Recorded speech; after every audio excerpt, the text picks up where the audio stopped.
Hello and welcome, everybody. Good morning. What is this? Is this Wednesday? I think it is. Yes. Hello and welcome, everybody. Thanks for being here in the stream. Put a 1 in the chat if you can see and hear me, as we like to do a little check at the very top of the stream just to make sure it's working. Good morning to you. I hope you're ready for some Satisfactory multiplayer today. You're welcome to come join me as long as you can work together.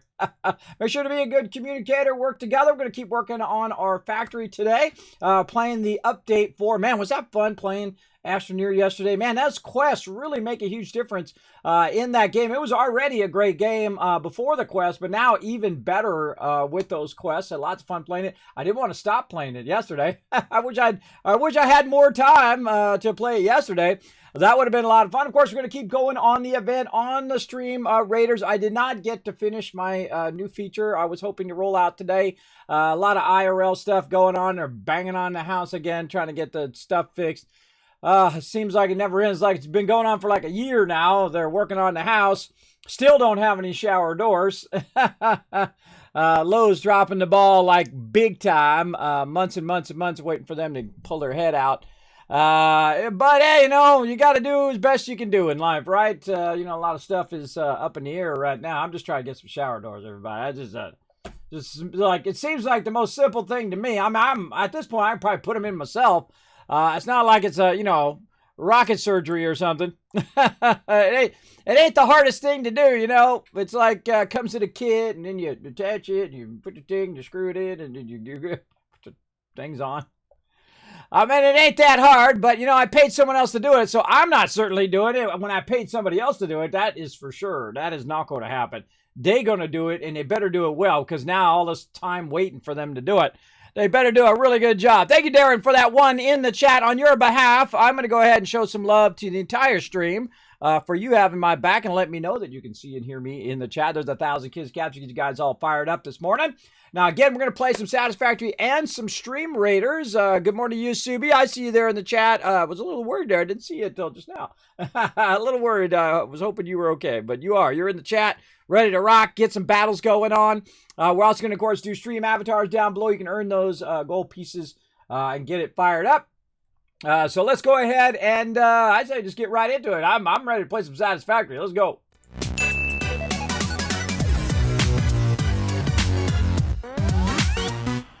All right, we've got our factory fired up here. Now, we're really a bit away from the factory right now. This is where I built a bunch of plates and stuff over here. We got that fired back up again. And we also have some concrete over here, and our goal is to grab the resources, and right now is just run them back to the primary base so we can go ahead and upgrade our space elevator. Now, the last time I was in, we had started going on stuff. And then I had some peeps jump in and help out with some power, and they've also been working out on some other resources. Probably one of the things we want to get going today would be quartz. Quartz would be a good one to get fired up and get going because we haven't unlocked that one yet. And we have 2 lines of plates. Don't know if we need 2 lines because I already doubled this line over here. So now we have double and then double again of plates because that costs power. See, everything in here is not just the cost of your time, but also costs reserve of your power. So if we have 2 lines doing that, then we don't typically have enough power to do something else. But that's okay, because right now what we're trying to do is we're trying to unlock our next level of resources, and that'll allow us to go ahead and expand our resources and so on over here. Now, if you're going to overclock stuff, when you get into the higher stuff, that's typically when I overclock, or a great example of overclocking would be your actual power, is to boost the extraction of your, say, coal in this case. And then if you boost the extraction of the coal, is it worth the boost in extraction? Because you're going to have a boost in power cost to balance all that out, right? So we'll look at all of that today. For some reason, I can't hear the sound. Maybe it's just really low.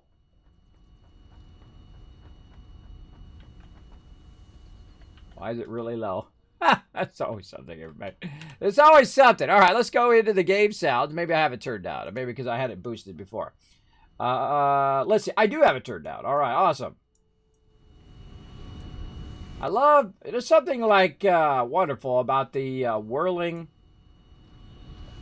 of your factory. There we go.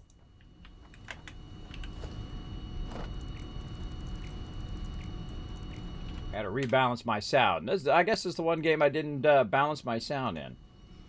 Because what I did is I went through and rebalanced all my sound. Let's just crank all this up.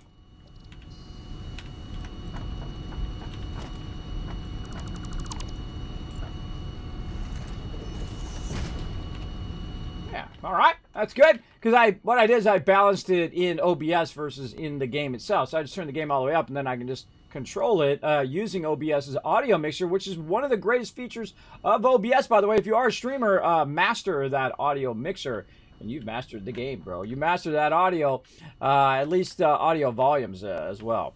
All right, so we got all that running in here. Now, this should be empty, and if it's empty, then I'm doing it right, and that's when it's running an overflow, an extra amount of that amount that's been extracted, because I had a lot of extra in there before, and if I come over here and I feed some in there, it should then use that up. Like right now, I've got some iron on me. It should start to diminish and use up that extra iron to produce our plates. So it's off and running. Now let's go ahead and double check everything is doing its thing. Over here, we can see that this is going here. We got some green lights there. Let's look down the line. Oh yeah, green lights all the way down the line. Over here, we have one extra. So if one is not functioning, that's okay. That's why we have that extra overflow to burn up any extra amount.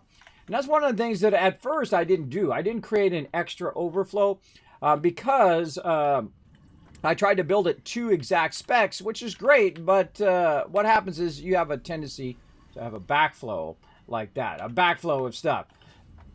And you want to use it up as much as you can to make the thing that you're trying to make. In this case, it is making, we got a bunch of them going here. We have actually 4 of them going, and they all look like they're going at full speed there. Very nice. And they are feeding our plates down the line. We can see them nice, consistently running there. Now, one of the things we want to do is we've already kind of tapped some resources over here, including some copper down there. Fred up here. How'd you get up here, Fred? Fred always in my base when I go to work. No matter where I'm working at, he's all up in my business. And then over here, you can see we've got some concrete going. And then down here, I think we already upgraded this. We did. And so we've created 2 of these. Now, 2 of these is more than enough, but we have an overflow one. Just in case. So this one will burn the maximum amount of resource. Now I could overclock it and really get it going and do all of that.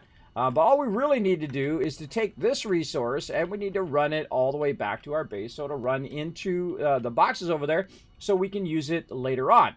Now I already have some concrete running down there, so I can just go ahead and tie it into my concrete line that I already have, and it will just split it in 2 separate boxes on 2 separate levels so I can access that concrete when needed.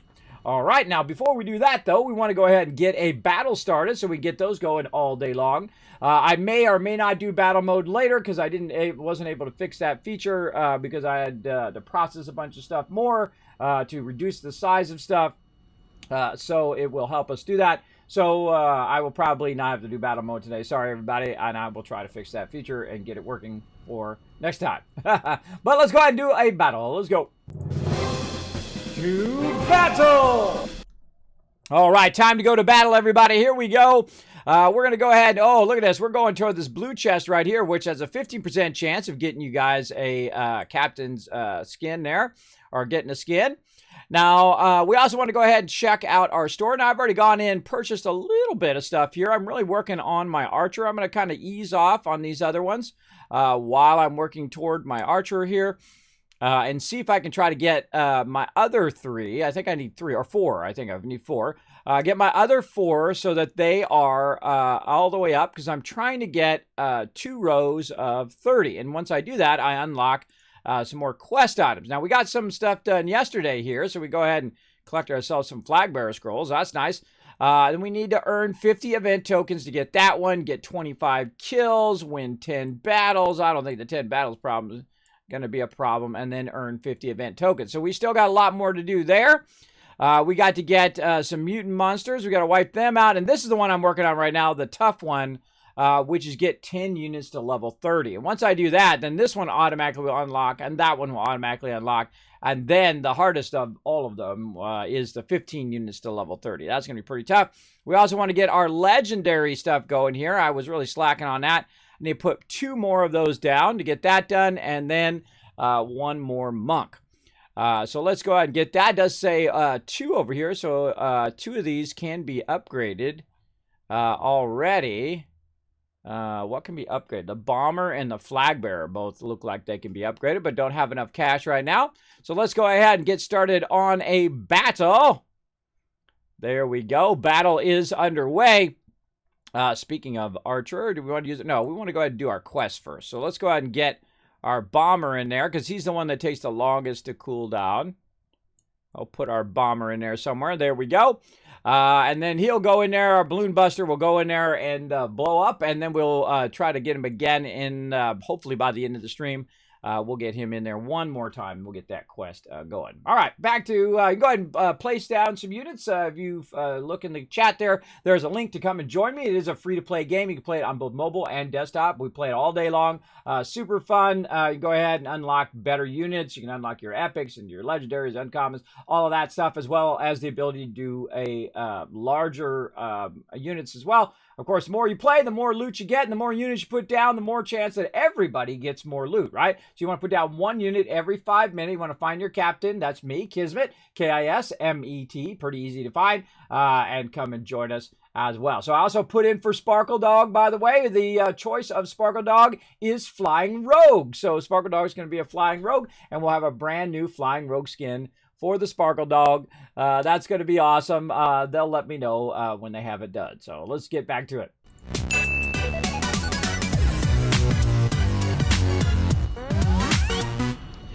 Good morning to you. Thanks for coming in. BRSN. I don't know what that means. Don K. BRSN and BRS. I don't know. I'm the worst at people's names. I butcher everybody's names. Part of my charm. Thanks for coming in, hanging out. Appreciate you chilling out in the channel. We're going to get going here, everybody. Let's just start with some easy stuff here. We're just going to start with some line runs. So let's go ahead and tie this line right over here. Now I'm going to go ahead and use my Mark IIIs, because Mark IIIs are pretty easy to build. And to maintain. Why did I do that only 1 level? What's up with that? There we go. I typically like them to be up at least 2 levels, unless I'm using them as a rail guard. You can actually use lines as a rail guard, so if you're using your vehicles, you don't accidentally go flying off the side or something like that. And so I'm going to go ahead and put this way out here as well. And let's see if it's far enough. Now, you only have a certain distance that you can go with conveyors, and it's probably a good idea to count, right? So we'll say that's 1, 2, 3, 4, 5, and this will be 6. Good idea to count as you go along, so you're getting that maximum distance, especially if you're going to come back later and upgrade all of this. I kind of feel like what I'll do is come back later and most likely eliminate all of this and rerun it as we go along, like so. Now, if you do want to come and join me, remember, we do work together as a team. Right now, our goal is to, you have to use the supports when you're running it, and we're running it back to our primary base. Now, if you are going to do something, make sure to communicate to other people so you're not doing the same thing that they're doing. In my case, I'm going to just be running this line, right? So if I'm running this line, someone else comes up and starts running the line too. That is very rude, number one. And number two, very inefficient. So the more we're doing different things that work together to the group's benefit, that is always the best way to go. Now, you can't join me. I am on the Epic Game Store, but whether you're on Steam or Epic Game Store, you go ahead and find that information on the Discord. I'll go ahead and throw it in the chat. I'm doing a test of multiplayer this time. Let me go ahead and throw all that in the chat right there. Go ahead and find that Discord, read those rules, hit that green check mark, and then you can find the server info. 1, 2, 3, 4, 5, 6. Perfect, right there. All right, nice. Now, what I'm going to do is go ahead and run this concrete right back here, like so. Okay, so I'm out of beams here. And let's go through and see if I have any more stuff stacked here. I had that stacked back over there. I wonder what happened to all my boxes. Did I take all my boxes out? Apparently, I took all my boxes out. Oh, let me pick up my vehicle before I forget. Don't want to forget my Fred. Get out of here. Why you always got to be right where I'm working? Crazy Fred. And then we go over here. Don't really want to grab that stuff out of there, but I do see that there is a bunch of extra iron in there, and there's a bunch of iron ingots in here. Now, instead of going and throwing that into the awesome sink, what I can do is I can go ahead and use that up, and that's why I have an overflow box, or a backlog box, whatever you want to call it, right over here. Look at Fred. He's all up in my business here. And then we go ahead and put that right in there, and then see it's got that extra, and I've already put an extra item in the place, right? An extra machine in place in case I do have overflow, and so I can just feed it in there, and it will just take care of itself by running that. Now, another thing that I can do is I can go over here and I can say, okay, well, let's go ahead and find the one that is thirsting the most for iron ingots, which is going to be the ones at the end usually, because these are coming up, going down the opposite way and coming back. How do I know? Because there's not a lifter there. That's how I know. And plus, I'm the one that did it, so that's a dead giveaway. But it's going all the way to the other side and then feeding back, and it's actually split into two sides. So you have your two sides, one side that way, side here, and in the center, both of those are being lifted and run back. So the ones that have the least amount here at the end, I'm going to go ahead and add some extra in there. Whoa, I got my skates on. I got my blades on big time. There we go. Put that right over there, and then put this right in here. So I'm going to go ahead and use up the excess here right into these without me having to worry about it. Look, that one's already at maximum, and this one over here most likely at maximum as well. And then over here, wow, okay. Big jump at the day. All right, well, let's really jump then, and we'll jump all the way to the end because we have an excess one here at the end. Or this one is, yeah, this one's at the end. These are all filled nicely. These are all filled up very, very nicely. Okay. Now, another thing you can do while you're doing all of this, and checking this down here, all right, is if you do have excess, you can also put it into your actual machine here. So you can go ahead and put it here. So you're not, you know, storing it in some box somewhere and not being, it's not being used. So good use of those overflow boxes, and that's why I create those, just to make it easy for, and say I'm taking machinery out and I pick up all the stuff and it's on me and I want to feed it back into my machine or back into my line, I can go ahead and do that instead of just running it in the awesome sink. Though I could run in the awesome sink just as easy and just get rid of it all and say, ah, okay, it's in my face, it's out, just like that. Now, let's go ahead and go back to our lines here. Now, there's multiple ways of doing this. You can either plan it all out, spend all your time, say, I'm going to make it perfect. You're welcome to do that. It's your factory, whatever you want to do. In my case, what I do is I always feel like everything that I'm doing is temporary until I get to the later parts of the game. The later parts of the game allow you to do things that you can't do early on, and it really affects the efficiency of your entire factory. So most of the time, I'm building it in a thought of a temporary style of base. And you can see I've got lots of stuff going here, and this is all temporary stuff, just to try to feed all of those various. I love to watch it feed, by the way. I love to watch it lift all the various resources up to the various boxes. Very, very cool. And the last time what we did is we worked on this right here, which is a bunch of rods running down the line. You can see we got two lines of rods, and those rods are coming way down here to the end. And they're ending up down here. You can see those rods running in there. And then here we're running iron rods and screws. Now here's the thing. The thing about rotors is the fact that it's actually all in line from the one resource. So you have one resource, which is the iron ore. And that iron ore is being converted into rods. And those rods then get converted into screws. So you both have both resources that you need. One of the few items that it comes from a single node. And then you run it in your rotors. So you run your iron rods. You cut your iron rods. They go over here and make screws. Your regular iron rods also go directly to the machine. And so you're making screws and rods from one single source. So rotors is one of the greatest ways or one of the greatest things in the game. Because again, it uses one resource actually to do two inputs, which is great because now you got your rotors going on, and it's going to run the rotors back, and we're able to use the rotors to build more stuff.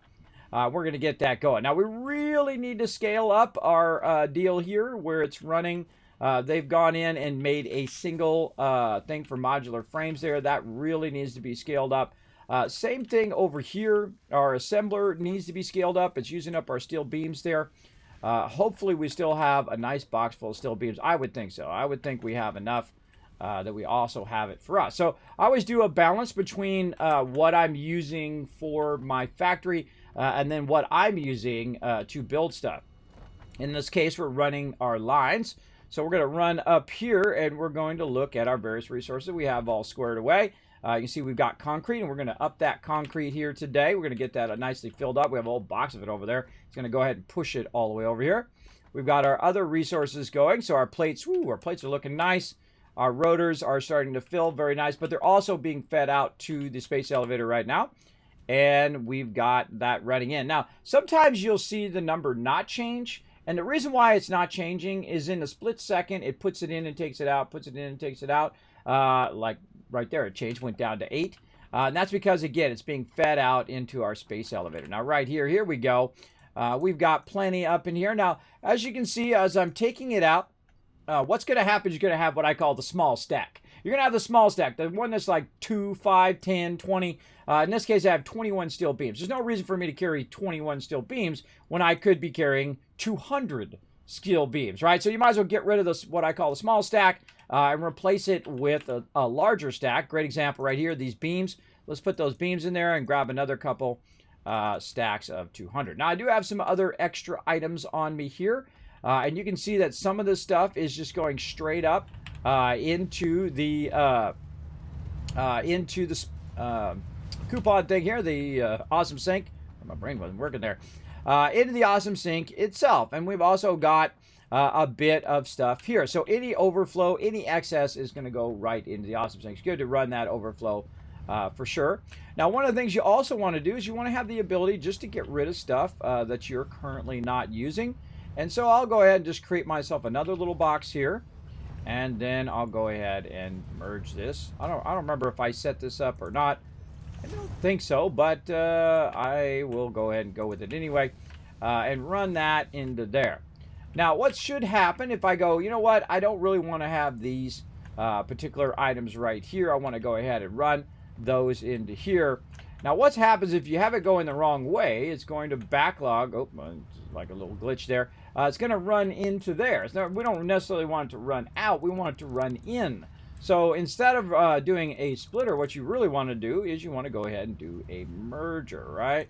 And that's going to happen a lot. All of a sudden, you're going to realize, uh-oh, I got to go in the wrong direction. And that's okay. That's okay if it happens. You just take it back out again. You're going to get your resources back. No big deal. And then you go ahead and run. Now, I typically will run it from the top side. Again, just so it makes it easier to run underneath it. When you first start playing the game, you're going to do a lot of stuff at ground level, and all that stuff is going to constantly be in your way. Let's put some limestone in there, a little bit of that. There we go. We'll get rid of that. But this other stuff we want to keep, which is our stuff for our basic fuel. There we go. Now what it's going to do is it's going to alternate between those two things. It's going to go ahead and use wire and all that excess stuff. And eventually this stuff will run out, and then this will take over. And of course, the higher quality item that you run into the awesome sink, the faster it goes. And you can go ahead and run stuff all over the world. In fact, you can just run straight nodes right into the awesome sink to get it fired up and get it going, which is really nice. And so we'll get that going in a bit. Now, all the kind of excess that I have, I typically will go over here and put any of this excess away into what I call my drop box over here. It just has some random items that we might need later, whether it's equipment or stuff you want to use in the MAM to upgrade it or add stuff. Tons of it in there as well. We got a whole bunch of good stuff on us there. Let's keep that. Now, no matter how much resources you got on us, you're always going to run out of something at some point. Now, another thing that I definitely want to get going is we want to go ahead and start to get our transfer going, so we don't have to walk back and forth all the time. Now, I got some basic transport over here. You can see I've got basically like an elevator, and it's dual direction, so you can go that way or you come back and whatnot, but it's taking me down there. And then also I made a hypertube that goes way off in the distance over there that takes me to this power, and then Reaper was doing a great job of working on that other power, and so we could go all the way over to that power as well. Sometimes it's fun just to run it through the forest and whatnot, but we got that started, and then they started some other stuff down here. We've got some additional concrete going there, and then way off in the distance he's got more plates going. What we really need is quartz, and we also, of course, got our quick wire fired up as well. So we're going to go ahead and get all that going and whatnot. And I think we got everything that we need. Maybe get a little bit more wire there. I'm sure we're getting a good box full of it there. And put that away, actually, and just get a nice stack of it. Don't need that much quick wire. See how much quick wire I have? That's a bit too much quick wire. I'm just going to go ahead and put that into there and then take a stack out, and then it'll get rid of that excess quick wire. I have a whole box full of it. I find that I've backlogged stuff to where I've had 2, 3, 4 boxes of backlog of items, and I realized that you don't need that much. You really only need about a box of each thing maximum. Most of the time. Now, of course, if you're playing in multiplayer, you probably want to add additional boxes depending on what everybody is doing, because you're going to have people needing resources for different things, right? And they're also going to be burning up your resources that you might be needing for whatever that you're doing. So it's good to keep that in mind when you are in multiplayer. It's one of the things I noticed so far is to definitely need that ability to have multiple boxes full of stuff if you have multiple people. But for one person, if you're just doing it by yourself, you're not going to use up the resources fast enough, typically, other than concrete. Concrete would be something you could definitely run out of. But normally, if you're just running with your crew and whatnot, 1 or 2 boxes should be enough. All right, we're going to go ahead and push this out just a little bit here. I'm going to try to line up a bit of transport. Right up here, we're going to go ahead and switch over to our hypertube right over here. All right, I'm going to go ahead and put a hypertube stacker right there, and then I'm going to put one down somewhere over here. Let's say right over there. Now, these are the greatest thing ever once you get into the game. Now, the old school way we used to do it was we'd go in. By the way, they do not have a direction, so it doesn't matter whether you come from there to there. The only thing that affects is the shape of the tube when you're vertically. If you start on one side, it'll go that side, straight vertical, and then connect where you want it to go. If you connect it on this side, then it will actually go down and then across, right? So it only affects how the tube is positioned. Right, the verticalness of the tube. It only affects that position, but most of the time it doesn't affect nothing. You're good.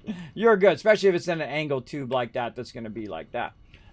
But you can affect the way that the tube sits, and that's important for when you're running, or maybe you're running your lines, or you're putting walls around it, whatever you're doing. That'll be very helpful later on. Now I'm going to go ahead and pull some power forward over here. We'll go ahead and put it, say, right there. And then you can use these poles to actually look in and see how your power is doing. Now, he's added a lot of capacity of our power. He went in and did a great job of adding a bunch of coal power. So now we're at 2,550 coal, which is pretty great. We were about I think about 800 last time. Yeah, about 800. And so we've really boosted our capacity. Right now, the blue line is how much, if we have everything running, that's the level at which it's going to use. Now, I very rarely am at max at any given time, because what I like to do is, as I'm building, I like to backlog resources, and then it will stop making those resources, and then, of course, it brings the power, the need for additional power down. At the very beginning, you can go and just make a ton of power, which you can spend all your time doing that. But I typically don't. I actually build as I go along. That's just my personal style. I feel it's way more efficient as you do it than to spend, an hour, 2 hours, 5 hours working on power and then doing it. But you can legitimately do that. You can go out, and once you get coal unlocked, and go find every single coal node, tap into it, build it out, and then you got 10,000 power, and then you can build out the whole rest of your base if you so desire. Me, I like to build it in modules, right? So I'll build out a certain type of resource, I'll build out certain stuff, we'll get to coal, then I'll rebuild the entire factory, typically, to optimize it so that I can expand it more and more, right? So a great example is these plates over here, and as I upgrade those plates or overclock them or add more nodes to those plates, I can keep adding both horizontally and vertically to that production, and that would just be plates over there. So I can just feed every iron node into there and just keep expanding it, or I can just make it at the node itself, which I typically do. You can see here for this copper and for those, I'm building it at the node, and it does that one thing, right? In this case, it does reinforced iron plates there, and down here you can see this is actually making my wire. right? So, and that's doing that wire, and I could run that into my primary base, which I will do here in a bit. But we got this fired up. Whoa! Now, you always got to watch out for this guy, because if you build up too high, guess what? He's going to run into you and into your base. So we always accommodate for him as well. All right, there we go. We got our hypertube on, and there we go. Now, I like to leave little stops in my hypertube. In this case, I'm going to go ahead and pull this power. We got some power from up here. Let's go ahead and get our power line. There we go. I typically like to put my power lines right next to my hypertubes because it just makes it easier for me to run stuff. Now, you got to have a hypertube entrance on there, and one of the things that we're making right now is that ability to make those hypertube entrances and whatnot. And you're always kind of making something that helps you with the next thing, right? So you're making that next thing manually, and then as you make it manually, you then unlock the ability to make it automatically, right? In this case, we're making a good amount of this, so we'll go ahead and grab a bit of that out of there and let it run. And we're going to come up and scale all that stuff up eventually.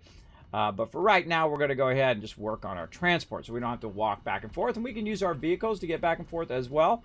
That's always fun. And we're going to go ahead and put that right in there. And put that right in there. There we go. So now we have the ability to go back up again, right? So instead of walking up that ramp every time, you've now unlocked the ability to not have to walk up and down the ramp every time. And you can create a great hub of all the different directions that you're going to go to in your base using your hypertubes. Very, very vital part of the game when you get to a certain point, because you're going to start doing really far distances from your primary base. And so what I like to do is typically I like to build with a wall hole when it comes to my hypertube. So I build a ramp with a wall hole, and then it's in the wall itself, and then anytime I need to use it, I walk up the ramp, and then I go through the hypertube, as opposed to keeping it at the ground level where you accidentally get sucked in there all the time. What's up, Mad Demon? Thanks for hanging out in the stream. Appreciate you bringing that love. Good morning, Blue Chronos. Thanks for hanging out. I hope you guys are ready for some battles today. Get crazy tons of loot. We're going to get into it. Let's go ahead and run this hypertube, though, while we're at it. Now, the hypertube is very much like the... now, of course, you don't want to put that too close. I feel like that's just a little too close. Let's back that up just a little bit. If you put it too close, you come out of one hypertube and then get sucked right in the other hypertube, and you got to turn around, come back, and do all that. We'll go ahead and make that just a little bit bigger. And then we'll just go ahead and run that entrance into there. There we go. And then as we go along here, the hypertube is very much, again, like the power line. The power line goes extra long, right? It goes a pretty long distance. The way I do it is I actually don't count it. I just act like I'm going to put one down, and then I start walking in a direction like this until it just starts to separate between the two things. That's telling you that I've gone too far.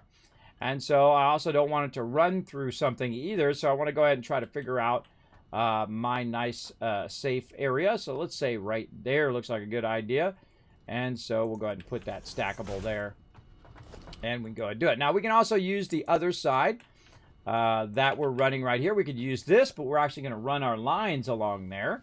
So we're going to go ahead and leave that for our lines. And then just rinse and repeat. And it just makes it so much easier to know what the distances are. So you don't have to count it every single time.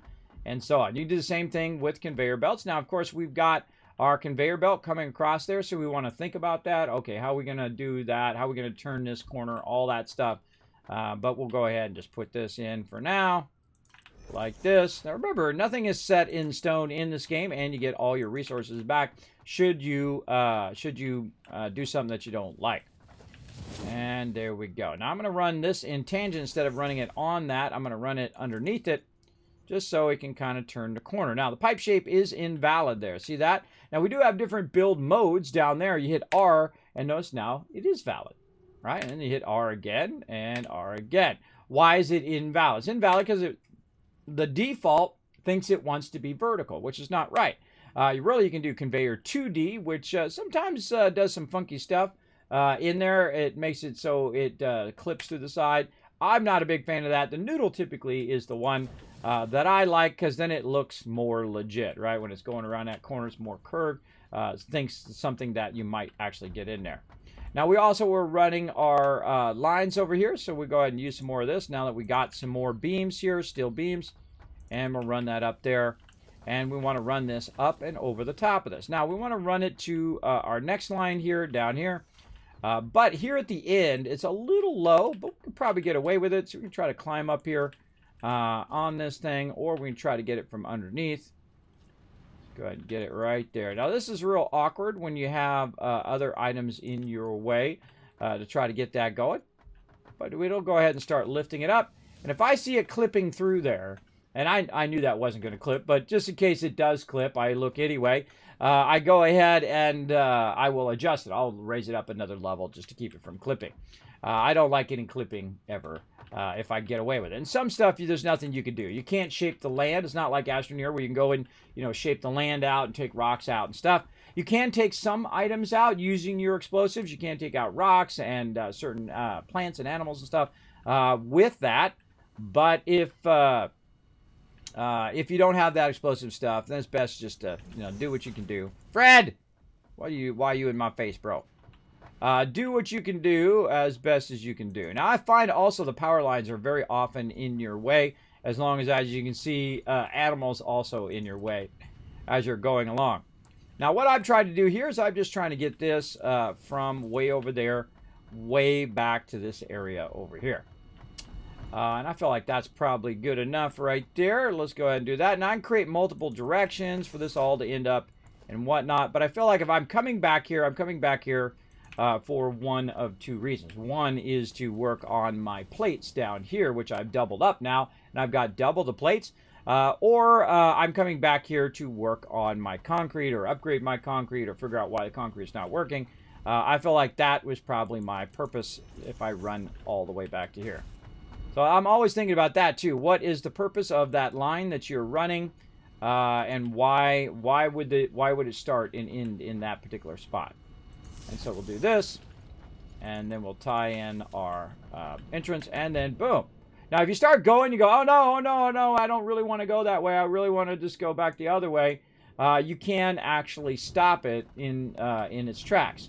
Now, one of the things also, I would normally cut it off on the end here, because then it lets me stop here at my main factory when I'm running my lines. But there's no reason to do that, because if I was going to come back again next time when I come back, I know I'm not going to want to stop right here.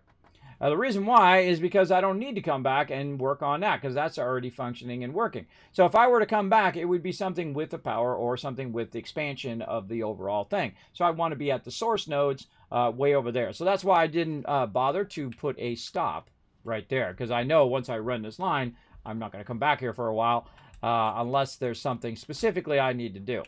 Now, this is already run here, and what the great thing about already running it is the fact that you now know your distances, right? So you know your distances of how you want this to go.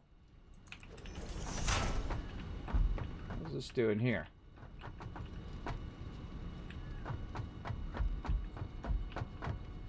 Whoa, okay, going down. Oh, this is these other plates they're running. That's interesting. Tied it in right there. Why would you not tie it in from the other side? That seems a bit of excessive, but whatever, everybody. Whatevs. I would have ran it the other way, because the whole purpose of that is to make it into the box or make it into our production. And if you run it around that way, you're using a lot of excess resources to run it that way. But hey, let them do what they want to do over there. Again, tying it on this side seems odd. Because you could just bring it up along the backside and then tie it into the main line without having to double feed over here. But that's okay. We've got that tied in. It's working. That's the most important part. We've already got some lines there. Let's go ahead and pull our concrete forward. Now, again, I'm a big fan of bringing your final product, not the raw resources, into your primary base, because it just takes a lot longer to do so. Now, I'm going to go ahead and run this over here. Now, over here, this particular item is coming up, as you can see. It's pulling the raw limestone and running it into my part right here. Now, up above here, you can see it's going to run out some concrete. There we go. And it's splitting it into two separate boxes. Now, why would I want to do that? Well, the reason why you split in two separate boxes, if you're on this level, you can grab some down here. And if you're on the upper level, you can grab one there. Now, the concrete is one of the few boxes that I will actually do double boxes on, because I do need a tremendous amount of concrete, because of course everything that you're building pretty much uses concrete in some way or form, or maybe you got to put down foundations first to put the stuff on top of it, and so on. So it really does take a lot of concrete. So that's probably one of the main things you want to get fired up as quick as possible and never stop running. You want to run all the time. Now, this has already got it going, so in theory, this is already working over here. We could, in theory, tie it right here into our other line and have it just come down here and fire through here. Now, one of the things we probably don't want to do is we don't want to do it right here, because it will block our ability to run that out. Oh, we got battle time. Battle time. So we really want to kind of maybe run it into this primary box here and then run it out. Now, what I'm going to do instead of doing this now is I'm going to create a primary and a secondary box, right? So this is going to be a secondary box, and then we'll have our primary box be up above like this. So instead of it splitting and leaving some of it here and then leaving it up there, it's going to run through this box until the top box is full, and when the top box is full, it'll then fill this box. Which is great, because we'll have a ton of resources at both levels. And I can tell you, both of these are going to fill. Absolutely. Now I'm going to run that second line. I'm actually going to run it up above or through, so that now it's going to run at full speed, right? And we need to look at these lines here. We need to look at these lines. This is a Mark III, and this is a Mark III. We got a Mark III lifter and a Mark III there. Make sure that your belts are fast enough to take up that rest of that feeding. Now I'm going to go ahead and now cross that line over to its own line here. Now again, nothing is permanent in this game if you don't want it to be, right? If you want to change this later, I definitely would, and kind of master the way that you're running your stuff. Absolutely, I would come back and work on it, and that's basically what I did. I tore the whole factory down, and I'm retooling the factory right now. And we're running that over there, and then running that into here like this. And there we go. Now, at first, what we're going to do is we're going to have a surplus of concrete. And the reason why we have such a giant surplus of that concrete is because we have another box, a third box, that's way back over there where we're extracting that concrete that is absolutely full. So it's going to go at its maximum speed. And that's actually going to kind of interrupt a little bit our production over here, where it's trying to feed into that same line too, and this is just non-stop feeding. But when you have mergers, what it does is it will accommodate that, right? It'll actually let that other one slide in and then get into there, so it doesn't backlog and stop all of your production. You don't want this to stop. You want this to constantly be running. And so as you can see, it's feeding it into here, and when it gets a moment, it will actually feed the rest of it in there, because it does kind of backlog in here. It does almost like a little mini storage. It will actually put extra in this thing.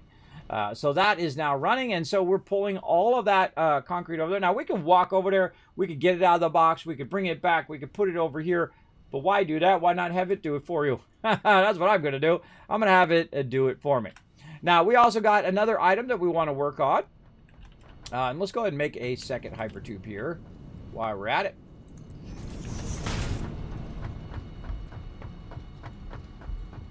And we're going to have that hypertube go right along here. And then we'll go ahead and put that in there. Oh, I changed it. I accidentally changed it. I clicked on something. I was like, why is that? Why is that? There we go. Number 2. All right, there we go. Ooh, got a little dizzy there for a second.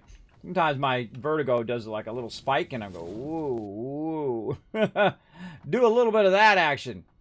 All right, now see how stuff starts to feel closer and closer, right? Like stuff starts to feel closer as you start to extend your base. It seemed really far away when we first started going out here to do it, but now as we expand our base and we filled it out, everything seems a lot closer. It's just like an optical illusion that's happening. Actually, let's move this back just a little bit so we can turn this corner. Get this one. There we go. Let's turn this back just a little bit here. And try to get this to turn the corner here.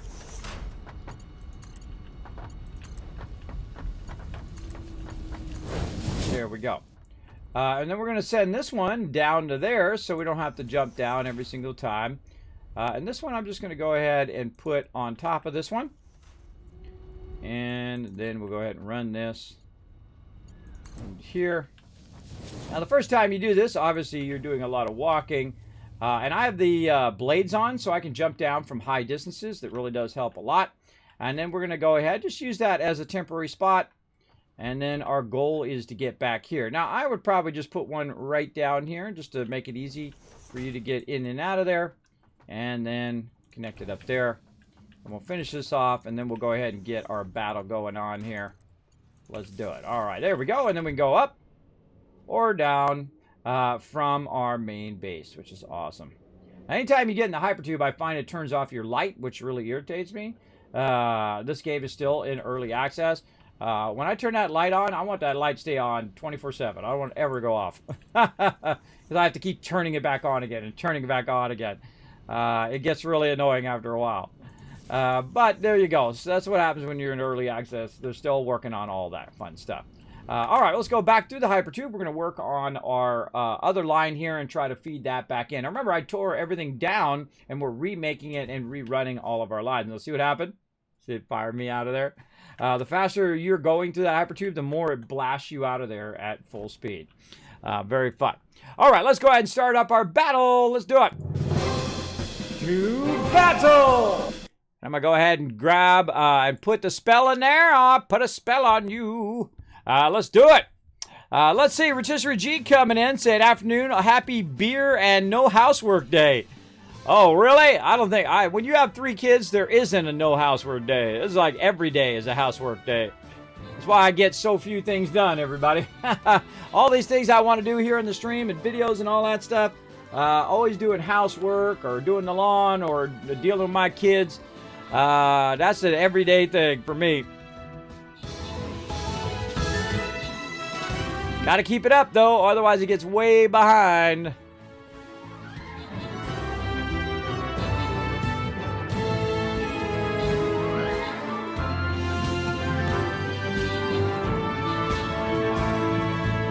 Alright, so exclamation jump in the chat, everybody. Grab that loot. Open the captain's chest. Grant you guys some rewards. Subi coming in. Rotisserie. Oh, that's the other thing I need to do. I need to add stream avatars to battle mode. That's the other thing I was trying to think of the other day. Let me write that down. There we go. All right.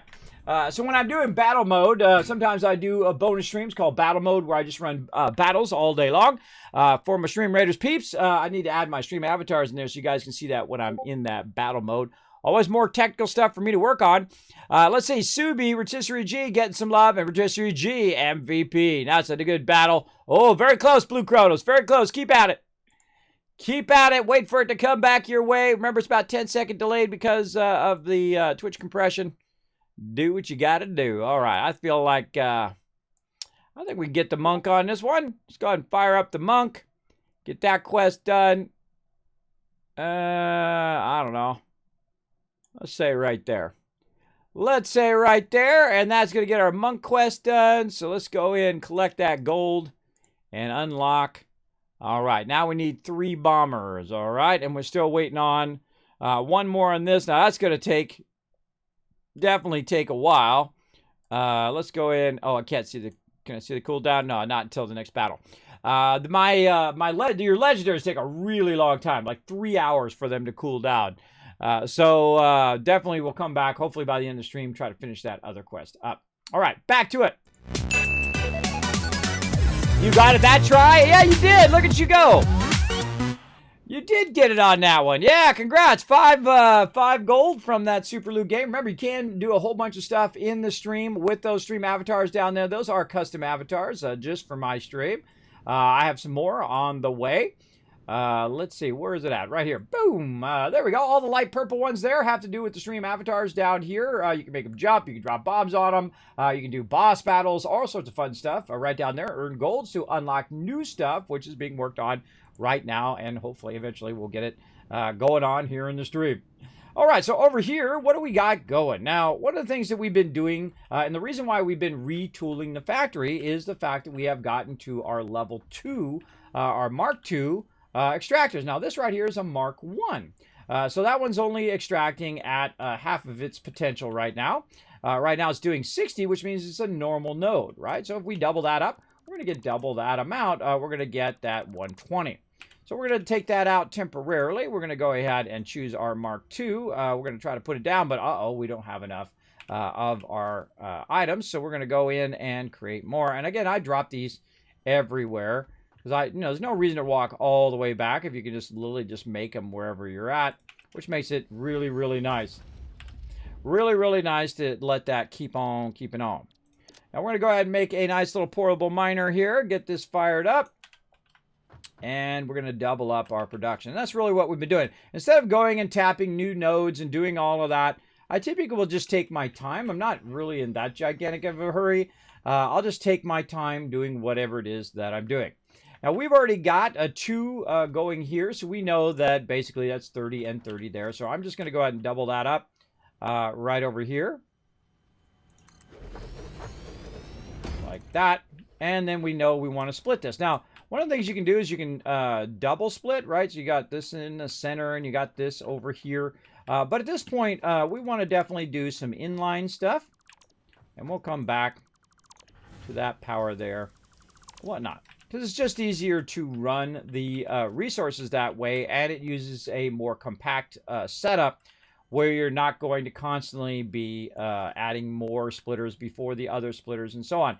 And you can really get into it where you make the numbers exactly perfect. And I find that a lot of that making it perfect like that is irrelevant because you're going to change it later anyway. Most of the time because you're going to upgrade a lot of this stuff or overclock it or whatever it is you're going to do to it. You're going to change all of that, so it's really not worth it. It's better to just do it inline like this because the reason why I did it like I did it is because it allowed me to just go ahead and add more later on, right? And that's what your inline stuff does. It allows me to keep adding more and more. I can add it vertically. In this case, it's hard to add it horizontally because I'm running out of space, but that's pretty much all I need anyway, just pretty much that. And then I want to go ahead and get this going. Now, I'm not going to create an overflow of this because this is going to make me tons of wire. I'm going to have more than I possibly need at this point, but normally I would put a box right here to keep that going. Now I'm going to go ahead and just do something real simple here. I'm just going to go ahead and turn the corner with this. It's going to let me, there we go. We're just going to turn the corner with that and run it back this way, right into there nicely. Nice little S pattern there. And that's going to run that into there. So now we need to get our power, and I'm going to take our power and I'm going to run it right to there. And then this one's going to do that one. It's going to do this one. Now, if I use one more, I won't have enough to run another line. So I'm going to go ahead and run another line right here. And then this line is going to do these two here. And then, again, we're now at 3 lines, so we need one more. So it would have probably been a good idea to go take this out, create this, because we're going to need an extra line, right? We're going to need that 4th line later. So if we put one here, and then we have it do this one, and then that one, and then we can create another line, say like right here. We're going to need an extra line so that we can start up the actual extractor. And then now that extractor is going to be pumping out 120 versus 60. And you always want to start at the node. The node is where it's at. You want to find out what that number is and then work your numbers forward. And then also work backwards as well later on. So there we go. So we've got all that going. That's now going to feed into here. We need to tell it what to be. This is going to be copper ignites here. This is going to be copper. And then these are going to start to fire up. Now these other two are already set up, so I don't really need to check those, but I'm going to look anyway. There we go. And over here, that one's copper ignite as well. And so that's now going to feed all of that copper ignite into here. Now we already figured out how much we need from before, right? We've got 4 of them there, so that means we need 8 of these now. And so let's go ahead and add. Again, this is why you always need concrete, because you're always adding. All this stuff doesn't necessarily have to be lined up to each other as well. We'll go ahead and take this out. We'll take this out. You can just keep it going in line. You can see that I have it lifted up here. It's being lifted up above, and that's really going to help us here in a minute because that stuff we can just keep expanding down the road just like this. Pretty easy to keep expanding. And you can do that right from the very beginning, or I at least suggested, oh, wrong direction. I at least suggested at this point, when you get to tier 3 and 4, you want to be thinking about always having the ability to expand. Always have the ability to expand what you're doing in a direction instead of building so densely that you don't have any expansion room. Not a good idea, especially early on, because you're gonna double this up. Now, will you come back later and do a upgrade to this again? Maybe.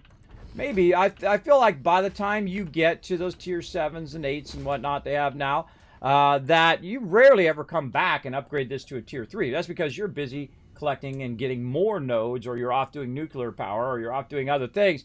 And very rarely do I come back and actually upgrade that. Mouse clicking today needs some work. Very rarely do I come back and actually upgrade it to level 3, though that's really helpful later on. Definitely, definitely. Now, we've already got this lined up, so that makes it nice and easy because we know exactly where that should be. And then we can go ahead and line it up also off of this, so it's going to make this easy peasy here.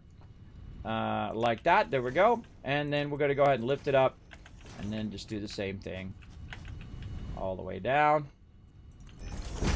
And I'm just going to go ahead and put the first one down like this, just to line it up. And then the only one that matters is the top one, is that the top one is going in the right direction. You want to see the input here and going out. These are splitters. And then there we go. See, it remembers. The north remembers, everybody. There we go. The splitters remember. And put those in first. Like this. And then the last thing you want to put in is your lifters. Your lifters should always be last. If you're having a problem with your factory, it is most likely going to be your lifters because you put them in the wrong direction. If you see something, if your machine is not working at this point, it's most likely these lifters. And so I always put them in last. And there we go. And now we can go ahead and just take this out because this is just wasted material here. I can also hold down control and run it in there. Now, this isn't my first playthrough, everybody. I've played through many times, all the way through. And in this case, we're just going to get these all fired up and double up our wire production and whatnot. And then we're going to tie all this wire production back together. There we go. And we've tied in the raw resource. You can see it running down there. And now you can see it's all fired up and running. Now, why is it working now and it wasn't working before? And that's because we have a backlog of resources. And here we want to do a merger here. We have a backlog of resources that's causing it to stop. We don't necessarily want it to stop. We want it to get fed into here, across to here, down into here, and then it's feeding all the way to the end. And then at the end, it's coming through, being lifted up, and then being sent back in the opposite direction down that way. Or I could send it down the other way and lift it over there. It doesn't really matter, but this is actually the closest direction. So the closest direction is going to fill the first one to 100, then the second one to 100, third one to 100, and the one that's going to be starving for resources the most is going to be this one over here. Now, over time, it'll equalize itself and be just fine because we've already figured out the numbers. But if you are having an issue, you can come down and just kind of manually feed a little bit into these, and then those will then have a little bit of a backlog, and they'll continually run the whole entire time, even from the very beginning. But you will find that they will definitely be starved for resources. All right, we've got our power down here. Let's go ahead and run that up to here. And let's say right here. Now, I prefer to use the vertical power now. I love the vertical power. I think they did an incredibly great job on that as well. We'll go ahead and just tie these in. You're like, Kismet, why are you not using your new ones? I could use the new ones and whatnot. I could use the power poles. We got the power switch unlocked too. Cool. We could use the power poles right here, or I could start using walls and use my double wall outlet, which is awesome because it's 4 on each side, or upgrade that to 7 on each side. I feel like that's the most powerful thing when it comes to power connection. And then we have our power poles. Now we're going to do our power switch here as well. So we decide this part of the factory needs to be turned off. But I feel like if you're going to do a power switch, you don't necessarily want to do the power switch at the actual thing, because I could just come over here and cut a power line. Why would I want to come all the way over here to turn it off? I would love to be able to have each and every line in its own line, and then have like a control center that tells me, hey, look, this is this thing, this is this thing, this is that thing, and I can go and just turn that part of the factory off from my main part of my factory. That's what I would do with power switches. There'd be no reason for me to run all the way out here and turn that off and then run all the way back. It'd be a better way of doing it and say, oh, wow, I'm out of power. Hold on, I'll turn this part of the factory off. Okay, boom, now I got my power back. I can use my hypertubes to go and use and get more power. That's what I would use power switches for. And right now you can see that we have multiple lines coming in from different places. And so that's going to really confuse your overall power structure if you have multiple lines. If I put a power line right here and then I turn it off, that's not going to help, because guess what? It's also connected from this side potentially. Now this one right here is actually not tying in. We look at it, it's actually going past our power and going that way, and it's actually running all that other stuff way off in the distance. So this one does have a single power line, which is coming in right here. Now it's also tied to my my transport, so I would want to put my transport on a separate line, and then also my factories on a separate power line as well. Now right now I'm not going to be working with that. I'm just going to get this going on, and then we'll come back and we'll figure all that out later when we have better tools. Right now we have some starter tools that will help us get going, but we definitely going to need some better tools and better items to optimize our factory. So we'll get into that, but right now I'm going to go ahead and merge all these lines together, and we're going to have so much of this because we're also producing this elsewhere. So we're going to have a lot of this here in just a moment. And I find this is typically the thing I have the most, and I will run into the awesome sink usually fairly early, right about this point. There we go. All right, feeding that in there, looking sexy. All right, nice. And then we'll go ahead and just lift that right up there. Very nice. And then we'll just tie into what we've already got here. See if we can get that around that corner. Oh, always so close, right? Always so close. Now, you can also try to go into here and hit R to try to adjust the angle. It doesn't work for your items, but that's okay. It's a little close anyway. We want to go ahead and back it up. Get it out of the way here. Just a bit. Give us a little bit of room here to run this. Pressing the right buttons. There we go. And again, I like using the stack poles early on, but I feel like they're a beginning, more of a beginning resource than a long-term resource. And so later on, I'll go in and I'll eliminate those and use my wall stuff. And when we get that unlocked, we'll be good. Now, we've got that going. Now, where are we extracting our copper from right now? Where's our copper node? Oh, right here is our actual copper node. Our other copper node. That copper node is running up into there and running along there. Now, if I had my wall items, I could actually put a wall there, put a wall up above, and then run it between the two walls and to a red level. That's how I'd prefer to do it. But right now, we've got this lower level, and I could run it up to the upper level, but it's going to basically obscure that upper level. I typically also would do what I call a run line level, or what's called sandwich level, where you're sandwiching it in between there. You don't have to make it a full size level or double, triple size. You just make it a pretty small area, and then you just run all of your lines in that particular area. And then you don't see it anywhere. It'll go into that run line level, and it's like hiding. It's like the cables that are behind your walls right now of your home or apartment or wherever you're living. All that cabling, or like in your car, you don't see all the cabling in your car unless you take the door panels off. There's a whole bunch of cabling under there and whatnot that's running through there. Great way to hide all of that stuff. You don't want to see all that in your factory.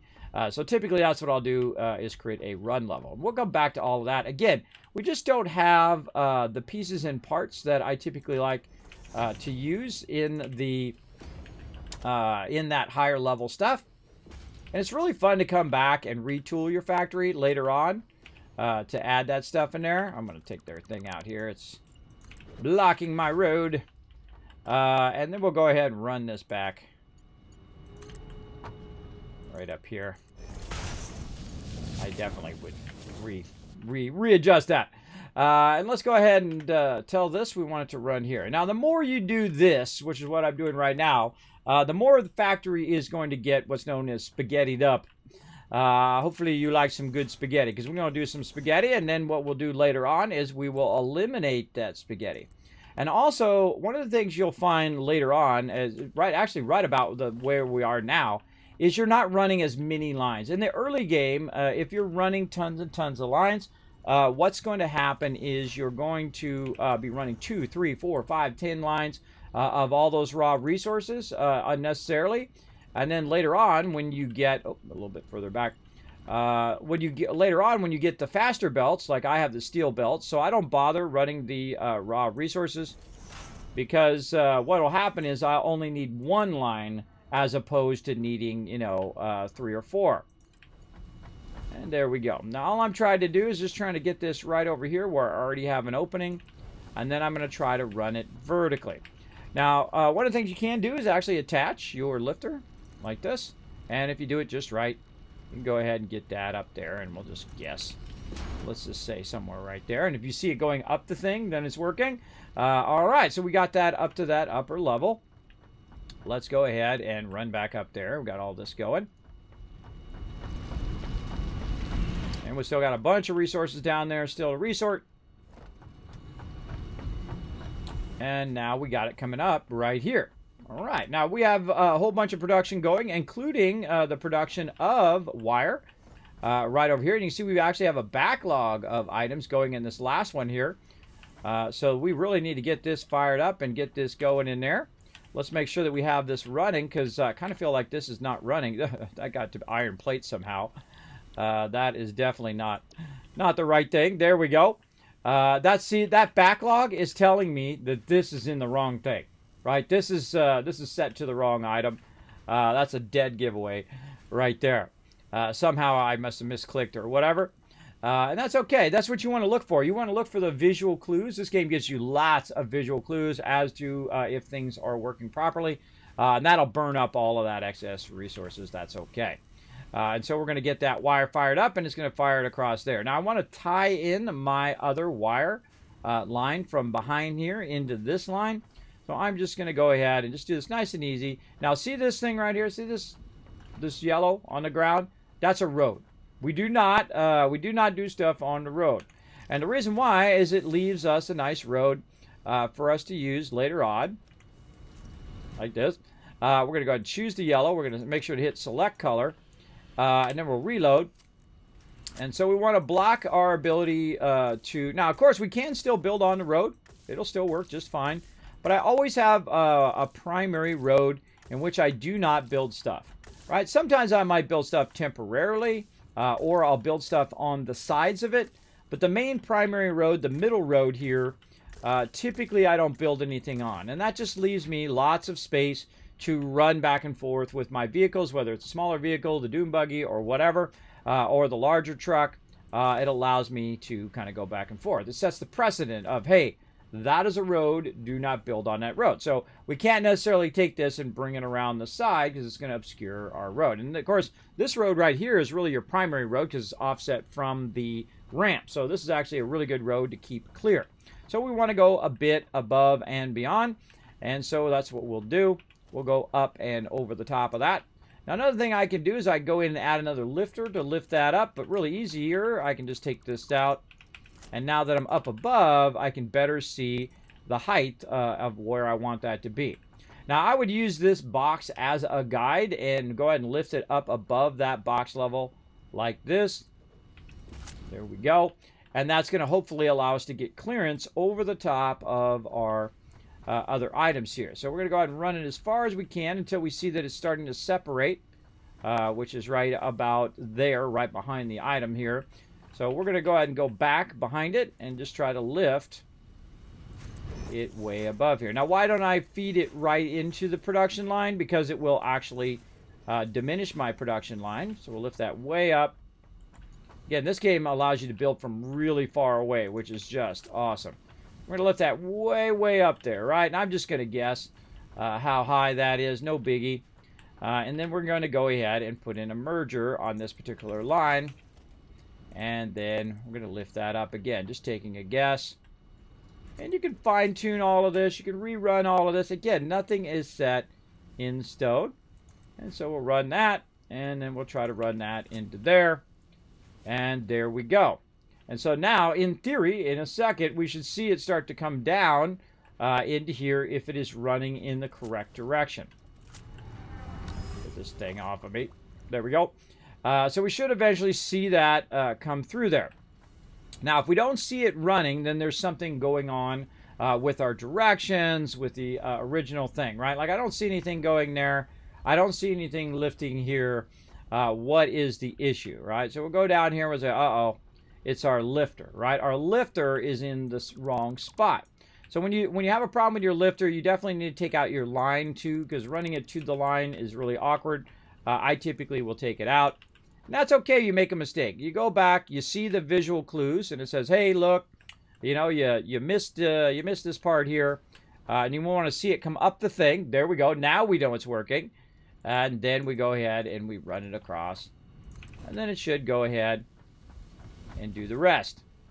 And we come over here, we should see a whole bunch of it, because it's backlogged of it over there. A whole bunch of it start to come down this particular conveyor. If it doesn't come down this conveyor, then this conveyor has a problem. There we go.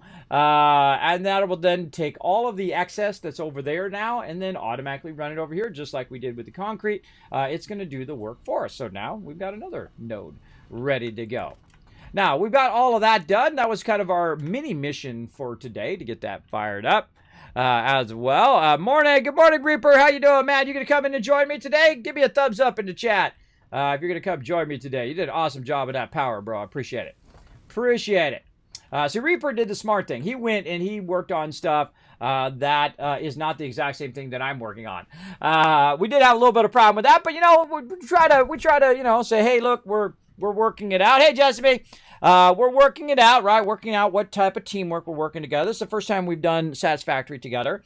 I suggest not to do the same exact thing that other people are doing. Like if Reaper's working on power and I go over there and I do the power for him, that's not cool, bro, because he wants to do it. He wants to have fun, build it up, do his thing, right? If I'm working on the space elevator, the thing is not to come and do the space elevator. If I'm working on modular frames, don't come work on modular frames. You want to find something else to do? Like, great thing to do right now would be quartz.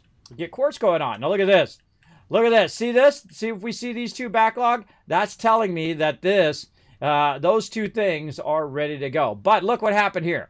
Look what happened here. Our smart plating's still not done yet. And that's okay. We're backlogging a bunch of this. Guess what? We'll probably need some of this later anyway. That's okay. We'll go ahead and put a bit of a backlog in there. Look at that. Nice. And now we also have that production ready to go if we need it in the future. Some of that stuff you won't need again. But some of it is a precursor to unlocking your space elevator. And whatnot. Now, over here, we can see that this is running and it's full on both of these. So that tells us, hey, wait a minute. We want to probably double up this production because we can. We have plenty of stuff going there, right? So we can go ahead and use our little trick here to lift one of these up. I'll lift that up like this. And I'm going to aim it in that direction. This one here, I'm just going to straight up split it back here just a little bit. Now, this is what we call spaghetti, everybody. This is where you just do it in the moment, right? You didn't think it out. You didn't pre-plan it. You didn't run it really nice. You just do it in the moment. You're like, hey, okay, I need another line there. I'm just going to make it, right? And the same thing over here with, say, our rotors. Oh, look out. Pathfinder Feed is coming in. Thank you very much for that raid. Appreciate that, love. Hope you're having a great day today. And again, over here, we're going to go ahead and put a splitter on this side. And we're going to match these two sides up by lifting this up just a bit like that. And then moving back over here. And now we got this one, which we can tie into that one. Right? So now it's also splitting the rotors as well as the items there. And that's going to allow us to create more smart plating over here to try to speed this up just a little bit. There we go. And we're going to need some power. And our power is an absolute mess. We're going to have to clean all this up later. A lot of stuff that I build is incredibly temporary because you're going to end up with just massive amount of stuff you're working on. And it's a good idea. I'm going to try to squeeze that in. And notice how I can squeeze that in there. Normally, that would actually not fit in there. But because I'm aiming at the thing, it'll let me squeeze that in there like so. And then I can go ahead and run that into there. But look, I'm kind of cutting into the clearance. So if you kind of go back just a little bit, try to squeeze that. Oh, not enough. Not enough. Let's go ahead and try to move it just a little bit further forward. And again, typically I don't like to clip stuff, but You get the general idea of what you're trying to do. See, it won't let me merge that because that other stuff is obstructing. Let's try to get, yeah, see, that's obstructing there. So let's go ahead and see if we can just run it straight up into there. This box is way too close. I don't know why I built that so close. Kind of weird. Kind of weird for me, but then again, you know, it happens. It's our clearance for this. We're right on the edge of the clearance. This box needs to be moved forward, for sure. Or actually, you don't even need the box at this point, because we're just trying to maximize these. So let's go ahead. Actually, I hate doing sub-segments, right? If you're going to do a segment, you want to do it as long as possible, because sub-segments are the things that typically screw you up the most.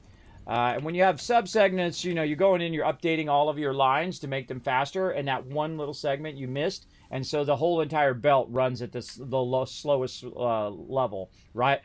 So you definitely want to create as minimum amount of those as possible. All right, there we go. So we'll have that done in no time. That's going to be cranking that out at double speed now. Now, do I know at what level that's going? Do I go in and figure out the math? Nope. Why? Because it doesn't matter. This is only a temporary thing. This is only to unlock the next tier, and then I'm not going to be using this again. Or at least not for the moment. And we have a lot of these reinforced iron plates and rotors backlog. Look, that's another one that is done. Now, let's go look at the source of these back here. And if I have a lot of them in here, I should be burning them up. What am I saving these for? I'm not saving them for a rainy day. I'm not going to be running level 2 belts. There's no reason to run level 2 belts at this point. We should be running nothing but level 3 belts until we unlock level 4 and so on, our Mark 4s. So, look at this. This is another one. Look at that. We could add another one in here, too, to speed it up even more. And so on and so forth. You get the general idea. I'm just going to go ahead and split that. Now, here's what I don't want to do. I don't want to split this and then split that again a lot of times, because that is going to come back and bite you later on. But in this case, since it's just a temporary thing, I could very easily split that and run that into there. But you don't want to get in the habit of doing that, because what it's done is it's halved it and then halved that one line again, right? So if you are actually doing it by the math, you definitely want to watch out. That'll really screw you up in the long run. But again, we're just doing some temporary spaghetti, as we call it. It's actually kind of fun to just screw around. It does trigger my chat, which also I find incredibly enjoyable. My chat's like, no, Kismet, don't do the spaghetti. Don't do it. Don't do it, bro. It doesn't matter. It's only temporary. If you're so worried about spinning it and making it beautiful when it's just a temporary thing, I feel like that's a huge, huge waste of your time. But, hey, it's your game. You play it however you want. I'm going to go ahead and do it this way, because this is how I like to do it. And then this one here at the end, we can just do this into there. Again, this is all a merger, merging into that one. And then this one over here, let's tell it what it's going to be. It's going to be smart plating. There we go. And again, we have so much extra. We could really accelerate this thing, and we'll burn up all those resources, and that's okay, because guess what? When this is done, I can fire it up. I'm in the next tier. I can then cut all of that off. It'll start to backlog those resources again, and I can utilize those resources for other things. And that's why I'm making those resources right now, is so that it will do that stuff, right? And this one's probably the toughest one, which is our stators right now, which is just temporary. We're definitely going to want to get, just like I did before when I was underfeeding it all in a previous playthrough, where I would actually do it in order. So I would do first your plates and your rods and your screws, and then you go reinforce iron plates. And then you would add your other resources as you go along until you get all the way up to actual motors, which is the next step of what we're doing, is to get into motors from your stators and from your rotors, which will then make motors. You get the idea. All right, so that's working pretty good. I think 3 times is more than enough. We need to get one more power line in here. Let's actually cut this off. And let's go ahead and put that power line here in the front. And again, I'm not worried about how beautiful it is. I'm just worrying about, is it functional? Is it functional? Do we have enough power to make it work and all of that? That's the most important thing. Hey, Kismet, how are you? I'm doing good, Pathfinder Phoenix. How you doing, man? Pretty fun, pretty fun. So again, I'm just talking it out loud. Feel free to not backseat game and tell me how to do this, that, or the other thing, because I have played through many times before, And we don't like backseat gaming up in here. Now, you can backseat game all you want, though, if I'm doing something and you see it say learn to play. You'll actually see it in the title, backseat game all you want. And those learn to plays. But when I'm playing a primary game, I do like to discover it as I go because discovery is part of gameplay. So there you go. Is there a way to make multiplayer better and less laggy? My friend that joins always has issues when vehicles get going. Not now. They haven't really worked on that lagginess yet. They're still working on the game itself, and they were working on that Tier 8. I feel like probably this year, hopefully, we'll see them work more on the multiplayer and, of course, servers. Now, of course, the person with the best connection should be the host. Like me, I have 1,000 up and 1,000 down. I have a fiber line, so I should be the host if I'm going to host multiplayer. But the ultimate in multiplayer is to have your own dedicated server. And if you do want to get a dedicated server, I strongly suggest my buddies over there at Nitrado. It's the only time it's okay to drop someone's name. You can drop my name. You get 10% off. You need an Arc server, Minecraft server, whatever you need. Go over there and grab it. So the second that they're ready for servers, I'm going to create a mega server. And then here's the thing. That server will be running 24/7. I don't need to be on there. It'll just be running, and people can jump in there. And maybe you can't afford a server. You can welcome to come and join us onto that server. We're going to tap every node. We're going to go and we're going to do every single thing we can in the game and build gigantic mega bases, which are going to be awesome. Awesome. But when you are playing multiplayer, I strongly suggest, oh yeah, look at there's, I think Reaper's over there. There he is. Yeah, Reaper's in there working away. Appreciate you coming in and helping out, Reaper. And so, yeah, I would say it's got to do with their machine, their internet, and who the host is. So if they got better internet than you, they should be hosting the game. If you've got better internet than them, then you should be hosting it. So again, remember, it's an early access game. I don't get triggered and, pick up my keyboard and start breaking it. Oh my God, blah, blah, blah, blah, blah. It's early access. You're playing in early access. In my case, I'm playing early access experimental. Because right now, all of this stuff is on experimental. So it's even more so. It's even more so messed up. And at any time, they may change it. And then it'll break all your saves and break all the stuff that you're doing. And you might have to start over or at least rebuild parts of your factory. Be aware that that's what you're signing up for. Whenever you go into an early access game, you are signing up for helping them develop the game and make the game better. Right? When it's released, then they have no excuse. When they say, look, our game is done. Here you go. Released it. No. Then that's not the time to say, hey, well, our multiplayer is slow. We have tons of bugs. Our game keeps crashing. All of that stuff. The second you say it's released, you're saying it's done. That when I pay my money, that I'm going to get a finished product. And somehow, a lot of these big companies have forgotten that's what you're promising. When I buy your game and I pay my money, because a lot of people don't play early access. They don't play that. They go and they buy a game so they can play the game. And if you come out with a game and you promise by saying it's a release version that it works, then you're making a promise to your customer. And your customer is going to be really, really pissed if you put out a bad product. It'd be like if I was selling cars and you come and you buy my car. I say, no, the car's good to go. And you drive down the road and you realize you don't got 2 wheels. You only got, you're missing 2. You got 2 out of 4, bro. And you're like, oh, well, I'll get you the other 2 wheels later on. And you're driving down the road, bro. You didn't even notice, right? You didn't even notice because I didn't tell you that you weren't going to get those other 2 wheels until a year or 2 later, right? That's what I think a lot of the games are right now. Now, the exception is some really phenomenal games, and that's one of the ones I'm playing right now. This is one of the few 11 out of 10s. This is an instant buy. If you're wondering if you should buy Satisfactory, wonder no longer. You should go and buy it, right? You should just go straight up, buy it, and get it going, right? Because this game is awesome.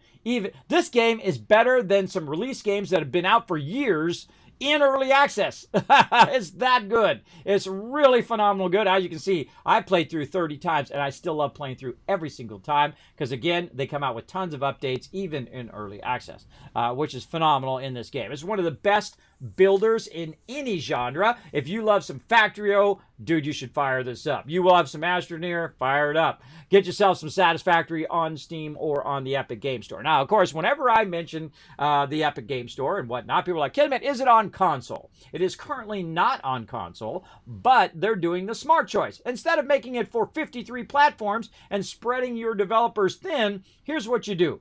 You make a great game, and then when you have a great game, then you take that game and you put it on other platforms.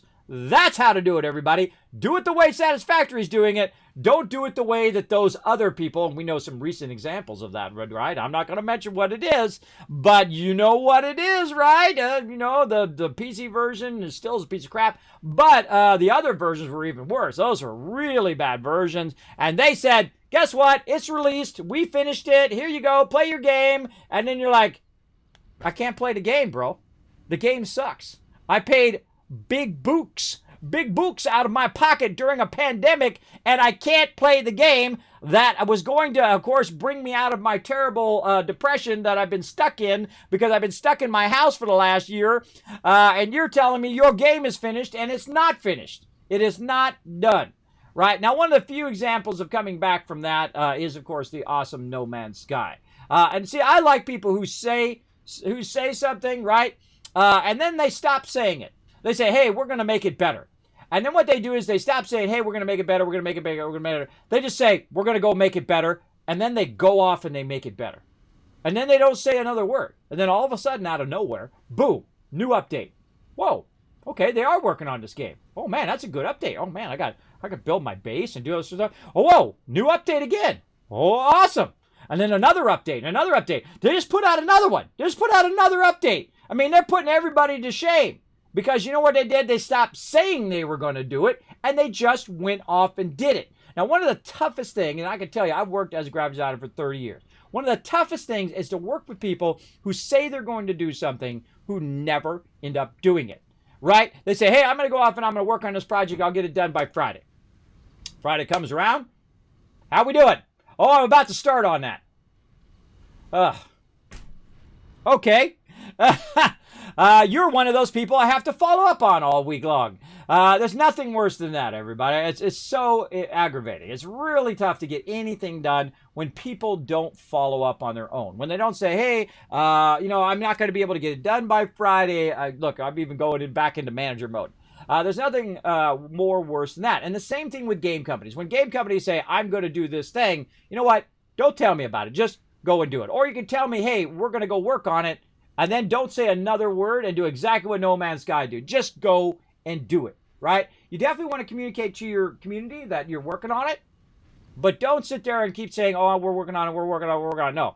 You go ahead, you say you're going to do it, then you go do it. Stop talking about it. Stop taking your time saying the same thing over and over again. Go and do it, get it done, and that's it.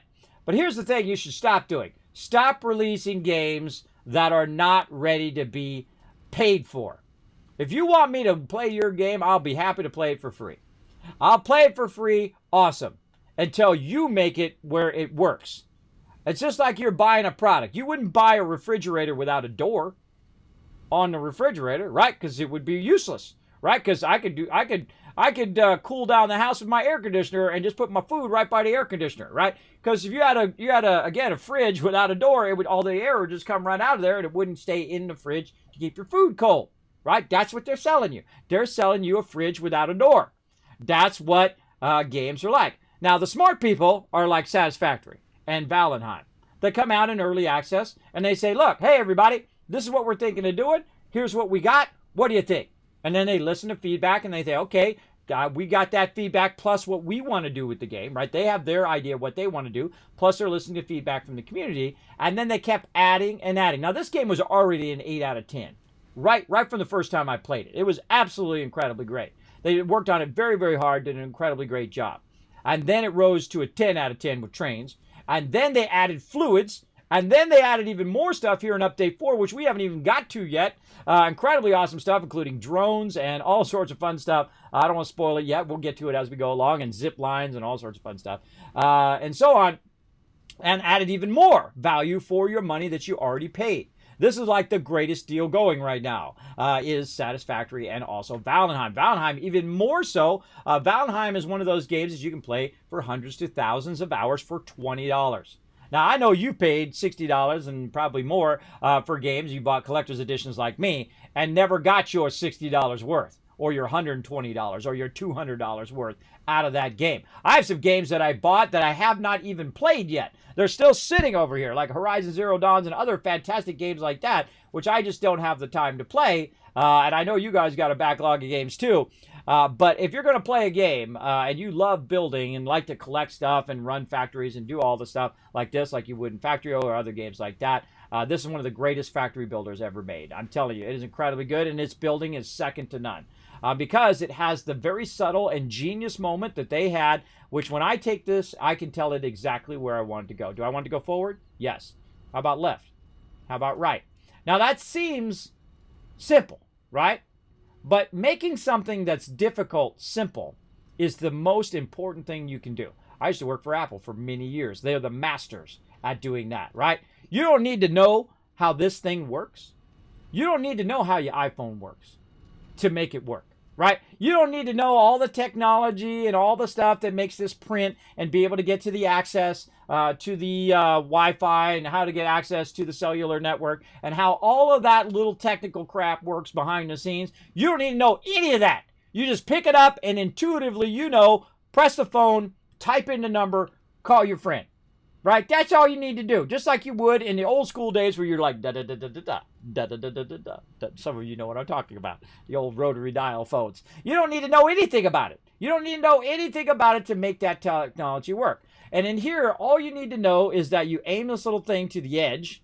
You don't need to know how they programmed that or how they made that work. A lot of other games don't have that. You have to be on top of it to build, or you got to be underneath it. You got to be at a certain spot to build that particular thing. Here, you can build from anywhere, from any direction, from as far away as you want to build. If I want to put a foundation down way over there, I can do it from way over here, right? I say I want to put one down right here. Boom, right there. No, I didn't change my mind. I want to put one over there, right? I put one there. I put one here. I put one at the end. Whatever. You can build from really far away, from vertically or horizontally. You can build from down below or up above.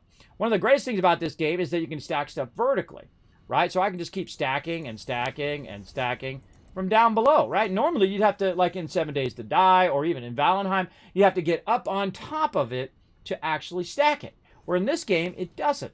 And again, it seems like a simple thing, but nobody else does it. Satisfactory has crushed it, bro. Satisfactory has absolutely crushed the building. The building is second to no game. This is the best. Everybody needs to take notes from this game. It's kind of like The Witcher 3, right? Once The Witcher 3 came out, everybody else has a new gold standard to live up to. The same thing with Satisfactory's building. Everybody else has a gold standard to live up to now in their style of building. Like, I'd love to see 7 Days to Die make it where if you're going around the outside, see this metal area here? This metal area is saying, look, if you roll over that side right there, boom, we're going to go ahead and put that out there. If I roll over this side, it's going to put it out there. Then we roll over that side, it's going to put it out that way, right? I'd love to see that in 7 Days to Die. I'd love to see that in Valheim as well. As I'm building vertically, I don't want to have to get up on top to look down. I would love to be down at the bottom level, and as I get close to that top edge, say of the wall that I'm building, as I move to that top edge, it says, oh, okay, you want to build one on top, right? Yeah, that's what I want to do without having to make stairs and get up on top and do all of that. It'd be way easier to do it the Satisfactory way. That should be the way that all games do their building because it's the natural way that it should work. It should work that way. Thank you very much for the host. I appreciate you coming in. Blue Smoke blowing up the stream. I appreciate that. Bringing your community into mine. Welcome, everybody. My name is Kismet. We're talking about how amazing that Satisfactory is here and the subtlety of its building and why you should snatch it up, everybody. It's an 11 out of 10 in early access. Very rare you're going to find games that are 10 out of 10, even an 8 out of 10 in early access. This is definitely one of those games that I have played through many, many times. We're checking out all the new stuff. Right now, we're building a bunch of stuff. We're actually waiting for our space elevator to kick in, which shouldn't take too long. Now at 3 times the capacity, we should be getting that unlocked quick. So let's run over there, get that going on. We're also doing some side battles as well over here. I don't know why I have that there. Take that out. Wait, was that a radar or was that a thing? I can't remember. I can't remember what that was, but that's okay. Let's go over here. Oh, we're 368. Now, what we're trying to do is we're trying to put certain materials in here because we can't unlock tier 5 and 6 in the actual unlock thing, right? We just don't put resources in there. You have to actually make resources and then send them up to the parent company. That's right, up to my buddies. Fix It. That's right. I've got my Fix It shirt on today. I'm representing the corporate overlords. Our space corporation, which sent us to this particular planet to extract those resources and to send them up there. Now, of course, eventually they'll add more storyline than that, but I would think. But I have no inside information on that as well. Okay, thanks. Well, there you go, Bandicoot. Thanks for coming in. When does the update 4 come out in early access? Yeah, they said mid-April. Yeah, Salif said it right there. Yeah, mid-April, it'll come out. And, you know, I don't mind it going on. No Man's Sky is a modern Cinderella story. It's more like, overpromise and then realize you can't deliver. And then say, you know what, we're going to stop talking about what we're going to do and we're just going to go do it. And you know what I give huge, more than the fact that they made the game even better, is the fact that they didn't just say, well, later, they didn't pull a Google, right? Google Glass and all that stuff. They're like, that project didn't work out. Oh, well. Or what's the latest, what was that platform? I've already forgotten the name of the platform. What was the name of that other platform that they closed down and just like screwed over all the streamers that were there? Except for the people, of course, who got paid millions of dollars. They made out like bandits. But all the other streamers got screwed. What was the name of that platform? I've already forgotten. Of course, I forget easy. What was it? Oh, Mixer. That's right. Blue Curl. Yeah. Just totally didn't bother to tell anybody. People build up their communities, build up all that time and effort and thousands of hours of their time into their stream, and then just like, peace out, and just close the whole thing down. That's messed up, bro. That's messed up. Where No Man's Sky didn't do that. They could have just taken the money, say, thanks for the money, bro, and then boop, boop, off they go to, Cancun or wherever they feel like going. And then they could have just took the money. But you know what they did instead? They just said, you know what, that's it. Radio silence. We're just going to put our heads down, and we're going to try to make this game better. And then they didn't charge you at all. And then they made another update and didn't charge you. And then another update and another one. And a year goes by, 2 years goes by, updates like crazy. And then they are now this year, update like crazy. Tons of updates. And now it's like $150 game, right? It's like worth a crazy fortune if you think about it. How much stuff you've gotten for your original purchase price is incredible. It's pretty incredible. If you were playing World of Warcraft, man, they'd be nickel and dime you like crazy. They have the Game Pass. They'd be having all the purchase and the microtransactions. They'd be paying you, you'd be paying the upgrades and the DLCs and all of that stuff. And you'd have to pay them just to play multiplayer online like some of the Xboxes and PS4s do. You'd literally have to pay them to play your multiplayer game that you paid for online. So you have to pay them not only the game, but you have to pay them a fee to play online through their gaming console to play online. You don't have to do that on PC, everybody. You don't have to pay an additional fee to play online with your friends on top of the cost of the console and on top of the cost of the game that you just paid for. Which I think is funny. That's like hilarious. What? Why? Wait a minute. Now, I need to pay for your console, and I need to pay for your game, and I need to pay a surface charge to play multiplayer on the internet that I am paying the internet fee for, and then must pay you a fee to play on my internet connection that I'm paying for, on the console that I paid for and the game that I paid for. How does that work? Why do I got to pay an extra fee in there? You ever notice that? Oh, yeah, Kismet's all up in that. I'm all up in that. What the heck? Now, of course, if it is a single player, or if it's a free-to-play game, they don't charge you for that. But they actually charge you to play. If you watch your fees, everybody, watch them fees. They add up quick. And that's what they want you to do. They want you to forget about the fees. They want you to not be looking at the fees and your subscriptions and all that stuff. And before you know it, you're paying $20, $50, $100, $600, $900, $10,000 every single month without even knowing it. It's just charging your card every month, man. I'm always watching all of those fees. In fact, I watch every single month, especially like your phone bill. If you have cable, cable's the worst, bro. They are the absolute worst. One time they raised my bill by $75 and told me it was taxes. Did the tax rate go up by double? Are you sure? Are you sure? Someone actually told me that when I called the customer service. I'm like, why does my bill go up by $75? Well, it's an increase in your taxes. And I'm like, no. They don't increase your taxes that much. Did my local state tax increase by like 5 times? I don't think so. I'm 50 years old, bro. I've been around. I'm telling you, my taxes aren't going to go up that much. That sounds like a bunch of BS to me. It sounds like you raised the price, didn't want to let me know because you knew I was going to be pissed off and was just going to check and see if I was paying attention. That's what they like to do. They like to raise that price just a little bit to see if you're paying attention to your bills. You should not give over the power of your money to anybody else. And you see that start to raise, you call them up. You say, look, my bill went up by $30. Why'd it go up by $30? Well, taxes and this, that, and the other thing. I said, don't BS me. Tell me the straight deal. Did you raise the price of my service without telling me? Because if they raise the price of your service, you should be all over. And I watch my electric bill every month. Did it go up? Did I watch my phone bill? Whatever. You got to be diligent, everybody. They're going to try to little slide one in on you when you're not looking.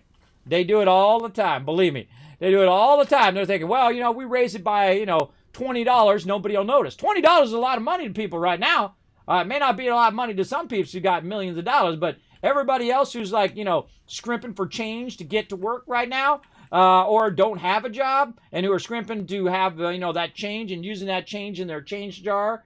Everybody used to have a change jar. I don't know. Anybody got a change jar anymore? I still got one. My wife takes it all anyway. But if you got a change jar, you're probably dipping into that change jar. If you ain't got a job, you're just trying to get some food, bro. You're trying to get pizza for your kids this week, and your wife and your family or yourself. You're dipping into that change jar. I don't know if you guys even remember what change jars are. I'd usually keep a jar just for all your change and you throw it in there, and then as you need quarters or whatever. This is when I was young. I used to do it more. And then when you're young, you would go and you would grab, a bunch of quarters out of there. Because, you take all your change and you'd use it for your laundry. And then you go to the laundromat and then you do your clothes. I'm sure there's people still using laundromats out there. I'm sure. I don't use a laundromat anymore at my age. I got a nice washer and dryer because I have 3 kids. I'd be in the laundromat for like 5 hours every single week. If you got kids, you're bumming when it comes to laundry, everybody. Because my kids, I got 3 girls, so they're changing their outfits like every 5 seconds. It feels like. All right, let's go ahead and do some Stream Raiders. Let's go to battle. All right, time to go to battle, everybody. Let's do it. Get you guys some loot. Let's fire it up. And again, thank you very much, everybody, for coming in, hanging out. 27-7 was a disaster. Yeah. Did you ever do radio or announcer? Because your ability to speak constantly is pretty good. Yeah, only half time. When I first started streaming, I lost my voice several times. I try to pace myself now. I don't play music or anything like that. I talk to my stream because that's what I like to do, right? Here's the thing. When you start your stream, you answer to nobody. You do whatever you want, right? You can sit and not talk at all. You can not have a camera or whatever. It's really up to you. Me, I like to talk to my chat. I like the type of streams I like to watch are the ones that are explaining the whys and not just the hows. That's what I like to do. I like to explain the whys of why I'm doing this, that, and the other thing. Man, I got to turn this down just a little bit. I keep forgetting. Let's turn this down just a little bit here. Let's go down to about, let's say 75%. 75%. Let's try that. There we go. Open the captain's chest. Grant some love to you guys. Let's see. Hair Luna, Blue Kronos, and Reaper all getting some stuff. And Sis coming in. Overall MVP. Right there. Oh, look at that. Ooh, legendary scrolls. Man, we're not even trying. We're level 32. All right, what do you think? Low side. Let's go low side, and then we'll go ahead and try to get ourselves a bunch of stuff here. Let's see. This is a 4 skull. I don't mess around on these 4 skulls. I just try to get you guys crazy tons of loot. So I'm going to just call me in there. That's right. The Wasteland Tycoon. Look at me all dressed up. I'm in a game, everybody. There I am. All dressed up for TwitchCon in my yellow fedora and whatnot. Right in there. Pretty fun. Also, I've got Norbert, my little baby dragon, which you can actually see down there as a stream avatar. As well as now coming down the line is going. Oh, there's Norbert right there. Somebody put. Wow, that was like great foreshadowing, Richie. That was great timing, bro. There's Norbert. He's in the game. And then also, we're going to have Sparkle, which is my real-life corgi dog, which also you can make a corgi right down there in Stream Avatars. You scroll down into the panels. There will be a panel down there for Stream Avatars. You can make your own fun Stream Avatar as well. And you can also join us for some battles. This is a free-to-play game. Stream Raiders is what it's called. You can find the link in the chat. It'll be right in there. You can find me or Captain Kismet, get access to the battle board. Come join us for battles. We're going to be doing it all day long. It's going to be super fun. Let's go back to it.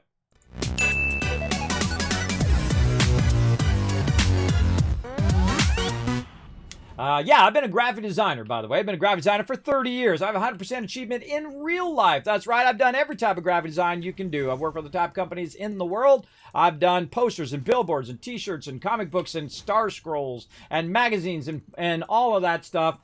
CD labels, even records as well. I did a lot of stuff for music companies as well as giant companies like Disney and other peeps like that along the way. And I could name drop all day long, but you get the general idea. I've done hundreds of thousands of projects in my career over the last 30 years and had a phenomenal thing. I always wanted to be a graphic designer since I was 7 years old. Imagine knowing what you want to do in your life at 7 years old. I know, it's pretty awesome. Pretty awesome. You have a passion for it, and I was also very lucky in the fact that I was born about the time in which graphic design and computers would merge eventually at one point. Now, of course, I've already got 10, 15 years experience as a child in computers, and then also was studying graphic design and architecture at the same time. And then when those first two came to and merged together, which was originally on the Macintosh, by the way, which eventually was reverse engineered. Of course, they originally stole it from Xerox, which weren't smart enough to realize that they had something that was worth trillions of dollars. Trillions of dollars, and they were so short-sighted that they would not capitalize on it like Apple did. And then, of course, Microsoft came along and used the Mac to reverse engineer it, and then, of course, made Windows. If you didn't know that, that's the true story of how those things began. And then, of course, they went on to be prolific. Of course, Microsoft had its idea of making the cheapest components and letting the user decide what kind of machine they want. And, of course, Apple took the other approach where they did the all-in-one and tried to make it the best, most fantastic product they can when make both the hardware and the software already be in sync. Now, no matter which side you are fence you're on, it doesn't matter because it's just a thing. Thank you so much for bringing in the Kismet Love Train Keyblade Night. It's just a tool for your use, right? Some people are like, oh, I like this thing. I'm PC Master Race, and I like Windows, and I like PC, and I like Android, and I like blah, blah, blah. I don't care. I use it all. Just like when I go to Home Depot, I don't say, well, you know, I can't use this number 2 pencil. I got to use this number 2 pencil, right? It's a number 2 pencil. It has the same purpose, right? You can do just all the things you can do on Mac. You can just easily do them on PC as well, or vice versa. Certain machines are made for a certain thing, just like tools are made, right? A screwdriver is going to be much better at taking out screws and putting in screws than a hammer is going to be, or a wrench. Right, and I use that quite often, analogy, quite often. If I have a wrench, I'm going to use a wrench for what a wrench is great at, and I'm going to use a screwdriver for what a screwdriver is great at, right? Me, it's just a tool, right? I don't care if you're on Xbox or PS4 or Switch or PC. It's irrelevant. I don't care if you're on Mac or you're on mobile or whatever. It's all about the games. The console is mostly irrelevant other than the fact when they have exclusives. It's whatever best suits what you need. The tool that you need is the most important tool, is the one that's best for you. And it might not be necessarily best for someone else. And that's okay. It's okay to be different than someone else. It's okay to have something that not everybody else might have. It's okay. It's okay. In my case, I use all my tools for what they're for, and I make them pay for themselves. Because, hey, this ain't no free ride. If I buy a computer, I want that computer to pay for itself at least, right? Now, I use Mac over here. I have a program called Maya, which you see all of my 3D animations and stuff, the same one they use in major motion pictures and animations like Toy Story and things like that. I have that program over there, including a whole bunch of other programs that I use, like Photoshop, Illustrator, and all of that, which you could just as easily use on PC, which you can use. The problem with PC is it's still based on DOS. That's right. DOS from the 70s and 80s and 90s. That DOS, yeah, still using it today. Windows 10, yeah, still the underlying thing. And that's why that Microsoft updater sucks so bad. But it doesn't matter as long as you use the tool and the tool does what you want it to do.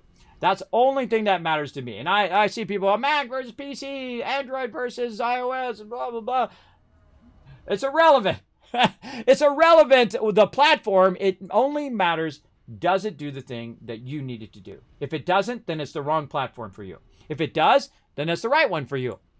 And you're like, well, this one costs more, and that one costs less. Most of the time, I find, and here's the funniest thing. I always find it when people are like, oh, well, this PC and that PC. All of it is made from the same components, everybody. It's made the same hard drive, the same processors usually, and so on. And some processors have different features and whatnot, and same thing with video cards. But pretty much they're made in the same way, in the same style. So what you're buying is pretty similar anyway. Now, if you could have 3 different items, and they all had different prices, but the only difference between them was a little label stamp on the side, then that's it. That's the difference, right? It's just like in game. When you're playing a game and you can buy something, especially like in an auction house, great example, like World of Warcraft or something like that, where you go into the auction house and you're going to buy yourself that epic sword that you want. And you go in there and you say, hey, I want this epic sword. Now look, I could buy 4 different copies of this epic sword, right? They have all the same stats and they work all the same way. Let's just call them all equal, right? And this one is 4 times expensive than this one. Which one are you going to buy? You're going to buy that one, right? The one that's cheaper, because guess what? You're going to get the same value and the same return for the same price. So why pay 5 times as much if you get the same return on it, right? Now, I always look at stuff as an investment in whatever I'm doing. Like if I'm working on the stream and I'm buying a microphone, which over here, which I did not buy this microphone. This was from Yeti, a Blue Yeti. They sent this to me. Thank you so much to them. That's the Yeti Caster, incredibly fantastic microphone, as well as other things. Now, of course, not spending money is making money, everybody. So I didn't spend money on that. Of course, they got their return because that's actually one of my best videos I've ever done and one of the biggest things that I've done on my YouTube channel. There's like 10, 15,000 views on it. Now, I haven't looked at it in a while. So they got a really great return on that investment, that's for sure. And a lot of people in the comments say, hey, Kismet, I'm going to buy one. Kismet, I'm going to buy one. Kismet, I'm going to buy one. So, I mean, hey, for their investment, that's a huge, good return for them. That's for sure. And especially on a channel like mine where I have 2,500 subscribers, and so I got 10, 15,000 views. That's a lot of views and a lot of publicity for them. So that's a good return on their investment as well. And that's what you want. You want a return on their investment, your time investment, and everything. And the same thing with your computers, and the same thing with everything that you buy, right? This thing needs to pay for itself. It's a phone, right? I don't use it for a phone. You know what I use it for? A timer. I use it for a timer more than anything else. It reminds me of things. Hey, I need to, go open the door when my kids get home. I need to, my kids got to get ready for bed in about 30 minutes. I need to remember to run the battles every, 29 minutes and whatnot. It works great for that. Now, again, anything you invest in, don't just buy it because you want to buy it. A lot of people do that. Like, hey, Kismet, I'm going to get me a soundboard for my computer. Now, hey, if soundboard is your thing, more power to you. But I don't use a soundboard at all. Why? Because they're obsolete, everybody. You don't need a soundboard. You know what you can do? You can do it all in software, right? You can do it all within OBS. Now, if you're trying to do effects or trying to do stuff or whatever, it actually limits you to have a soundboard. Well, do a little streaming stuff here. It actually limits you to have a soundboard because what happens is when you're feeding that sound into your computer, it's combining all of those channels together. Right? If you are going to edit your video later, maybe you were in the middle of talking or doing something, and maybe somebody on Discord talked over you, or maybe the game sounds went off, or maybe the game sounds got really loud and then no one could hear you or whatnot. I actually record mine in multiple channels. So I have my microphone in one channel, I'll have my game sounds in another channel, I have Discord in another channel. So if I'm talking and someone talks over me, you'll hear me just keep talking. Reason why? Is because I can go in later and I can turn the other person's volume down or completely cut them out altogether. That's right, because that is the genius of editing. And you can do that all within OBS. You're good to go. You're good to go straight within OBS. You can go ahead and set up all your different audio things. I suggest not to use the built-in stuff. I suggest to create a new source for each and every audio that you have. In my case, I have Discord. Right now, just to list my audio mixer, I have Yeti Caster going, which is the thing I just showed you, the microphone. I have my system sounds. I have Discord. I have my Elgato game capture, where I'm capturing it through my amazing Elgato card, which I highly recommend. All Elgato products. They make incredibly great products. As well as I have different transitions. I have my camera, which I have that turned off because I don't use that microphone. And then I have other sounds that come through, like random sounds that I do from my little soundboard over here on my Stream Deck. Let me go ahead and try some of those. Hold on, we're going to find it here. Like this. Like that. So I have that in another channel. So I have control over all of that stuff while it's running. And I have my Stream Deck over here, which is incredibly useful. One of the most useful things I've ever bought for my stream, because I can instantly press a button and it puts stuff in the chat. I can instantly press a button, it'll start and stop the stream, including entire macros of things. Like you see me do a whole bunch of sequence of stuff, like when I switch transitions and load stuff up all at the same time. That's when pressing one button and it does like 5, 10, 50, 1,000 actions, whatever, how many ever you want to program in there. Is incredibly, incredibly valuable for your stream. So again, big love to my sponsor out there, Elgato. They have sponsored streams several times. I do appreciate them. I'm not a partner with Elgato. That's a very different thing. That's when they just send you all their best stuff. I'm not big enough of a streamer yet, I guess, for that, but you know, I keep working on it every day. That's one of my big goals, to become a partner with them, because I love to partner with people who have great products, who have really, I feel like they don't get enough love. I feel like Blue gets a lot more love than Elgato does, because they're probably a bit more unknown. And I didn't even know they exist, everybody, until I saw them at TwitchCon, and I saw their roll-up green screen, which I'm using right now behind me. It's a roll-up green screen. So it's in like a little metal box, and what you do is you just roll it up at the beginning of the day, and then you roll it down at the end. You close it up over, and it's inside there, and it's just fine. It's not going to get damaged or anything like that. And then it doesn't take up your entire office. I used to have a green screen, which had green and blue on either side, and it just took up my entire office, and it was always in the way. And so after the stream, I'm not using the blue screen or green screen, so it just sucks up my office space, so I'd have to fold it down. And I tell you, I had a metal bar around the side. I hit myself in the face a couple times with it.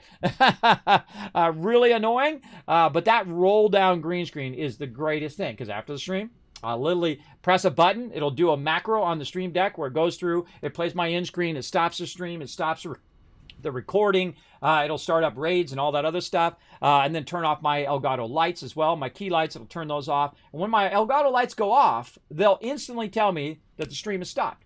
And so I don't do a Twitch fail and get up and, you know, show my butt or whatever. You know, there's a lot of Twitch fails that people forgot to turn their camera off and recording off and whatnot. And then I'll literally stand up. The first thing I do is I roll that down, I cover it up, and it's protected against my children and my dog getting any damage against it. And it also frees up my office, so I can just step over it and walk around my office and do whatever I need to do in that day. And thus, it is nice and compact and put away. You can also get one that would just be on the wall. You can scroll up, or you can pull down and roll up again.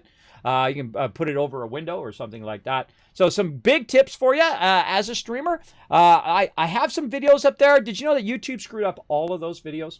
They screwed up all of my extra videos, and now I have to go back and find out why they're screwed up and why they didn't roll out and all of that stuff. There's always some sort of technical problem that Kismet is constantly fixing all the time.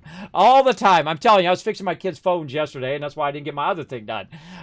They didn't program it so that I just got them upgraded phones, so they now have cellular service. I said I'd get it for them when they're 13. It's their 13th birthday today, by the way, but we got it fixed when my other daughter got hers fixed as well. And so they were using the Wi-Fi, and they were FaceTiming each other over the Wi-Fi. And I'm like, well, you don't really want to do that because you have cellular service, so you can do it anywhere without doing that. You actually want to use their phone number. And you know, children, even when you're doing something nice for them, they still complain. And like, Daddy, I'll do it later, do it later. I said, no, you want to fix it in the moment or it will never get fixed. You want to fix it now when you're thinking about it, because I'm not going to think about it later. So I went in and I fixed it. So now when they're calling each other, they're calling each other through their cell service, because I have unlimited calls. So basically, you're not trying to do Wi-Fi FaceTime over a random Wi-Fi, because it was auto-connecting to random Wi-Fis while we were out. And I'm like, no, you got to turn that off, because you don't want people to see your secure stuff, as well as you're actually going slower, because their Wi-Fi is going to be slower than your 4G or 5G, depending on what phone you got, right? So, and again, I know all that technical stuff. How do I know it? Because I studied that stuff. Did someone tell me? No, I went and learned it on my own. So there's nobody to come in and fix my phone for me, right? I gotta be the fixer of all the stuff. There you go. There you go. Yeah, tons of things. Yeah, CD. Yeah, I'm so bummed that they failed to disclose how bad condition it was. No Man's Sky, most other games charge a ton of DLC and expansion. Yeah. Right now, the best deal going is, I feel like, Satisfactory, Valheim, and No Man's Sky.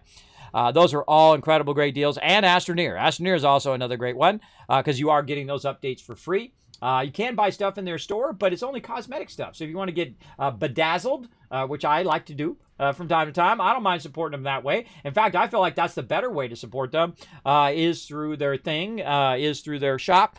And so I went in there and I dropped $20 on it just to show them some love. Over there, I don't mind at all. Don't mind at all. Show them some love. Definitely a good investment. Yeah, sounds good. Let's see. Shake your groove thing. Hey, EMZRT, what's up? You ready to come join us for some battles? I see you started up a dance party there. Started up a dance party. All right. Now, after all that talking, which is one of my favorite things to do. In fact, by the way, if there was no chat on Twitch, I would not be doing this. I feel like that's my favorite thing. And sometimes I get people like, Kismet, play the game, play the game. What are you, 12? Get out of my chat. I'll do whatever the heck I want to do because it's my stream. I'm going to do whatever I want. There's some people just sitting just chatting all day long. That's all they do. But hey, that's more power to them. It's their stream. They do whatever they want. My stream, I'm going to do whatever I want. Oh, bombs are dropping. One dropped in my coffee cup. It totally looked like it dropped in my coffee cup. Did you see that? That's funny. That's funny stuff. All right, so there we go. We got that going. Now we got all of that going. I'm really just kind of chatting to you guys while I'm waiting for my space elevator to do its thing anyway, so we can unlock that next stuff. How we doing? Oh, it's done. All right, awesome. We talked just perfect. Just a perfect amount of time. Let's seal it. And let's send it.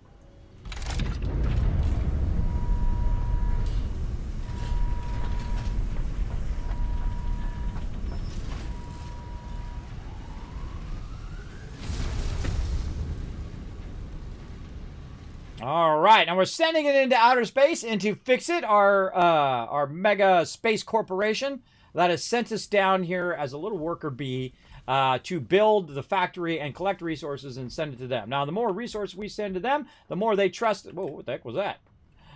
The more they trust us to go in and build bigger and bigger factories. So now what we've done is we've unlocked tier 5 and 6. Now the newest thing they've put in the game so far on the tiers that we've done is going to be our power storage, as well as we have unlocked some other stuff in the MAM. But now we've got tier 5, which is our oil processing, which is really great for power, including our valves and our other cool stuff there, and our industrial manufacturing, which is going to be our large manufacturer. Definitely going to need a lot of power for that as well. We've got alternate fluid transport. If you haven't seen the game in a while, they did add a packager a while ago. That's really cool. I dig it because it's a lot smaller footprint than some of the other ones that you would normally use for that. And then this is all the same here. Now, let's get into tier 6. We got extended power structure, and that's where we're going to get those level 4 belts, and we're also going to get fuel generators so we can use oil as fuel and, of course, for power. We're also going to get a nice jetpack, which is already in there. And, of course, the awesome trains. I love the trains in this game. Not only great for transport, but also great for using it for transporting materials and fluids back and forth. And then we're going to get our pipeline Mark IIs, which are going to be 600 instead of 300. Those are going to be nice. We're going to get into all of those. Now, Kismet, do you have all the resources to make this happen? I could tell you probably not. Probably not, because I can see right here that we have motors. And motors are the thing I was talking about where you need stators and you need rotors at the same time. And so we really need to get our stators going. So we have a lot of backlog of stators. Whoa, super loot, everybody, jump! Exclamation jump in the chat. We really need to get that going first so we can have a lot of motors, because we're going to use our motors for our oil extractors and stuff like that, including we're going to need to get our circuit boards going and whatnot. And up here, we've unlocked our truck, or can unlock our truck and everything, but everything right now is basically being stopped by those motors. Now, I could go in and make 50 motors and unlock it just as easy that way, but I like to get to a point where I'm just kind of making the stuff as I go along. And this way, in the long run, you don't have to come back and make it later, right? If you have enough power That's a great way of doing that. Now, if you notice that a lot of these things in this upper level, you'll start to notice that is going to start using the manufacturer. The manufacturer uses 3 to 4 items at the same time to feed in there to make additional items. And last time we got all the way to nuclear power and we were using making batteries and all sorts of fun stuff. We'll get into that as well. But really no new stuff in Tier 4 and 5 in the direct upgrades here. Now, again, there is a bunch of stuff in the MAM. Let's go take a look at the MAM over here. I think we got it here in the back. Let's go take a look at our MAM over here. And in here, we've been, of course, researching a lot of this stuff. Now, look at that. I could do that one right there. That's 5 minutes. Whatnot. Now, some of this stuff is really not necessary. Do I use a lot of this stuff? Probably not. I'm not going to use the rebar gun and stuff, but I usually research it anyway. And we've been working on our Caterium here. As you can see, we've got a bunch of Caterium running, and we've been getting our pocket dimension here. We got electronics. We got the new zip line. Blades are really awesome, really great to do Caterium. And usually right about after I retool my factory, then I'll go in and I'll do Caterium and unlock this stuff. The new power switch is in there, which we haven't used yet. We do have some batteries running right now. We also unlocked our new power poles. We also need to get our high-speed connectors done, or in this case plastic, done so we can get into those lower tiers. All of our flower stuff is done, which happens to do with our color gun. Marsilia, we got that done, and we could do parachute, but we're just going to forego that. Right here, good one, nutritional mixture, which then gets you into the higher end nutrients. We could do that if we want. We still need to get a purple guy there. And look, we are actually working on quartz. There we go. We got a bit of quartz going down here. Now, why is quartz so great? Well, quartz is great because you're going to get this Explorer, as well as you're going to get your radar right here. Now, your radar uses those heavy modular frames, and heavy modular frames are done in the manufacturer. So you're going to need that big manufacturer with multiple streams of various resources to get your heavy modular frames, and eventually we'll work on computers as well in there. As well as you got your radio signal scanning, which will actually allow you to scan for stuff. I don't know how really useful that is in the game. I very rarely ever use it, but there you go. Now, we can also unlock the rifle eventually here and all of our rifle stuff, which is our rifle cartridges and whatnot. Now, I find that you know, because you don't have enough inventory space most of the time, that carrying a lot of those rifle things around is rough. But there you go. We also unlocked the explosives early. Usually I wait till later to unlock that. And then, of course, inflated pocket dimension. That we could probably do right away. All we need to do is take some of our sulfur that we're using and make 50 of our powder. Now, they've already made a bunch of that and got that going. But let's see how much we've got in here. I saw a little bit. Yeah, there's a little bit in there. But we could definitely get that one going. I'm always looking for what I can actually upgrade in the moment. In that particular moment, right? What's the easiest thing to do? And inflating your pocket dimension is always the #1 thing that I'll go with, because you always want to have more room. And so if we had enough sulfur, if we had our sulfur running and running it back to the base and getting it going, I would go ahead and do that. Oh, someone's sitting on the corner over there. Someone's sitting in the corner, sitting on the dock of the bay, drinking my coffee and whatnot. You can see we've got lots of stuff going there. And so we want to get our quartz going, our sulfur, and all of that stuff going as well. Okay, so we got that going there, and we got all of that going. We're waiting to do our upgrades. And so let's go ahead and think about how we're going to do our motors. Now, all this stuff over here is not very useful in the moment, but let's go see what we need for our next level items to feed into here.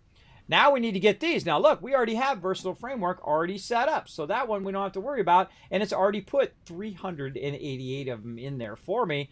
So I can go ahead and just let that keep on running. That's a combination of modular frames and our beams, steel beams. And that'll just keep running. But let's go look at our Versatile Framework over here. And you can see it's all come out of that box. And see if it's actually making some. Yes, it is right over here. It's actually making some. Now, I can just kind of set it and forget it on that, because this particular tier, this next tier that we're getting into, takes a really long time, right, to get all of these going. Now, also, we're going to need modular engine, and we're going to need adaptive control unit. Now, we're going to need to unlock those as we go along so that we can actually start to make those. So right now, it's a good idea just to say, okay, which part of the factory do I not need? and come back to it later on. And so when we get to that, it's going to be over here. There it is. Right here under industrial manufacturing. So we're going to need 100 of our motors, and we're going to need plastic, and we're going to need rubber. So what do we need next? Next, we need to get working on our oil, right? And to do oil processing, we're going to need some motors. Now, again, I can just go and unlock this right here and just start making some motors like that. And that is actually the fastest way to get this done. It's the fastest way to get to the next tier than to go and build out a whole bunch of manufacturing. But you're going to eventually need more motors than just 50. You're going to need 100, 200, 500, 1,000, 2,000. Depends on how big you build your factory. But you're going to definitely need this to actually be running on its own without you having to do it. Right? You definitely want that to be running on its own volition. And of course, this game, you can set stuff up. AFK, come back, and GG, you're good. Now, right here, we're running our stators into here, and those are producing as much as they can. Now, a good time right now is to, if you have a backlog of steel pipes and wire, which I probably do, let's go look. Let's go look at our steel pipes over here. And yes, see, I've got a nice backlog in there. I could go ahead and burn those up. I can start overclocking my stuff. Let's do a little overclocking today because we do have excess power, so we can go ahead and get that going a little faster. And we'll go ahead and grab that. I don't see any more. I thought I had more of them, but they might have taken them and used them. That's okay. I can always get more. You always end up with tons and tons more of them laying around. So let's go over here and get this going. We go ahead and put this in here, and we can boost it by 150%. Like that. Now, what's more efficient? Is it more efficient to boost this by 150%? And by the way, it's using 15 megawatts right now. And the second it does one, it's going to boost it on the next one. And boost. Now, it's actually using almost double the amount of power for only 150% of the output production, right? So you'd be better off to actually not do it that way. You'd be more inclined to actually go in and make a second one instead of boosting it. Boosting costs you a lot of power. And even if I do have a lot of power, I still feel like the efficiency level of that is so low that it's not worth it to do that. Now I'm going to go ahead and move my production line over here to the side. Let's say right here. And I'm going to go ahead and double, or in this case, triple up on all of that. Oh, and we got something unlocked. Parachute. There we go. I think Reaper's over there getting that parachute going on. Is that you, Reaper? I think it is. He's getting that stuff unlocked. Feel free to unlock whatever you want there, Reaper. Go for it. All right. And then we're going to go ahead and we're going to bring some of our resource over here. Now, I feel like since this resource is being raised up from over here, I can turn that resource and better run it over this way. And so I'm going to line these up to this, and I'm going to turn it in this direction. And we're going to go ahead and use the same one all the way down right there. Now, another thing I can do is I can go in and I can put a second one in.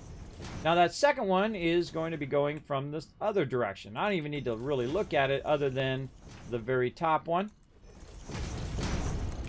Like that. And then we'll pull these bottom ones out. I don't need them. Like this. And then we're going to go ahead and use our lifters. Now, the great thing about lifters, if you've done it right, is it will snap in there and do it. But see, we got it offset. Now, I can actually do that. You can actually do that with your lifter, and sometimes it works. But I don't like to do that. It's too close. It's too close. No, we don't like that. That's too close. Let's go ahead and accommodate our lifters by just taking these right back out again. Like that. And I do a lot of stuff that I'll put in, take out. But you can see it actually extended the top of it all the way out. So it actually will work if you want to, you know, clip that stuff through there. I don't like doing it. But we'll start with our lifters first. So we're going to say that doesn't count. And we'll say 1, 2. And then we'll lift it up and see if it touches in any way. Now, it can be a little bit closer or further away, depending on how it's going to snap in there. But there we go. Let's go with that. And now we've got that one in place. And then we've got our cross line here. We've got to, again, make sure it's going in the right direction. And now we have the spacing for all the rest of these again. Oh, time for a battle as well. Put that in there. Put this one in the opposite direction. Check this one up here. There we go. And again, I hope you don't mind if I speed up a little bit. I've shown you guys this many times before. And this is just figuring out the logistics of making all this stuff work. And then now when we add our lifter, which should be always the last thing that you do, to add those lifters. Oh, look at that. That one's offset. Why is that offset? Yep, it's definitely offset. Offset. Take that out. Again, always be watching for that. Sometimes it doesn't tell you the truth. It says it's lined up, but it lies. Big fat liar. There we go. And of course, again, take this back out. Put that in last. We're going to do that battle here in just a moment, everybody. Get that battle going on. That's actually feeding down into there. And this is going to feed across this way. Feed across this way. I'm going to take this out. I don't know, just because I feel like I should double check it. Get that back in there. Looking good. Now at the bottom level here, we're going to be going in the opposite direction. It's going to be going this way. And of course, that particular thing I put back in is not going the right direction. And let's go ahead and fix that. Again, you're going to see a lot of these issues as you go along. You should see this is the input here. Yep. And that's going to go that way. Very easy to fix. Just take it back out, put it back in. No biggie. And let's take out these excess ones and run that to there. And run this into there. All right. Now we've boosted our production by 3 times. Now, do we have enough? If we figure out all the numbers, will it be enough? I don't know. You don't have to always do it by the numbers, everybody. A lot of people do get completely in the numbers and fascinated with those numbers, and I like to do it by the numbers from time to time. Remember, I also get the thing, Kismet, this game's too complex, I can't figure it out. Well, the thing is, you're making it too complex. Just take it and run it. And don't worry about anything else. Don't worry about the numbers. Just take it, run along there, run it down to where you need it to go for the time being, and you can figure the numbers out later or never. You can just say, is it diminishing or is it increasing, right? If it's getting more than enough in there when it's cycling each and every time, then you have more than you need. If it's going down and all of a sudden the thing stops, well, you don't have enough, right? That's pretty simple. You don't need anything more complex than that. That's pretty much the gist of it. Now over here, you can see we've got our stators, our steel pipes and wire. So we're going to go ahead and just divert our steel pipes from over there. And we're going to divert them now over here. And that will go ahead and feed all of those in there. And we're going to tell it to do a lot more stators than what it was doing. About 3 times as much. Use up all of our excess resources. Better it doing it than us. It should get in there and fire that up. And then we're going to go ahead and remerge these back together. Let's get that input going in the right direction. There we go. Or output, I guess. Better way of saying it. Like that. And I like to leave a little bit of a gap so I can actually see it working. Because there's a lot of visual clues in this game that tell you whether something's working or not. And that's why you'll see me leave a pretty good gap right there. So if I'm walking by and I look down and I see there's nothing coming out of that particular one, then I know there's something going on with that particular item. Now this one back here is now useless, so we can take that one out like so, and we can go ahead and tie that into that line here later on. But we're going to need some power for all of this. Do we have some power over here? We do. Alright, and then we'll have some fun. We'll get up here on top of this. Now because I have my blades on, I can actually jump up pretty high and get up here on top of this, which is really fun. I like to backfeed all of these, all the power. Run behind. Like that. Very fun. Alright. Ah! It took me a long time before I realized there was a ladder on the side of this too. We can get up here on the top, which is real fun. Stators there. And then stators over here. Alright. Awesome. Looks good. Looks good. Okay. So that's off and running. We've got our stators back up and running there. Now we are using our stators way over here. So we want to go ahead and just kind of redo this across here. And I'm just going to run it across here like this. Whenever I'm working my space elevator, everything that I'm doing over here is typically temporary. And so I typically don't worry about it. I just keep doing whatever I need to do. Now these smart platings that I'm running in here are really not doing any good. But I can make some extra smart platings and just have them laying around if I so desire, need them later. And so I feel like, since I've already got the manufacturing going, I'm just going to take this. And I'm going to divert this output right into there. I just kind of backlog a lot of those smart platings in there. And if I need them later, I'll know where to find them. Right in there. And I'm also going to take the ones that I picked up. There we go. Throw them in that box. And those will run in. Again, the thing that we're really worried about is this middle one right here, which is our versatile framework. Now, do we have extra modular frames and extra steel beams? Those look pretty full. Over here, these two aren't doing anything because those are making our automated wiring. And right now, it looks like it's missing some cable. So let's go see what's going on with our cable. Woo, almost fell. Let's go see what's going on with our cable there. And why it has no cable. All right, first thing we do is we look in the box, see if the box is empty. Okay, box is empty. We don't have enough overall production. And let's see if there's any cable coming out of there. Yeah, it's still coming out of there, slowly. But our cable production is not enough. We can see it's just going onesie-twosies there instead of as much cable. Normally, the funny thing is, normally cable is usually the #1 thing that I have way too much of. I mean, way too much of, for sure. Oh, shake your groove thing there, Adam. Yeah, there you go. Blowing up those stream raiders, having some fun. Thanks for coming in, hanging out. All right, time to do some battle action, everybody. Let's go. To battle! All right, here we go. Everybody going to start up another battle. Get you guys some loot. Let's fire it up. How we doing? How we doing? We're doing good, man. We're getting some loot today. Get it.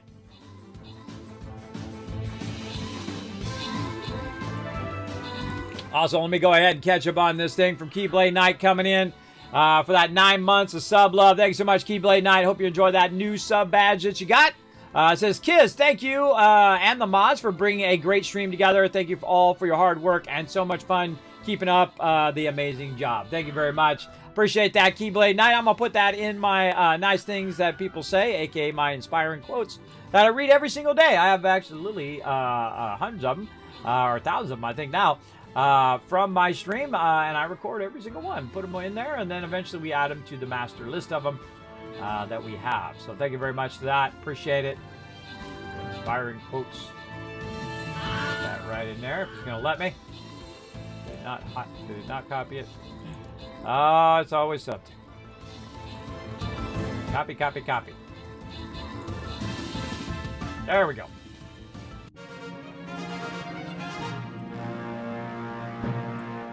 Hold on one second. I put your name in there so remember who's the one who said it. There we go. Awesome.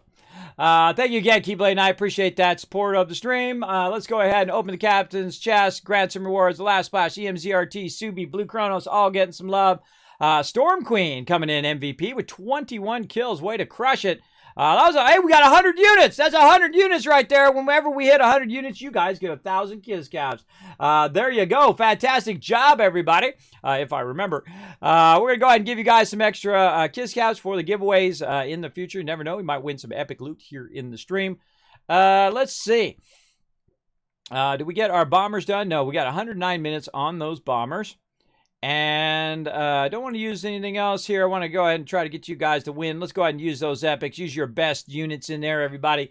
Get your best units fired up because this is going to give us tons and tons of loot right there. So I'm going to use my best unit. I'm going to use my tank there. We're going to get that in there, get it going. I guess I could use my healer too. Either way, but let's go ahead and fire up that battle. Let's get back to it.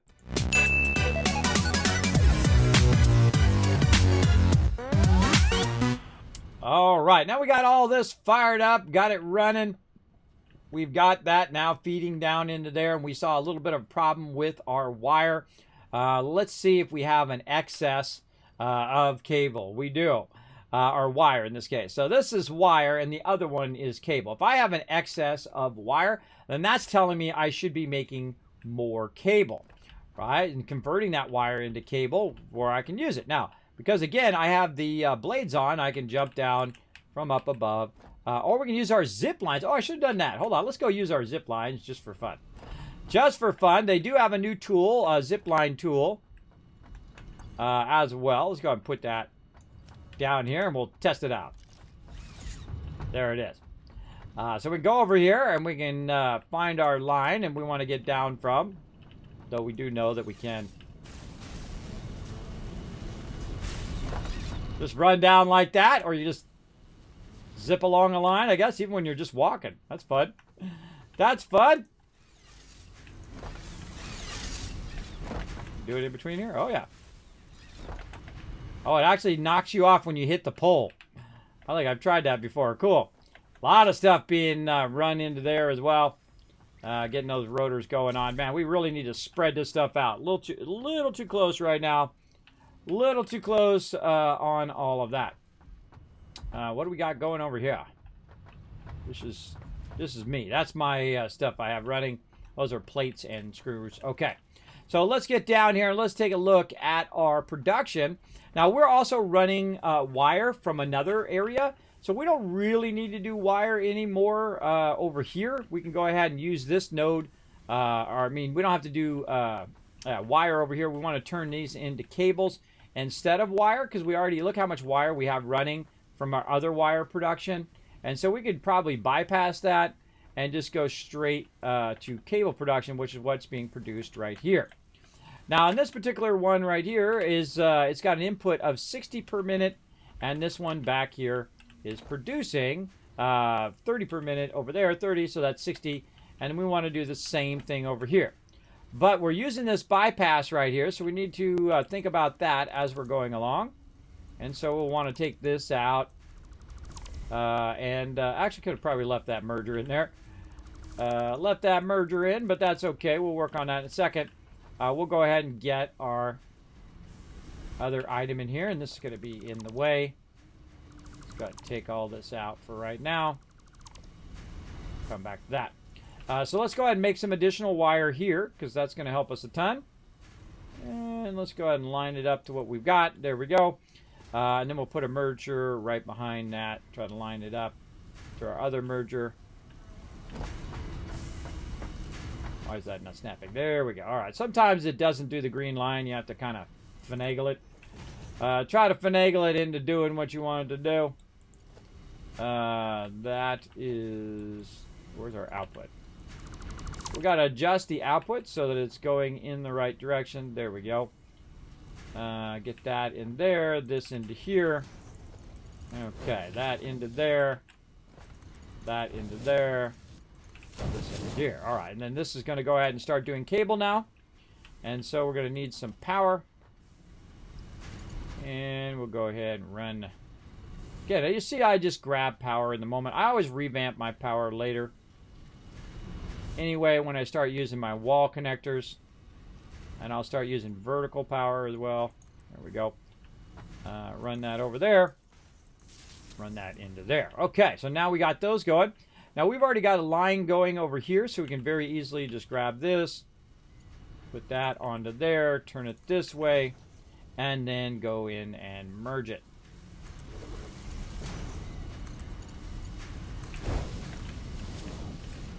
And in theory, it's going to pump a bunch of those out, and now we just doubled our wire production. That's not too hard, right?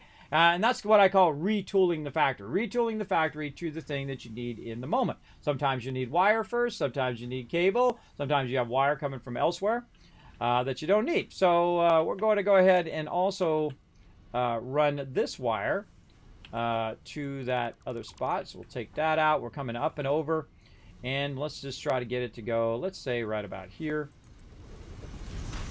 Raise it up just a little bit and just bring it straight from over there and see if it reaches. Very rarely does it just reach because you didn't actually count it, but sometimes it actually does. Like in that case. And then we'll have it go the rest of the way right in there. And so the wire from far away is going into that box, and then the wire from here is being converted into cable, and that cable is then going into the other box. And you see we got a more consistent flow of our cable now. We have definitely a huge backlog of our other items there. And we also now have hypertubes, so we don't have to walk up the ramp anymore. Ooh, right up the hypertube we go. Very nice. Okay. So we got that first item going. Now, again, the next thing for us to do is to get our stators going here. And you can see it's starting to backlog the stators, which is great.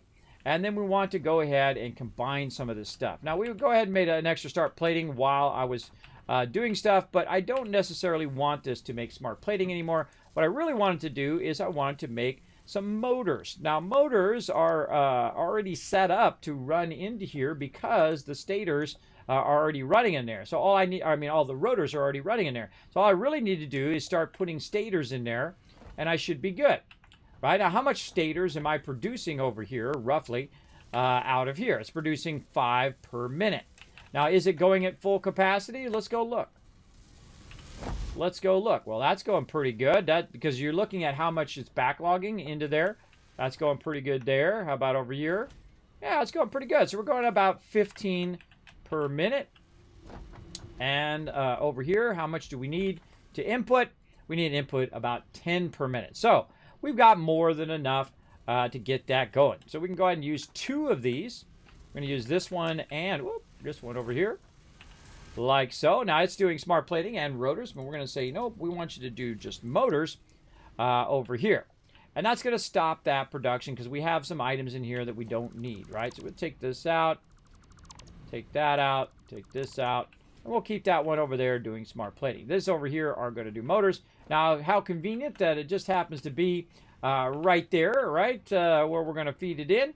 And so we'll go ahead and just put a splitter where we need it. Now we can line it up off the belt here as best as we need to. And let's say right there. And the same thing here. And line it up somewhat.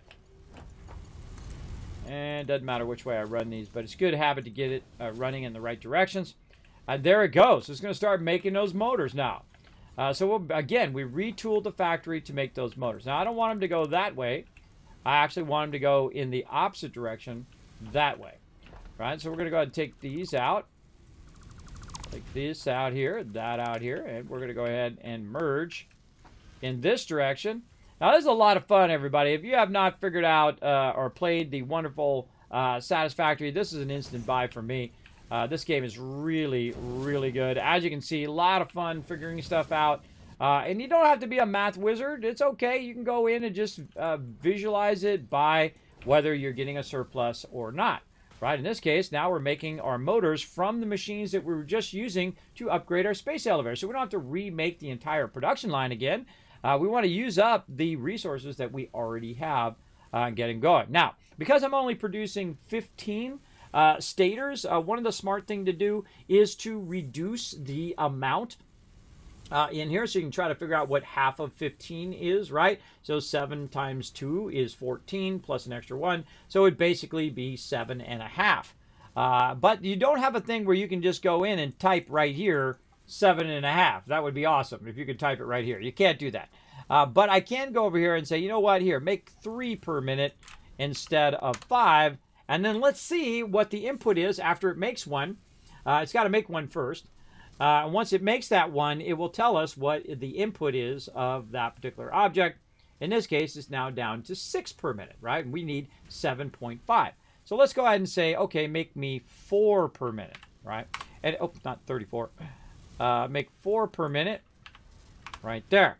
Now, why would you want to underclock stuff? Well, underclocking stuff saves you tons and tons of power. That's right. You're going to be saved tons and tons of power over your entire thing. Now, it's going to actually be 8, and I can try to reduce it so it's 7.5, but it's good to just hit it a little extra on the number.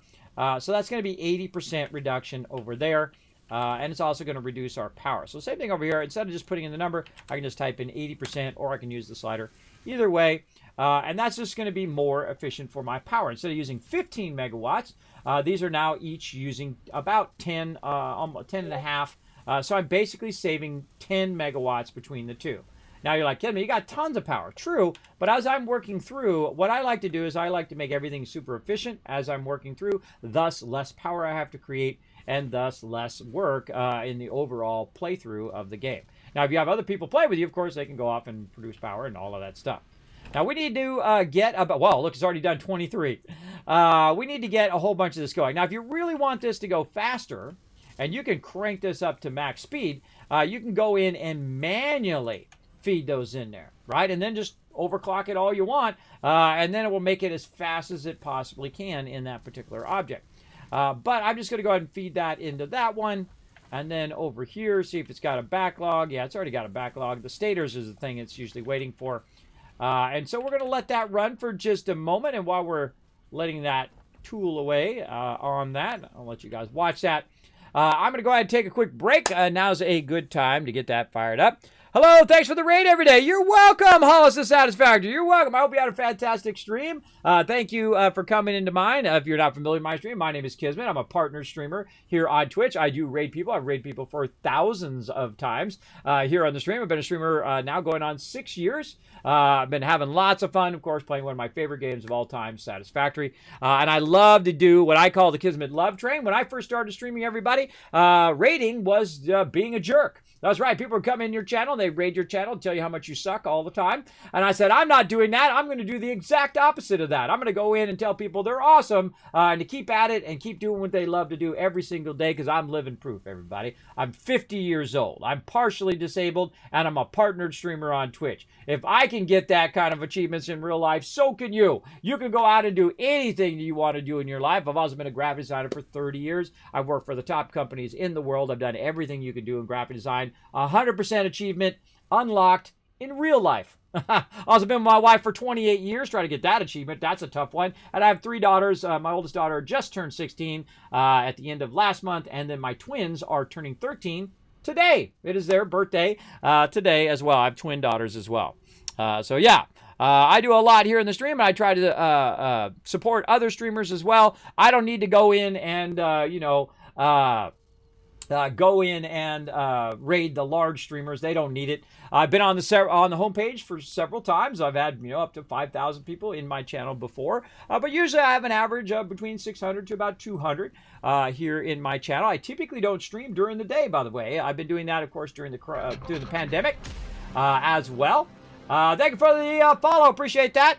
And so I go through and have to take care of my family. Always should be your highest priority, I feel, in my life. And of course, got to work my kids because sometimes they are doing remote schooling. They're at home until we get through this pandemic. I actually am going to go tomorrow and get my single shot of the Johnson & Johnson COVID thing because I do have medical conditions that put me in a high-risk group of dying, including sleep apnea, which every night I go to sleep, I could potentially stop breathing and not wake up tomorrow. So all that other stuff in life is irrelevant. I just try to do nice stuff, try to be respectful, try to inspire people to keep doing what they love to do every single day. So hopefully that inspires you to go do what you love to do and keep at it. And thanks for coming in, Hollis. I hope you had a great day. I hope you have lots of fun in Update 4. I'm having a great time. I'm just taking my time, though. Other people, they rush and they try to get to all the new stuff. Me, I take my time. I go and I build as I go along and just have a great old time taking the journey, right? Taking the journey as any game. That's the most important part to me. That's the fun stuff. The speed stuff comes out of storage depends on the belt. It outright. The speed, yes, it's all based on the belt speed, but also, well, it's contingent on the belt speed. The belt speed can be a limiting factor. If it's coming out at 40, right, then you're fine because any of the belts will work. But if it's coming out at 120 and you're using a level 60 belt, then it'll slow down the production. It can only come out at 60. It can only come out as fast as your belt first, and then as fast as your machine is producing it, right? In my case, I jump right over tier 2s and I go right to tier 3s because they're 270, right? Because tier 1 belts are 60, then it goes up to 120, and then it doesn't go to 240, which you'd think it would double again. It actually goes to 270, and the reason why it goes to 270 is you have some machinery that, especially like limestone that turns into concrete, that actually use a 45 instead of a 30. And so 45, if you multiply 45 out, it actually equals 270, right? Because they thought these numbers through. Now, you can be like me. You can be creative or you can be logical. And I do both. I have spreadsheets that tell me all the numbers, as well as I have a thing in Illustrator where I drew out all of the pieces and parts, and we do different kind of mega streams where we go in and we talk about how to do all of your structure and how to do your splitting and merging and all of that fun stuff from time to time as well. Nice. There you go. Hello, Saul Goodman. Oh, Cryptis Melos. Let me make you laugh, buddy. Here we go. Let me put that in the chat for you. I get that all the time. Right there. Go ahead and follow that link right there. You're not the first person to say that in my chat. In fact, 2 years ago, I think it's going on 3 years now, I made a video all about my stream and all about me. This has that in that video. So feel free to go ahead and click that video. I actually get Tony Hawk more than anybody else. Sometimes I get that political guy, but he's actually younger than me, so I don't look like him. He looks like me. He's using my likeness. But in the case of Tony Hawk and the actor who plays Saul Goodman, they are actually older than me by 1 year, by the way. Tony Hawk is 1 year older than me. He's 51. I'm 50. And he's out still doing what he loves to do, and I'm planning to keep on doing what I love to do, and I suggest you go and do what you love to do every single day. Don't let nobody stop you. Don't let anyone's negativity bring you down. Keep on keeping on. I got very into this, but I could spend a couple 12-hour sessions making a giant buzz system. Then I installed it because I was too addictive. Well, that's the way, Hollis. That's the way it goes, bro. It is very, very addictive. I have so many addictive games I'm playing right now. Astroneer's a great example. Satisfactory, playing some Valheim. I'm very addicted to the Fallout franchise. I've played all of the Fallouts, and I've played for tens of thousands of hours. I'm probably most known for Fallout and probably 7 Days to Die, another addictive game. I love this game. It is incredibly, incredibly good. This is an 11 out of 10. This is an instant buy from me always. Always. If you are a fan of Factorio or any other factory building game, you got to snatch up some Satisfactory. That's absolutely a given. Now, I'm not connected to Satisfactory in any way other than, Coffee Stain sometimes sends me some codes for Valheim, which I appreciate. I don't think they've ever sent me, have they sent me any codes for Satisfactory? I don't think so. This game is awesome. Incredibly, incredibly good. Valheim, also awesome. They're like on a streak, if you think about it. Goat Simulator, which I thought was a crazy idea for a game, turned out to be really, really good. Of course, then they came out with Satisfactory, 11 out of 10. Incredibly fantastic. And Valheim, 10 out of 10. And these two are in early access, too. It's very rare do you have a game that's a 10 out of 10 early access. I would say the only other one that probably compares is like a Minecraft. Or maybe a Tetris. One of those games that are really in that upper echelons of one of the most highest selling games and best games of all time. I would say it's way, way up there. For sure, for sure. Yeah, it's pretty fun. Pretty fun. Kismet also means fortune in Turkish. Actually, it means fortune, or it means destiny or fate. That's actually why I got that nickname a long time ago. And I get that all the time. I have people, Turkish peeps, who come in all the time and say, hey, your name is Turkish. And I say, yep, that's where it came from. Would happen all the time when I was young. People would come up and say, hey, Kismet, blah, blah, blah, blah. And actually, before I had the name, they would come up and say, blah, blah. And I'd say, hey, we should go do this and do that and do the other thing. And then what would happen is one of my friends would walk up and he would literally say almost word for word, and I do it all the time in the chat where I'll answer people's questions before I actually read them in chat. It happens to me quite often, as well as I'll do stuff that is a premonition of whatever my wife is about to tell me to do. She'll go, hey, we need to do such and such thing. I said, I already did it. I already got it done. She's like, all right. She probably likes me. I already have it done before she even asked me. See, that's the way we really be doing it. But they would come up and say that, and then my friend would come up and say the exact same thing that I just said, and then everybody go, whoa, that's weird. That's like Kismet, bro. I was like, you can see the future or something. That's like fate stepping in. So there we go. Are you trying to trigger us? Why do you keep calling it Valheim?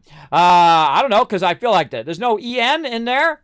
I don't know, because I feel like calling it that. How about that? I can call it whatever I want. Did you know I'm actually descended from the Vikings? So I can butcher any words I feel like butchering.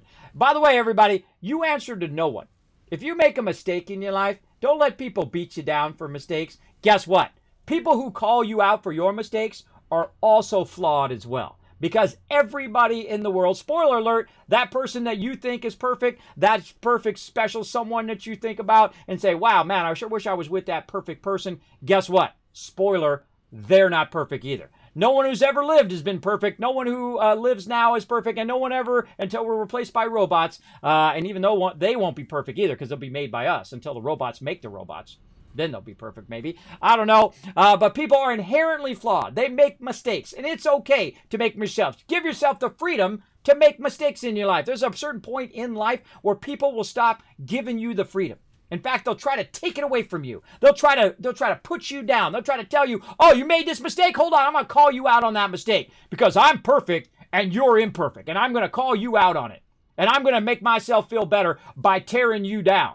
You don't want to let people do that to you, everybody. I answer to no one. You know why? Because I've been around. And if I make a mistake, you know what I do? I just say, my bad. And I roll on with life. I don't make excuses. I don't say it's all because the moon and the sun are not aligned and whatever. It's okay to make mistakes. It's okay to do stuff in your life. And if people are trying to drag you down with their negativity, you know what you do? You get them out of your life. You get all the negative people who are dragging you down out of your life, and you say, yo, bro, I don't want to deal with your negativity. You gone. That's what you do. I don't mess around with people being disrespectful and all that stuff. I go ahead and I ban them out of the channel.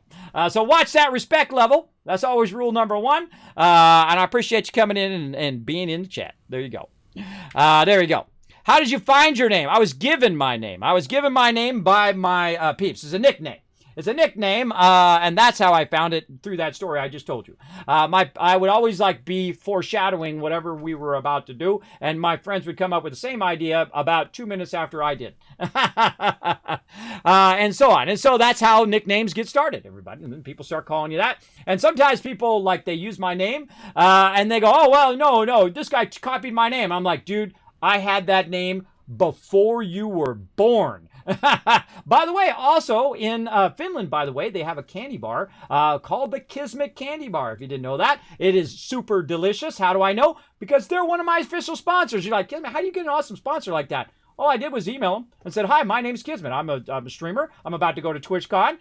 Hey, would you like to sponsor the stream for a few candy bars? I'm going to give them out as a kind of a free thing at TwitchCon. Just kind of a fun thing to give out and say, hey, here's some love from Kismet. Have a Kismet candy bar. Right? And they said, sure, Kismet, we'll send you 1,000. So they did.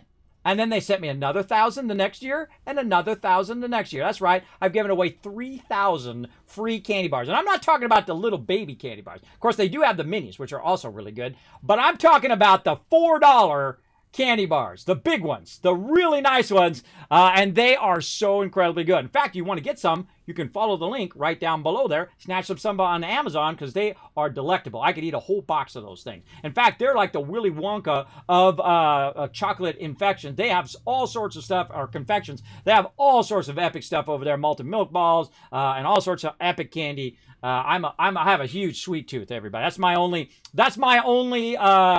vice now, because I can't drink anymore because I do have a constant vertigo and a constant sleep apnea. But I still do have sweets from time to time. I try to ease up on it. I have lost 50 pounds here in the stream since I started streaming because it was either lose that weight or die. So I decided to lose the weight. That's always better. There you go. There you go. So there you go. So there you go. Yeah, and if I'm mispronouncing stuff, I butcher stuff all the time. In fact, I have people in my guild. I have one of the longest running gaming guilds. They come in and correct me all the time, especially stuff like when we're playing Lord of the Rings or stuff like that. I butcher names all the time, everybody. I butcher people's names who say their names in the chat. I butcher names of games. I butcher names of street signs and whatnot. You know what? Don't be too overcritical of other people.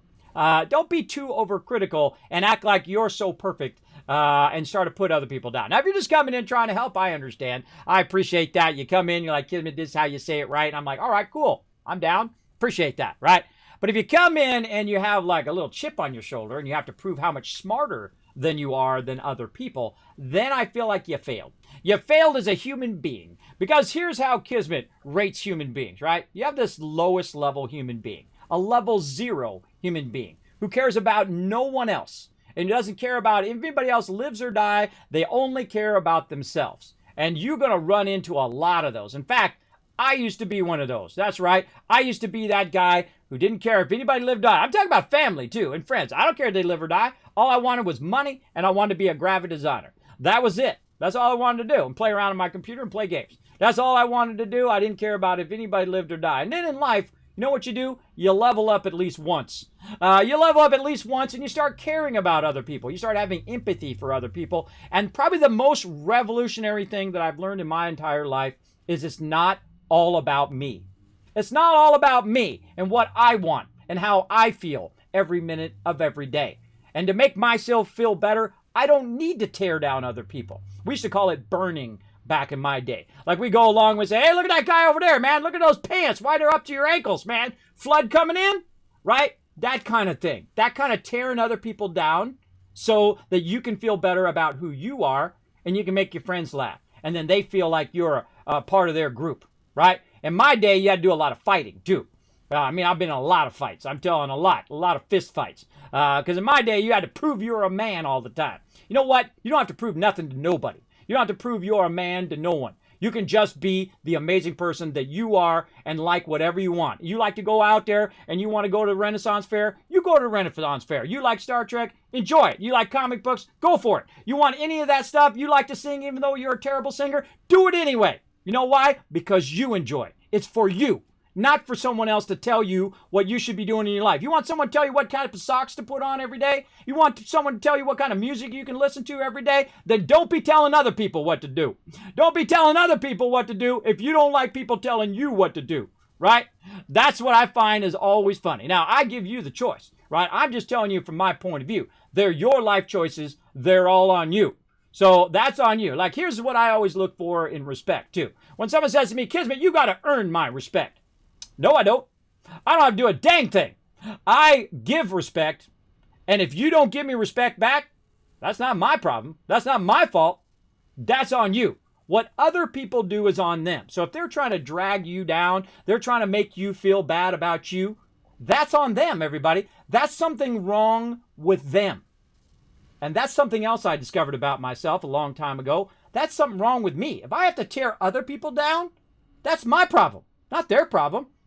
They're just doing their thing. They're over there having a great old time reading their comic books or whatever they're doing. Or maybe they can't afford new clothes. Maybe that's why their pants are up so high. They had to go buy it at the thrift store because their parents barely have enough food to eat.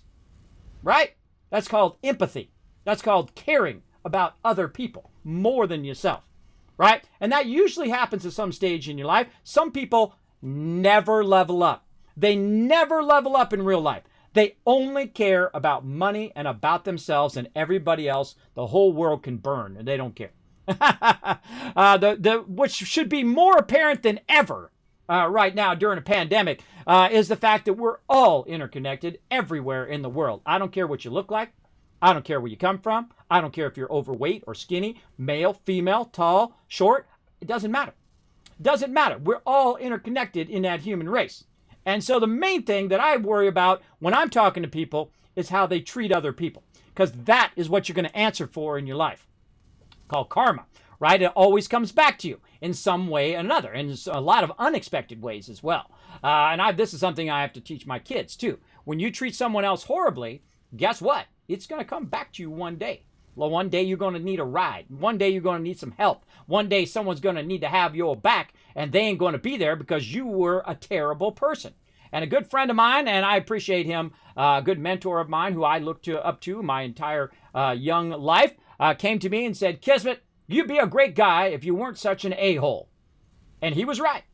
And he was right. And you got to recognize those moments in your life when someone's telling it to you straight. They're not BSing you. They're not trying to, manipulate you into doing something, whatever. They're just telling it to you straight with love and affection and caring. And that's what I'm telling to you right now. You gotta level up. At least get the basic level 1 human being going on where you care about someone else and you don't have to prove how smart you are and how manly you are and how, this, that, and the other thing. You don't have to have the Mercedes and that. I can tell you I've made more money than some people make in a lifetime.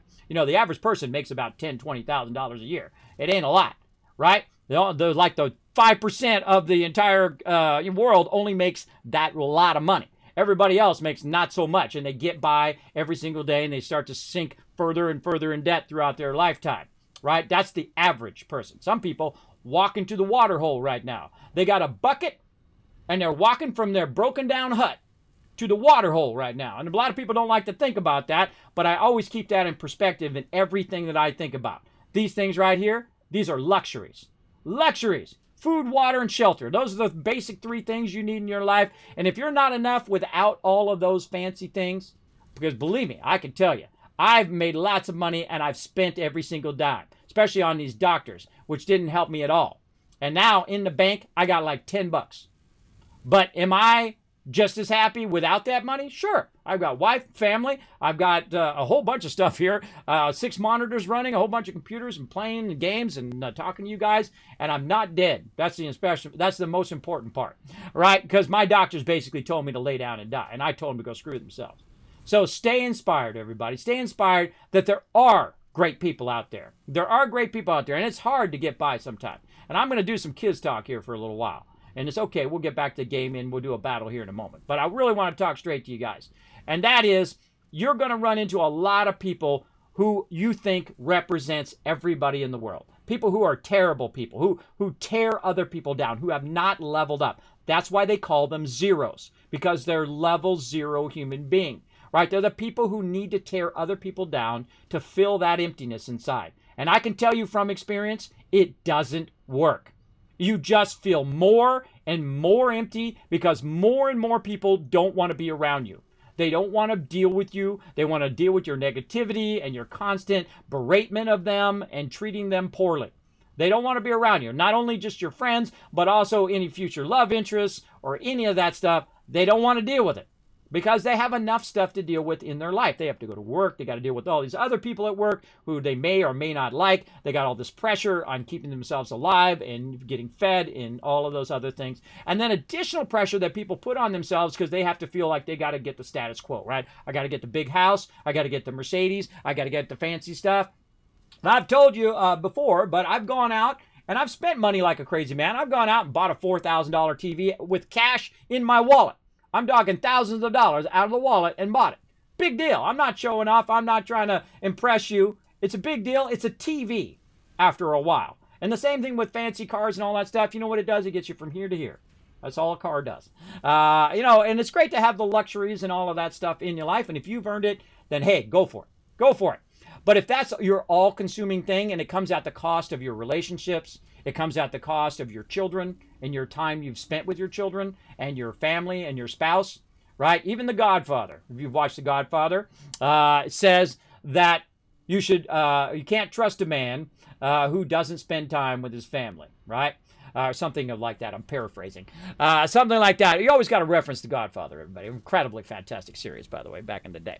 But I'm just telling it to you straight up here, everybody. And every now and again, I'll go in and do it. There you go.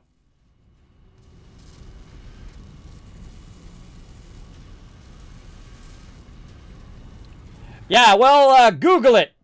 Cryptomentalist, Google it. Google it, bro.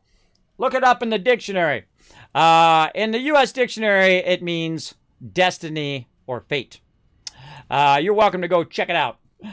You think I would know after 45, 50 years of being that name, right? More people, by the way, call me Kismet than my actual real name, and no, I'm not going to tell you what it is.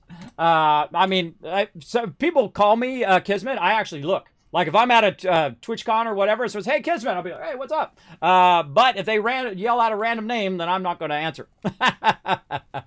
I typically not paying attention. There you go. But you're welcome to look it up in the dictionary if you are confused as to what it means, because obviously I go by the U.S. definition of it, because that's where I'm from. Let's go ahead and do the battle. Let's go.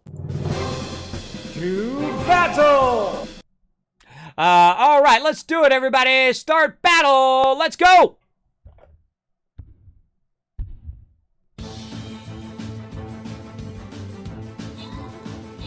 Oh, this is going to be a good one. Look at this battle. Holy mackerel. I'm looking at my other monitor over here. Actually, I can look on either monitor, but this one over here is where it's at. Oh, look at this. Look at Turbulence up there. Turbulence going in there, soloing that stuff. Look at him chopping them up with that epic. Nice job. Oh, he's actually got two of them. You got one up there and down there. Two epics. We got Grabby coming in, blowing it up, and Reaper way in the back there, but he's crushing it, tanking away. A lot of action down here. Actually, I'm like in the perfect place now for Stream Raiders. Very rare does it end up right here. Usually ends up right down there, which is usually where I am. But I moved myself up here so that I wouldn't be in the way of all the interaction of the stream avatars.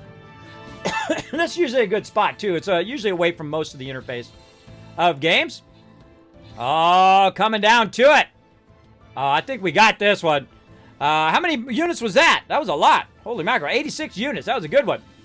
Didn't quite hit that 100, so we'll hopefully get 100 in the next one. Grants and rewards. Let's see. EMZRT, 200 gold. Rotisserie G getting a flying rogue. And Reaper coming all in overall, getting some extra love. Man, that's a lot of gold. And Turbulence, which I could tell you that from that awesome battle he was doing there, 28 kills there. Man, he got a bunch of loot, I bet, from that. Now, if you do get a scroll, or if you do get a skin from that, you might have had a chance of getting a skin. So go check it. If you did get a skin, let me know in the chat. I always love to see when you guys get some epic loot. Now we go high side, do another epic battle. We go low side, Path of Least Resistance. I feel like Path of Least Resistance. We're going to try to get you guys as much loot as possible today. Let's go ahead and see. 72 minutes still on that. We already did our monk. What was the other thing we have to do? See, my ability to remember stuff is only minutes long. Place 3 bombers. All right, that's the other thing. Bombers. Let's go ahead. This only had 2 skull. I think we got this. Let's go ahead and put my bomber in there and blow some stuff up.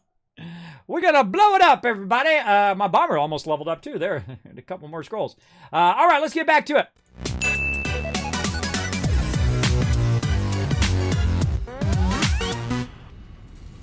All right. Let's get into it over here.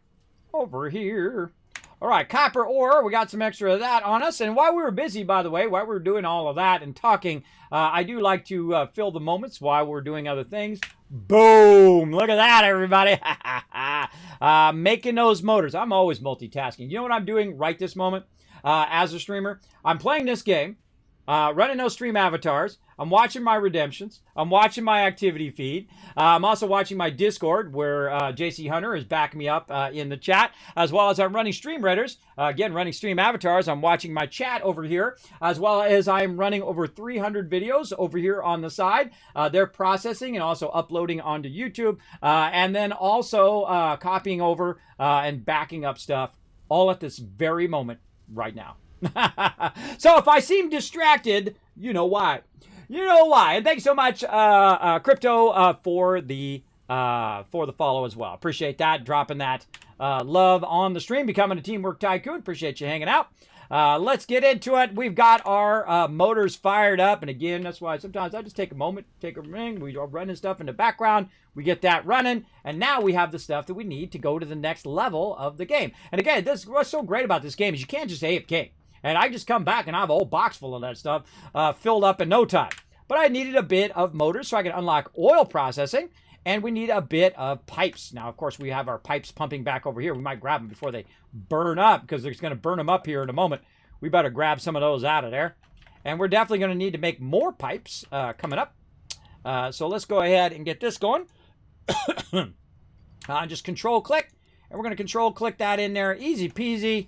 And milestone reached. Oil acquisition and refining unlocked. Oil-based products can now be made. The byproducts of oil refinement can be used after further processing, as seen in the refinery. Caution. This is a reminder to minimize the chance of expiration during out-of-base activities.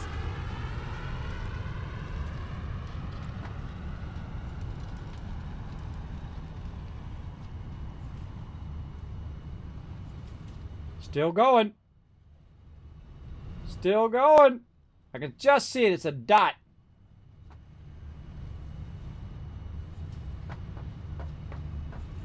You know what? I never noticed that. You can still see it. It's right there. You can see it just as a dot. I don't think I've ever noticed that. It's just like a dot in the sky right there. It's just sitting up there. It'll come back in a bit. All right, so once you unlock something, now you got a cooldown. And, of course, the higher tiers you get, the more cooldown you have in the game. And so now we have the ability to do some oil power. Let's see if Reaper's up for some oil power. Finished up power, added 6 more battery backups, put up to awesome. Awesome, Reaper. I really wish this text box needs to stay up. Because I'm going to miss stuff. If he's typing stuff and it's popping up and I'm doing 20 different things that I'm doing here in the stream, I'm never going to see it. Reaper, you up for some oil power? There we go. So now, see, I'm going to ask him if he wants to do it because he's working on power. Or I will say, I'll go do it, right? So either way, Again, I don't want to step on his toes. If he wants to do it, then hey, I'm down. And if he doesn't want to do it, then I'll go do it, right? I like to be the fill-in, right? I like to let people do what they want to do. And then wherever there's a gap where they could use my help, then I will go and I will do that. So there you go. Hey, what's up, Lordy Bermkeely? I butcher everybody's name. Thanks for coming in and hanging out. Hello. Thanks for coming in and hanging out. Rookie, what are you calling out here? Look out, Simulated Gaming. What's up, man? Thanks for coming in and hanging out in the stream. Look out. My mods are watching you right now, seeing if you're going to be disrespectful. See, I know you're just kidding. But watch out, because they're watching you. There we go. All right, so we got to get this next one unlocked. And to do that, we're going to need oil. So we're going to need plastic and rubber refinery going. And so we can go ahead and make that plastic and rubber. Now, if we just go and we get the oil, we can't just make the stuff, right? There are certain things that you can't just straight up make, right? If you go in here, you can see that I don't have that option yet, and that's because I haven't unlocked it in the thing. But a lot of things like plastics, things like that are way better to manufacture automatically than for you to make them manually, or what I call offline production, where you put like it in a box, and then the box goes into the machine, and the machine then goes into another box. That's offline production. Online production is when you run the actual resources into the machines, and then the machines make the thing, right? Which is basically what we're doing over here. Or in this case, we're doing kind of a stopgap where it stops in the box first so we can grab some, and then it goes on to the other thing. Now we can see that it's actually still producing those, but as you can see, we've run out of those, and so our motor production is going to slow down, and that's okay. That's okay. We have plenty of motors now to do what we want to do. We still got 30 of them in there. Wow. I got about 150 on me. And so when I go to make something, right, like say I go to production, now we have our oil and our refinery. See, it does take motors right over there. And that's why you unlock that first, so you have the ability to make the motors, so then you can make the next item in the run. Now, how far away are we from oil? Probably pretty far. We are doing the forest biome. I've done all of the starting points, by the way. I've played through many times, built gigantic mega bases and all that kind of fun stuff. Let's go ahead and boom, let's scan. Let's see what Reaper said. I'm looking for quartz. Sounds good. I'm going to go look for oil. Awesome. See? Now, see, that is communication. He's telling me, hey, Kismet, I'm working on quartz. I'm like, awesome. All right, if you're going to be working on quartz, then I'll go work on oil. That's working together. If you're just off doing your own thing and you don't even bother to tell anybody, or you're like, hey, look how amazing I am. I'm better than you all the time. When you're in a group, nobody wants to play with you. Because you don't need to prove nothing. You don't have to keep telling me how awesome you are all the time. And I get that. I get that from time to time. People come in and they want to build everything, and they want to give everything to me and show me how awesome they are at the game. Hey, there's something about you, not about me, if you have to prove yourself all the time. You don't need to prove yourself. It's fine. Just come in, say, Kismet, I'm going to go do this. I think this will help out the group. All right, awesome. Go work on that, and I'm going to go work on the other thing. Right? Don't work on the same thing that I'm working on, unless it's something that's really good where you can work together on something, right? Say you're building a huge part of the factory, and I can work on one half, someone else work on the other part, and so on. Like say, hey, you're working expanding your stuff. You can span it one side and then the other side. That works good. But if we're doing the same thing at the same time, then what happens is very inefficient in what we're doing. So if I'm running off looking for oil and you're already over there doing the oil, then it was a waste of my time to run all the way over there because you already got it going on, right? Again, that's a really important thing to learn about teamwork, is not to step on other people's toes and let them feel like they're part of that journey. And that's what I try to do. If they want to do a certain thing, I'll be like, hey, go ahead and do it, and I'll go do something else, as long as I'm not wasting my time. Oh my gosh, it's way out there because it hasn't even pinged yet. Has not even pinged. Oh my gosh, it is way out there. 2367 in that direction. Also, 2375. I think I remember doing this a long time ago. I made it was like 3,000 long. I made this really long platform that we ran the oil all the way back to the base. Now, we don't necessarily have to run the oil to our base, by the way. We can go to the oil, make the items that we need and just run the items back, which is definitely what we'll do, including we can make the power there and run the power line back, which runs the power into our main thing. Now, this is going to be really far away.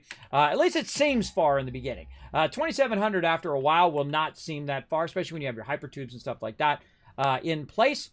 But we know it's off to the east. We don't know what kind of terrain is between here and there. I did notice that they did make a buggy, so I might snag that buggy up and go on an adventure here. Now, I find a lot of times that the actual vehicle makes it tougher and not easier a lot of times. So I see the buggies right up here. And so let's go ahead and use our buggy here. It's got some fuel already in it, so awesome. Let's go. The buggy is one of my favorite vehicles because it absolutely jams everybody. It just absolutely goes at a really high speed. Now, the toughest thing is getting past your manufacturing. Now, right down there, they've got one running at the lowest level, which is going to make it difficult for us to get by there. But luckily, it raises up right here, right? So we can go ahead and just try to sneak by here. Maybe down here. We'll get up on this.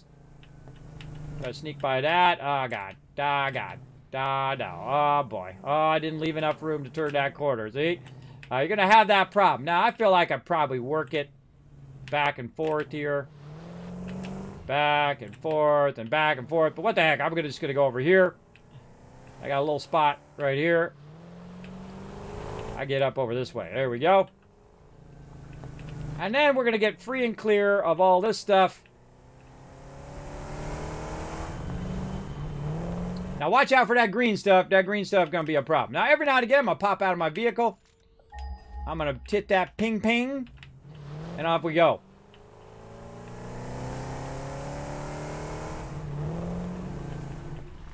Now, you're going to see, like, potential roads that you can go down. And usually they look like a bit of sand and whatnot.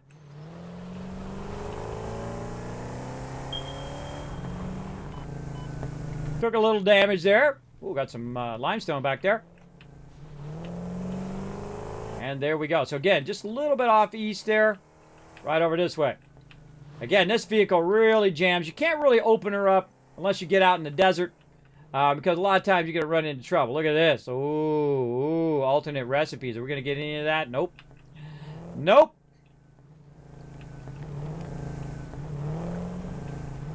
Got to watch out right here. You hit a rock, you're going off the side. This is fun going exploring, too.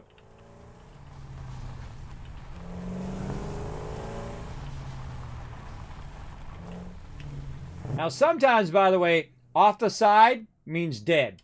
Because some of that just drops and you're going off the side there and forget about it. You ain't coming back. So let's go ahead and take a look. What we got? Oh, man. We got to get over that way. Way over that way. Now, look at this. See up above us here? There is a spot up above us. Doing wrong thing. Oil. And so there's a spot up above us that we can get to. Up there. And there's actually a line running there, too. Huh. Looks like there's a line or something going there. Oh, that's probably the space elevator. Space elevator. So I can try to get up there. One of the cool things that you can do now in this game is your ladder. And they've added a ladder where I can go ahead and just add a ladder up there and try to bring it down. Or I can just go ahead and add a ladder at the bottom to do it. Now, if we have enough room, we could have drove through here, but we don't have enough room there. So what I really want to do is climb up there. Right? Now, the ladder sometimes is a little awkward. You can't put it on the side of these things for some reason. And so you got to kind of start at the bottom and run it up and see if you get it. See, it's way away. So now I have a kind of a general idea of the distance. And so I can make another one. Just up that much further. Run it up.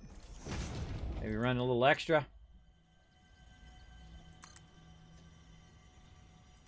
Something like that. I'm going to take this out. Let's go take a peek. Okay, pretty cool. Now, if I fall, I'm going to be in trouble. And most likely, you're going to fall. See right here, if I get up here and then don't make it up to here. You're going to slide, and down you go. Oh, God, almost died. Almost died. So look out for that. Now, of course, as you're running around, you're going to find ways of healing yourself as well. You can unlock it in there. But you want to be very careful. Now, one of the things that I would do is probably go in and add something to climb onto. In this case, a double ramp would be pretty good. So let's go up there. Try this again. And actually probably make this a bit taller. Let's say up to there. Now watch out when you're coming up here because you're going to get shot by stuff too. So you definitely want to use your foundations here. I always unlock the double ramp. It's like the first thing I unlock. And just try to put it way up against the edge here. And then try to crawl up and get up on your double ramp. And now you're good, right? So for now, you're alone in the dark, in the middle of nowhere, without your vehicle, right? So now we're up here without a vehicle. Now here's the funny thing about vehicles. And about this particular game, first I want to make sure I have inventory, is that I can just go down there and look off the side. I don't see it. I don't see it. And we go ahead and do another one of these, but in the opposite direction. Jump up there. And what kept me from dying there, by the way, is my blades, which is like my roller skates, if you're not familiar.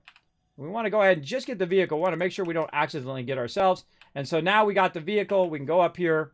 And we can just remake the vehicle up here, like this, because we have the resources, right? Because when you take it up, it gives you the resources back. And then, of course, you have to refuel it up. Put the fuel back in there. And there you go. So now you bypass that particular part. That works pretty good. Let's ping that again. Again, we're just going off east, so we want to end up going that way. Now, do I want to drop down and assume that that's going to get me where I want to go? Or do I want to go high side? I would always opt for the high side because the high side typically helps you more because you can always jump down, but it's difficult to get up. So I'm going to go high side here, just kind of follow this road. See this? Oh, there's some quartz right there. You can kind of follow these kind of paths. These little paths are telling you that there's a road through here. Oh, look, there's our first spiders in this playthrough. Where'd he go? He went that way. Look out, Fred! Oh, I'm sorry, bro. I'm sorry. It's my bad. My bad. Sorry, Fred. Oh, look at that spider. See, spiders do chase you. Uh-oh. Look at this. Look at this problem we got here. Spider went invisible. We got all this green stuff in the way. It's kind of blocking our way through. So what I'm going to do is cut through the forest here. Oh, look at this. Look at this cool little spot. I'm digging it. I'm digging it. Now, one of the problems with experimental is sometimes they are invisible and they'll come out of nowhere. But let's go ahead and check some oil. You're definitely not close enough. It's way over that other side, but take a look. Oh, all right, now we're getting somewhere. Oh, look at all that marsupial down there. These things right here give you your leather and stuff, or fabric. So yeah, still way over there, probably down even further, way over that way. And so again, get in the vehicle. Now you're fairly safe in your vehicle. Spiders are really the only thing that will try to attack you in your vehicle. And so we're just going to YOLO off the top rope. There we go. Now here's the thing about when you're running around is that if you notice my health down there is down to 3. Your health will automatically go back up to 3. So you don't really need food for that. As you can see, it's going to go back up. But you definitely need to wait for it. Now, if you're in a hurry, you can run over here. You can grab these things over here. But watch out for that guy because he's going to want to come and get you. He's going to want to come and get you. But you can go ahead and grab these. Put these in here as well. You can eat the other stuff too that you can make. But I'm just going to go ahead and grab some barrel nuts because those are pretty abundant as you go around. And again, just off the east here. Now, do we want to go down or do we want to stay the thing? Now, I can also run these guys over.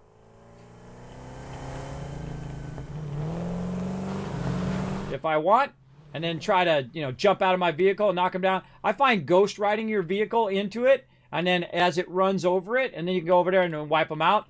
Works really, really well. All right, let's keep going. As we're going along, I see we have lots of it over here. Now, again, every time you get out of your vehicle, you're susceptible to them attacking you. So you definitely want to go along. Now, I don't know eventually if they're going to auto-attack you even in your vehicle. Remember, this is early access. I see somebody running around over there. Somebody moving off in the distance. But good to jump out, get back in your vehicle as quick as possible because they are going to start shooting at you. Oh, there he is. See that spider? Yeah, see, I saw him out of the corner of my eye.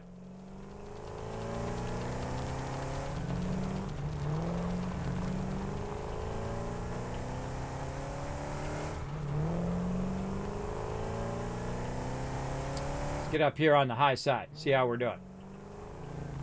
Again, I drove a bit away. And then you want to watch and see if that spider's shading. Now, again, because it's experimental, sometimes they pop out of nowhere. Give it a little ping ping. Back in your vehicle. Keeps you safe. At least safer. Safer. All right, we're getting there. 600 that direction. Again, notice I'm going to the high side first. I can always come down. Down is much easier than up.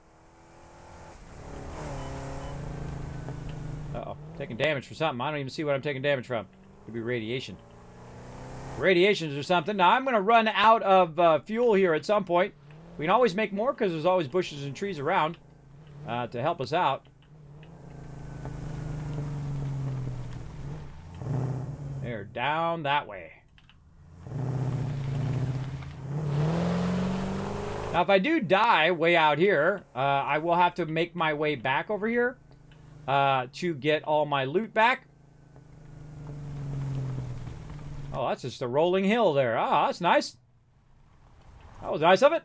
That's what's called a rolling hill, where it rolls down like that and gets you going. Let's go up here and see what we got. Now, sometimes, by the way, when you are playing this game, you'll come across a spot that you might have done in a previous playthrough, and you'll go, oh, I remember that spot, and then you instantly know where all the nodes are. I do not look up the nodes or where the nodes are and all that stuff. I find it much more fun to just explore as we go. This way. Off that way. All right. Now, it'd also be fun to have a jetpack or a parachute right now, because if you do want to hoofed off the top, you could just fall and then use your jetpack to stop yourself from dying at the bottom. And so we'll go this way. I feel like we're going to end up going down at some point. And there's usually a ramp. There's usually a way down that they've figured out in the game. So you can try to find your way down. Now, it probably would have been smarter for me to go down on that other side because there was a ramp right there. But now we want to go check out the high side here. Now, I could be picking up all these glowy guys and all of that. You know, I don't really worry about that stuff too early. You can get all that stuff. You're overclocking and doing all that as you go along. Speaking of glowy guys, there's one right there. Find the highest point. Let's say right here. All right, looks pretty good. All right, we made the highest peak, the highest thing. Now we're ready to go back down and try to work our way down. Again, I could make a ladder. I could use a parachute. I could do all sorts of fun stuff. But the easiest one is going to be the jetpack. Because the jetpack will allow you to fall, and then right before you land, you hold down the jetpack to stop your descent. And that one helps pretty good. Okay, let's see if we got any other ways down. Over this way, I see a road here. Kind of follow this road and see where it takes us. And no ways down there. There's a nice crossing over there. We got our rolling hills here, so we can go down our rolling hills. Oh, it's coasting. I'm actually not driving it right now. It's coasting. And the reason why is there is no fuel in it. Now, in your vehicle, you do have a crafting bench. So if you do get stuck out in the middle of nowhere, you can just say, now, of course, this is when you're vulnerable right now. This is when you're, oh, God, I got to go pick up some bushes and whatnot and do your thing. Now, the smartest thing, I think, to do when you do run into this particular problem, and later on you get stuff where you don't have to do this, by the way. You can get batteries and things like that. Is to make enough, like this, solid biofuel. Make enough so you can use your chainsaw. And usually I keep my chainsaw with me all the time because you have a lot more slots now. You can go ahead and just pull up your chainsaw. and then you just annihilate everything in an AoE of that particular thing that you're chainsawing.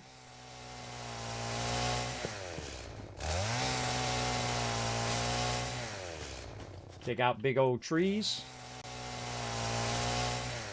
Wood is the best thing to get because it converts at a higher rate. You usually want to aim for those trees, but you get some leaves nearby. Now, another thing that does is it opens it up so you don't see, you do see those mobs coming from ahead of time. And so we do always have a craft bench. Now, the other thing, if you have resources on you, you don't necessarily need the crafting bench. And you should really automate this eventually where you are making a ton of solid biofuel for your vehicles until you get to a point in which you can use batteries and other things in the later game. So you don't have to spend as much time doing this, holding down the space bar and making tons and tons of biofuel.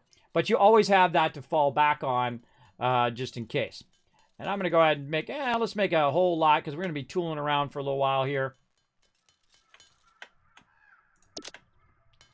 And let's hope nothing eat our face while we're doing it. Eats our face while we're running around. I never played this game. I just like watching you play it instead. Well, a lot of people do. A lot of people come in. That coffee's making me crave one. Yeah, that's what happens when you do coffee, man. Coffee is a very addictive substance. There you go. I don't actually drink coffee. I love the smell of coffee, but I don't drink it. I feel like it's just like soda, right? You're on that up and down wheel all the time. I try to stay as even as possible with my medical conditions. I try to stay as even as possible so I can get through the day. This is me naturally, everybody. This is me just drinking water. This is my drink of choice now because it keeps me alive. It keeps me alive and doesn't put me on the roller coaster. I died while exploring to an invisible spider. It happens. It definitely happens. Good thing Fred is very resilient. Yeah, he'll be fine. Walk it off, Fred. Walk it off, bro. You'll be fine. Now, what I'm doing right now is I'm making a bunch of biofuel for my vehicle, if you can't see it, so I can not have to worry about it for a little while here. That's probably good enough. Let's go ahead and put a whole big old stack of that in there. Now, the smart thing to do is before you get too low, maybe you might have like 10 or 20 left, is to take that 10, 20 out, go cut down a bunch of stuff with a chainsaw, and then you're good to go. Now, I kind of feel like if I go back this way, I'm going to have to circle around and circle around. It's going to take me in the opposite direction that I want to go. But you know what? Let's just go ahead and explore it anyway. Maybe it'll loop back in the direction that I want it to go. Now, one of the scariest things in this game actually is the autosave. The autosave can cause you to fall and die a lot of times because it will do that little second of lag.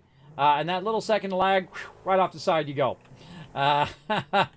It's done it to me many times. So I feel like that's the wrong way. But we'll go check it out anyway.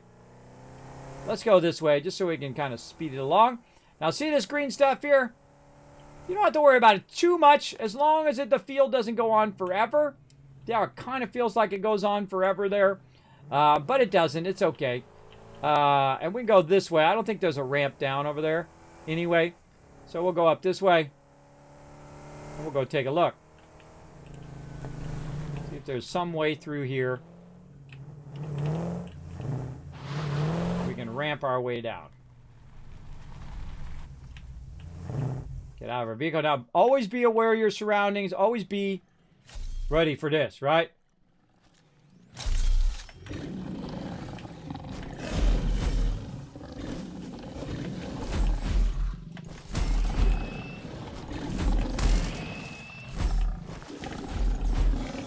Oh, it's really hard with the... It really throws my timing off with the skates on, with the blades. It's really easy to do if you don't, because you're over jumping, you're going up a little too high, and then you're not hitting the mobs as much. So very awkward. So always be at the ready. I didn't know those guys were there until they started running at me. There we go. So it's down there. Oh, look, there is. There's like a little road right there that we could probably take all the way down there. Yeah, okay, so there is a road over there. Let's go try it out.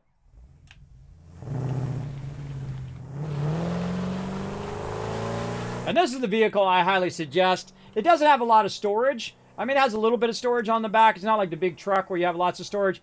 But it is a very fun vehicle, and it also absolutely jams through stuff, especially when you're about to go through some little bad areas here. Oh, like this, right? Now, normally I should make my toxic outfit, but let's just YOLO through this.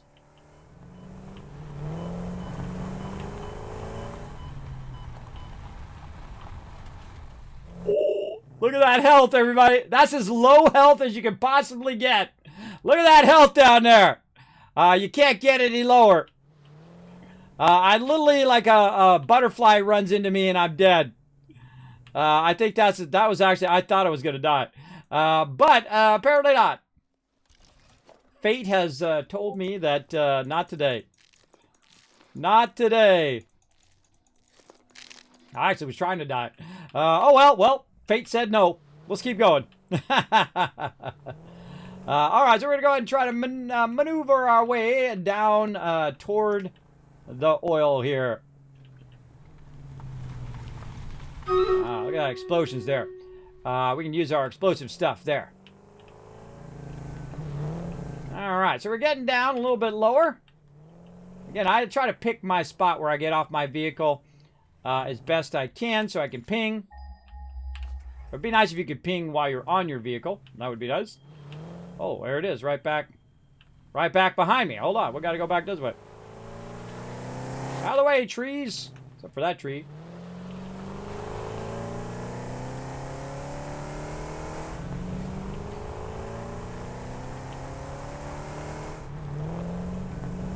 Oh, it's definitely underneath us.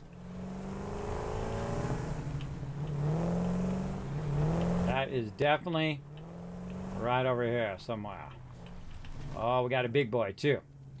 We got a big boy who's going to try to give us some trouble. Oh, and a Spidey. Eat it, Spidey.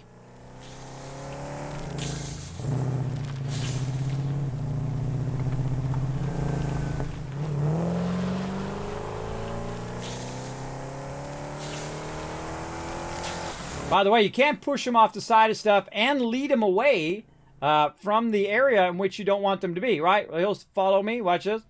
He'll follow me wherever I go. And then at some point, he'll break off, though.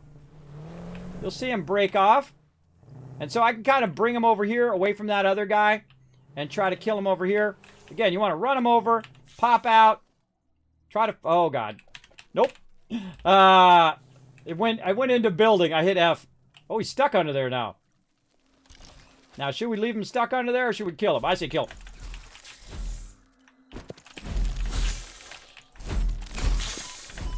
Where'd he go? My hardest thing is finding these darn mobs. So they run off.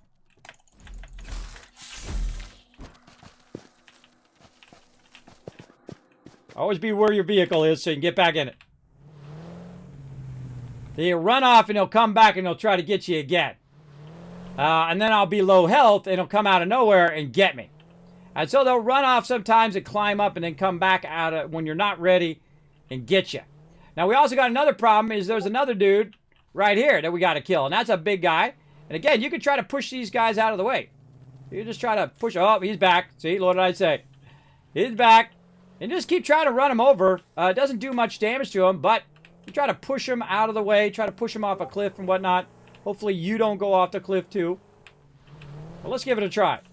Try to keep pushing this guy away from our spot. Push him away. And so on. Now at this point you realize, man, I should have brought more health. Usually right about now. I should have brought more health because I'm going to have to fight both of those guys and try to wipe them out. But no worries. We can head back over this way. Try to find our way back up here again.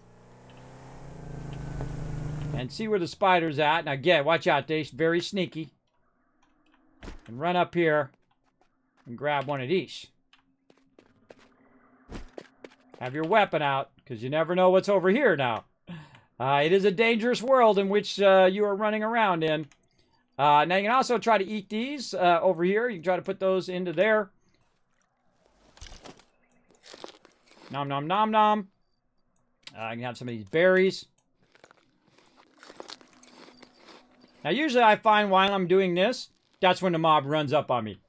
Runs up on me and gets me while I'm trying to heal. All right, let's go ahead and do another battle. We'll come back to this here in just a moment. To battle! All right, here we go, everybody. This is going to be an epic battle. That's 115 units. That's 1,000 kiss counts for everybody in the chat for crushing it. Let's get into it. Let me catch up on the chat. Invisible spiders are the worst. They are tricky. It's stuck. Yeah, well, I find the second you think it's stuck, that's when it gets out of there.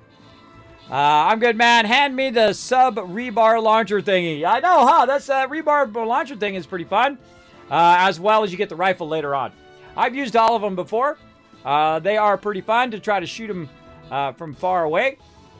Especially when you get out of your vehicle, you shoot them and you get back in your vehicle, or you stand on top of your vehicle. If you have the square vehicle, the very large vehicle, you can stand on top and then shoot down at them. As long as it's not a mob that can shoot back at you, then you're doing good. All right, open the captain's chest. Give you guys some love. Rotisserie G, Turbulence, and Hair Luna getting some love. And Imasher coming in MVP, 15 kills. Nice job. On to the next battle. Oh, we're coming up on a boss battle over here. Let's go ahead and see what the quest is. This way you guys start putting your units down. Oh, yeah, more bombers. Did it not?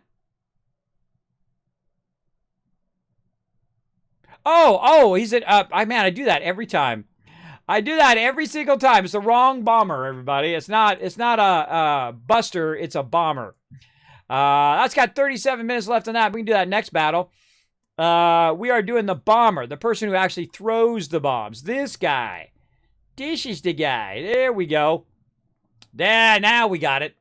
I always get those confused. But there we go. I'm often confused here in the stream. Let's go.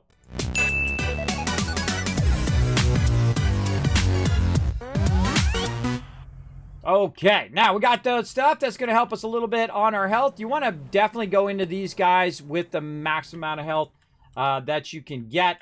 And I see over here, I can go ahead and jump up on here. I see some more up there I can grab. Remember, spiders can climb and sneak up behind you and whatnot. Again, we're going to go ahead and ping our oil. There's Lily 150 over this way. It is right here. This is our oil right there. Now again, hit this guy, bam, knock him down, and look for that spider. Where you at, Spidey?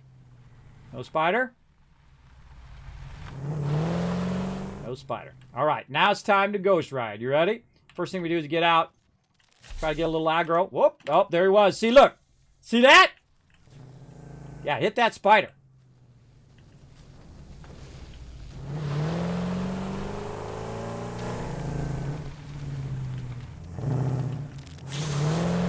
Come on, Spidey, follow me.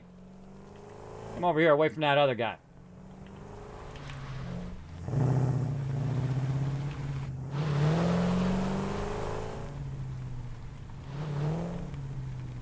Disappeared again. Come here, Spidey. We chase him over here. We run him over. And we get him.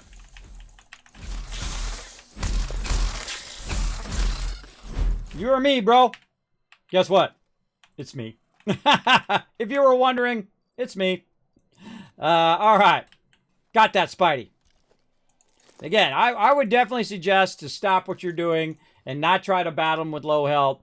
Go find some health. There's usually some laying around somewhere. And then come back, take them out one at a time, like I'm doing right now again. Ah, come on.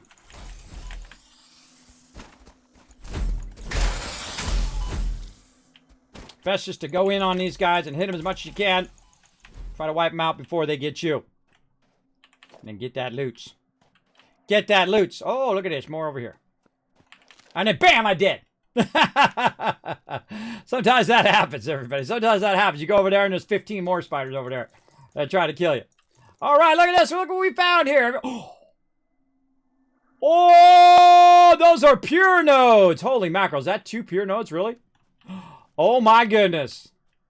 Oh, that's a jackpot, everybody. Look how enclosed this is, though. This is a pretty enclosed little spot here. We definitely pumping this oil out of here. We're going to need to pump it out. And we are pretty far away from our base. Our hub is way out there.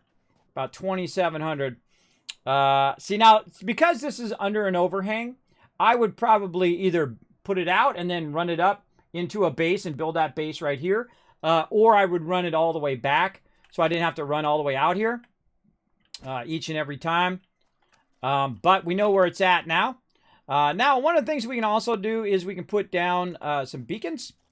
And so let's go ahead and put that down. Let's hope we have enough resources for beacons. I would imagine so. I have a crazy ton of it on me. Make some beacons. And then now we can let everybody know that this is actually some pure nodes right there. And then we can configure it and we can say oil pure node. Boom. Now, again, what would we rather do? Would we rather build it here or would we rather run it back? You're like, Kim, you got all those little green guys there. Yeah, I can grab all those, but there's like a lot of them here too. There's a crazy ton. I'm surprised there's not more spiders up in here. One of the first things that I would probably do is just establish some foundations by where this is at and try to sink it in the ground a little bit just to try to get that started. Like this. And then if we had enough for our oil refinery or oil extractors, we don't have enough wire, we can get that going. But I can probably make some more wire as well. Now, again, never be complacent that there aren't any more mobs around. They might be up into these things right here. Spiders hanging out in there because I am in a cave right now. So they could be hiding up there. They just haven't aggroed on me yet.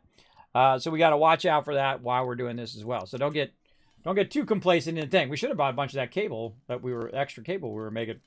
But that's okay. I brought a bunch of extra wire so I can make a bunch of extra cable. There we go. All right. Now we got our oil or extractor. There we go. And I kind of feel like we'll run it that way because that's kind of where we made our road. Though this way is not looking too bad. Oh, there's some more of our barrels. I kind of feel like maybe we want to get it up above and run it that way. Again, thinking out the logistics of how I'm going to do it. Now, there's going to be stuff in the way of my running, right? So there's going to be mobs in the way. There's going to be poison and all sorts of stuff that's going to be between me and where I'm trying to get this to go. And this is pretty far away. This is a real long run. Normally, this is what I would use trains for. Anything beyond 1,000, I would definitely use trains because the trains get you there and back again faster than even your hypertubes. So you can use it to go back and forth. And by the way, it warns you when it's going to save now, too.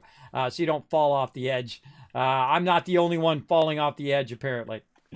There we go. And let's actually put our food back in our hand in case we need it later. Now, I used to run around like this all the time. Before they had the coffee cup, you would run around like that because it doesn't obscure your screen. Because they don't have an option to put your item away, right? They don't have like you hold down R and it puts it away. It's usually in your face all the time. All the time. So we got them. So there we go. We used our smarts to get them. Now I feel like we could probably go down into there and cross that whole area toward that. So maybe we want to run this down. And so we got that started. And let's go ahead and get this going. Across here, I brought some concrete so we can just get this going. And we've got more than enough oil to really crush it here. 2 pure nodes is pretty epic. That's a pretty epic thing to find on your first round of looking for oil. There might be other oil nearby as well that we could tap into. But I think 2 is a good starting point. That's basically 240 right there that we're going to be extracting. From just one, by the way. That's just the one is extracting 240. That's about 500 oil right there. That's a lot of oil production this early in the game. And so we'll go ahead and see if we can make another one right over here. More wire. All right, no worries, no worries. Oh, and we're out of concrete too. So let's go ahead and make some crafting bench.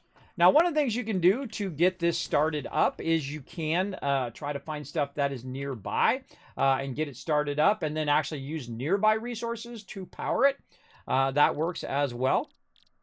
You don't have to always bring it from your primary base and run it all the way out there every single time, though I love doing that. That is pretty fun. But we could, in theory, just use biofuel right now and just start up the oil and get the oil going.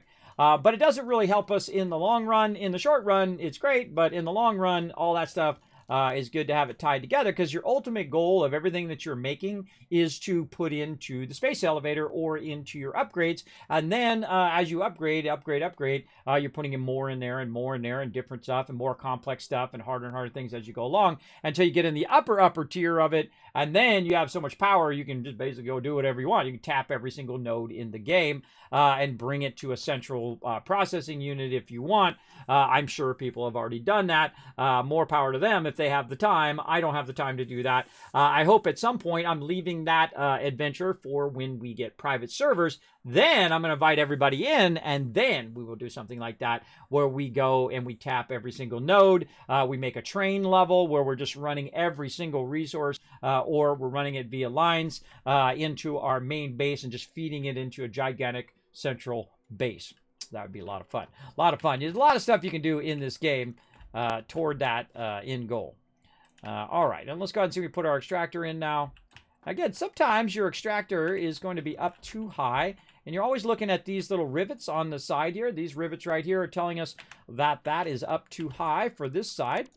The other side was elevated a little bit, so we're going to cut this out, and we're going to bring this down to a lower level. Now, I typically don't like to have my stuff at the lower level for the very reason of what you saw there, right? A whole bunch of monsters tried to come in and eat our face, which we don't want to happen in the future, because these mobs will respawn, absolutely, and try to get up in our face. Oh, why did I put my beacon right on the node? What am I thinking? What am I thinking? Get out of there.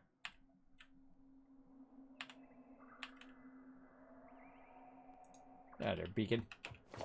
All right, and again, we put our beacon back down.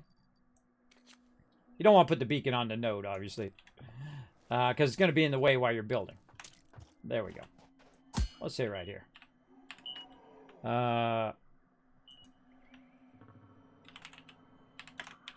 Actually, we'll do oil and then pure. And see, I try to keep my names very simple. Oil, pure. Copper, normal. Right? And I just kind of tag them. Because what they do is they show up in the top up there, right? Normal iron node, normal iron node. And sometimes I'll even just go in and truncate it to NOR, N-O-R, or iron node N, right? At the end for normal. And the same thing, or C for coarse, P for pure. After a while, if your people know your naming conventions, then you don't have to make a big long sentence out of it. And this just makes it easier later when you go in and try to set it all up. All right, this one, okay, I feel like we're going to go that way. I feel like that's the better, smarter move.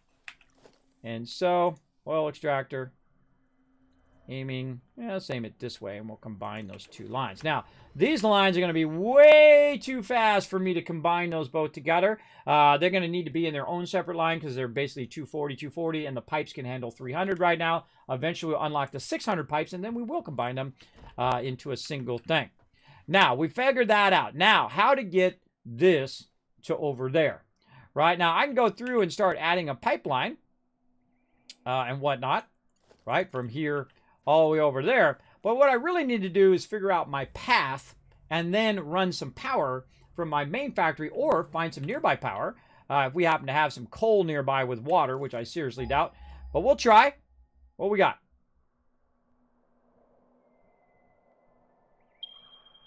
Nope, 600 in that direction.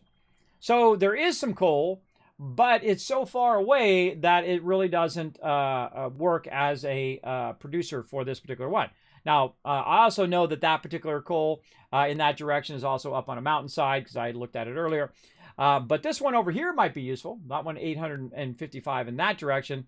But I would think that it's just going to be easier for us just to run a line from our primary base and not even have to worry about it. So let's go down the way here and try to work our way back to our base and just kind of explore. Oh, look at this down here. Lots of water down here. Now, again, watch out for water because you can end up stuck in the water. So we're just going to explore the outer edge of the water here.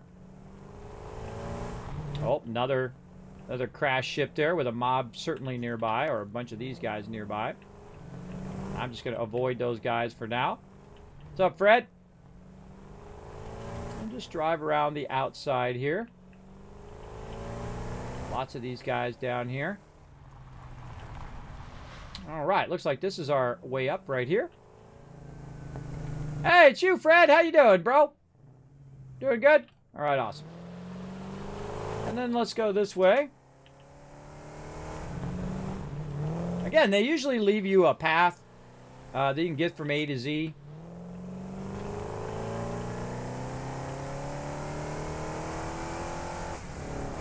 We'll just explore that path. We've definitely been here because those barrels are gone.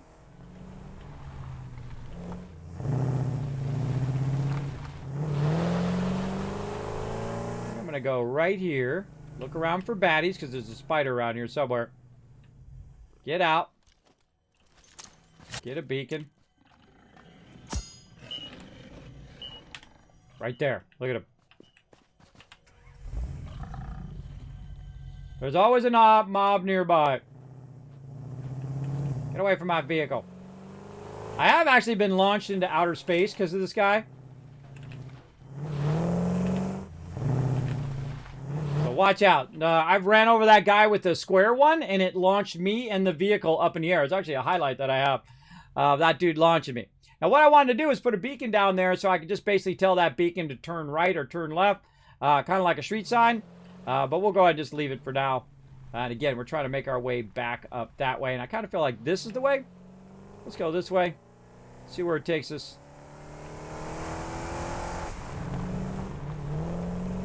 Again, whenever you see those little glowy guys, you know there's some bad guys nearby. Where's this taking us? Ooh, that's off the side right there, bro. That's off the side. Oh, there's one behind me. One behind me, getting rowdy. Yeah, this is not the way. This is not the way. Go back the other way. Having this buggy really helps because it does help you go a lot faster. Now, there's some items in the game, like that thing that's glowing there, that is not in use yet. Oh, I think I see it right over there.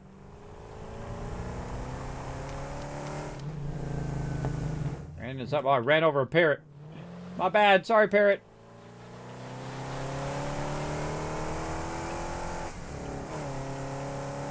Take that, sucker. All right. And now we're over here. Oh, look at this water right here. Now, see, there's some coal nearby. You can fire up some coal, use some water. Be good to go. All right, Fred, watch my back, bro. Watch my back. I'm going to put some beacon down. Which way is this?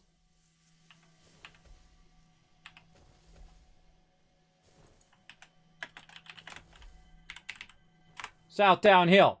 Right, so I can go and see this beacon, then I go towards south, and then as I'm aiming toward it, I can go downhill in that direction. Now, another thing you can do is use your stuff that you can build, like your foundations and stuff, and build them in the direction that you want to go. But I'm going to go ahead and use my beacons, a little fun thing of trying to find my way back through using a road, right? And I'm going to try to run our power line from our main base all the way over to there. And this is one of the toughest things to do, is to find your way, right? To find your way all the way over to that. It's going to be pretty tricky. Luckily, we don't have too many beacons on this side. And I just take whatever I feel like is the natural road. It's going to take me down into the lower levels.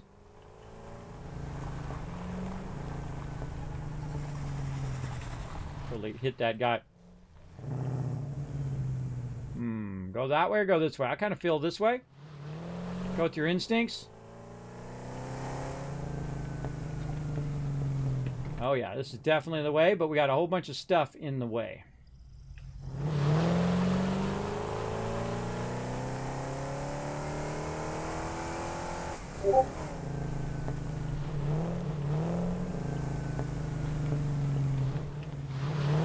And you can definitely get stuck. Absolutely.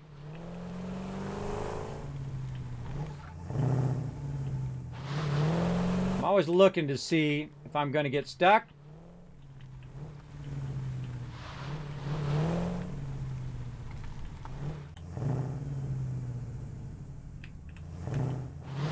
You know I'm going to do it. You know I'm going off the top rope. You know I'm doing it, everybody. All right. Oh, look at that beautiful waterfall over there. Nice. All right. And I'm going to leave myself a little note.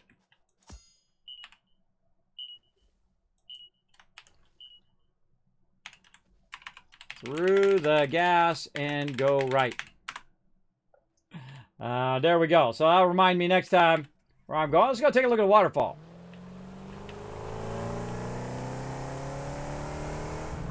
Yeah, this is probably the most I've ever been out of the base. I very rarely leave my base. But when I do, I really go adventuring.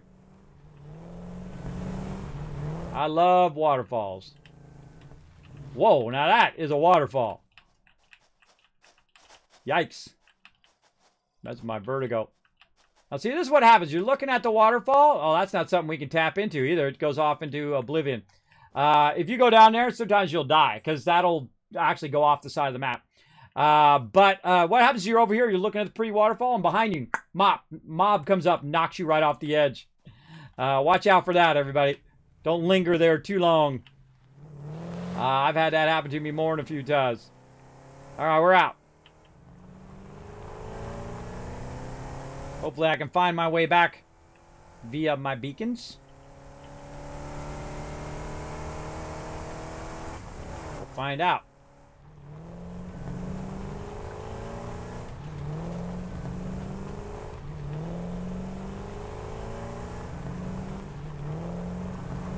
Nice little natural road here.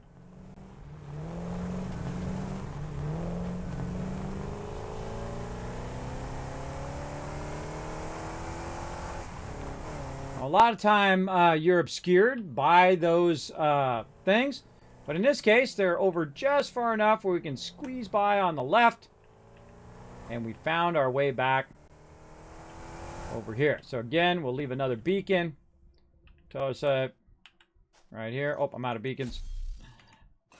Out of beacons. Again, be aware of your surroundings. Be listening for mobs to run up on you. Let's see. Make some more beacons. Now, you can also use these things, these actual builders, to aim in the direction you want to go. You can just align them in the direction you want to go. But we're just going to use some beacons. I got to put it back in my inventory. There they are. And let's see.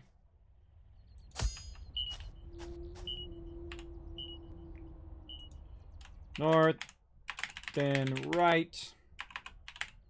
North and right. Follow path. There we go.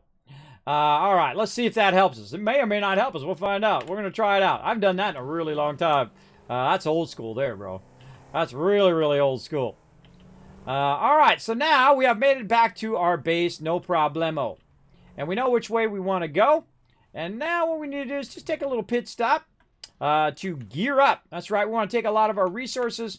We want to put it in the back of our vehicle. The reason why we want to put it in the back of our vehicle is so that we'll have it for later. If we want to run some stuff and whatnot, we'll go ahead and just offload all the stuff I've got on me right now.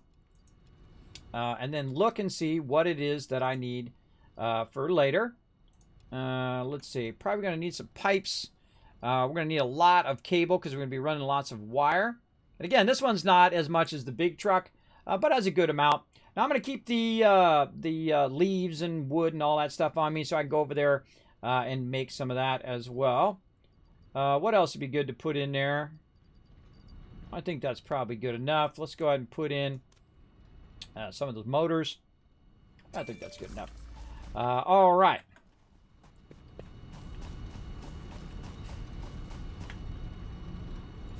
Let's get up here and this. Whoa, Fred!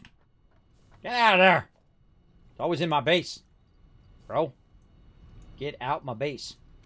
Let's put our little vehicle on here, which works way better like this. It works better on the foundations. It does not work good on a thing. You're just fishtailing the whole time. You can actually do it if you get it down, but you will be fishtailing a lot of the time until you get it down. And then you can at least go straight. As long as you're going straight a lot, you'll be fine. But the second you have to turn even a little bit, off you go. But works really great right over here. Oh, hey, what's up, Reaper? Works really great when you're running around in your base. Okay. Now, we need to get some additional items over here, including some wire. Let's see. No backlog of wire there. Okay, it's been using up all the wire. And that wire is running down here and ending up into these machines. Oh, not this one. Not that one. Ah, there it is right there. I saw it go by. And let's see. Any backlog in here? Oh, a little bit. And this is making that automated wiring. So here's what I'm going to do. I'm going to go ahead and turn this off. Because I think we got enough automated wiring for now.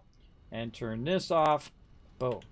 What that's going to start to do is create a backlog of that wire. You're going to see it start to make its way back up the thing. And then start to backlog in there so we can utilize that later. Now, I can make a crazy ton of wire. Wire is like one of the easiest things to make in the game because it makes it really, really fast in the game. So we're going to make a little bit of that while we wait for that to backlog. And then the next time we come back, we'll have plenty.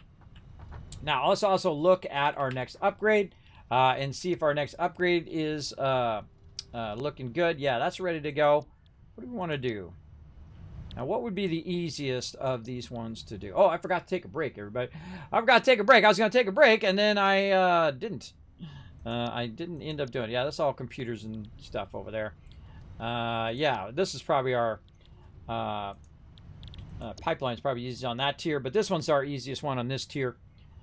So we're going to try to take our stuff and run it back over there. Now, remember how we said we're going to make a bunch of concrete?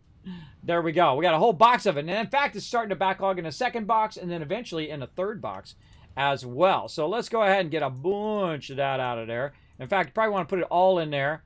Take it all out. Make sure that you've got full stacks before you go out of here. Like this. Sort it all together. Look at it. Say, okay, I got full stacks of 500. Definitely need some of that. For sure. And then we're going to need that wire. So we'll go ahead and make a bit of our own wire. And then we can also make it along the way. But we'll also let it backlog. Oh, another thing we need to do is some offline production. Let's go ahead and do some offline production real quick. Let's see if we find a little spot. Over here. Yeah, this is good. Now, offline production is when you go ahead and put in, say, a storage. Oh, I took my storage stuff off. Let's just use a little storage.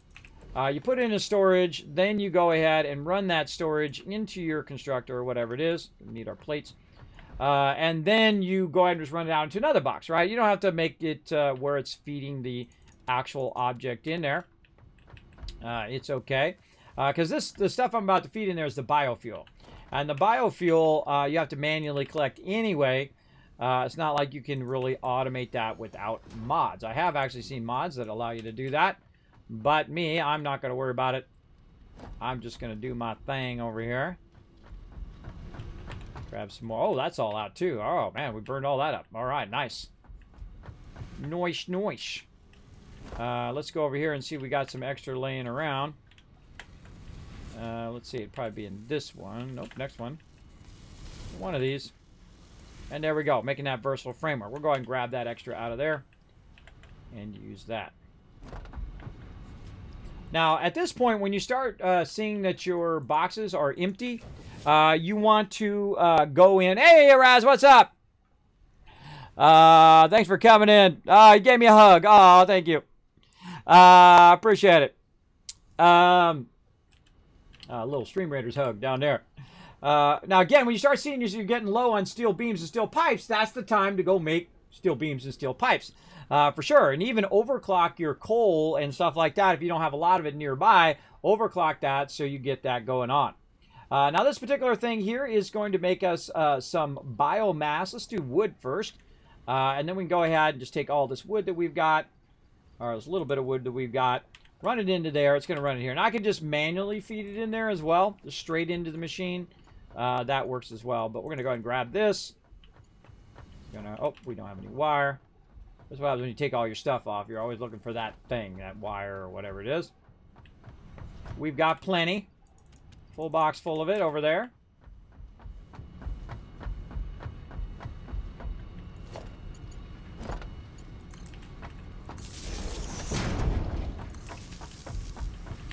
Okay, so that's going to start making that biomass for me, and then the biomass is then going to run into here, which is going to start making the biofuel. And thus, I don't need to make it. Like that. Now, that's going to need power as well, so we're going to run that forward if we had our cables. Ran out of cables. And that's why I have these boxes here, because you're going to be constantly looking for that one thing that you need in that moment.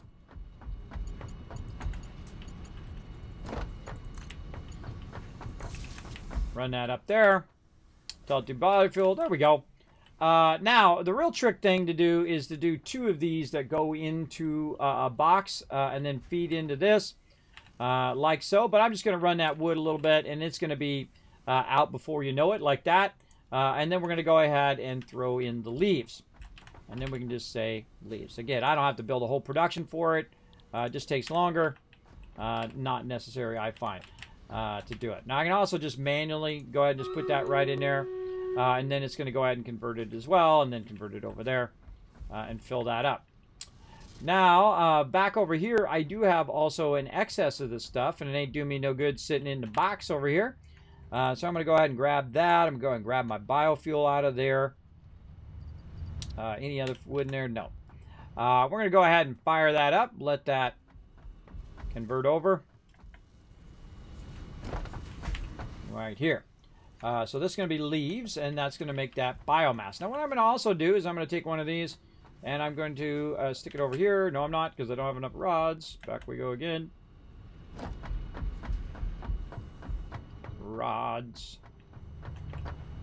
I'm just using the small container because it's just easier, because I don't have the materials for the other one, but I could just run over there and get the materials, but it's okay. It doesn't. This is not a huge production over here.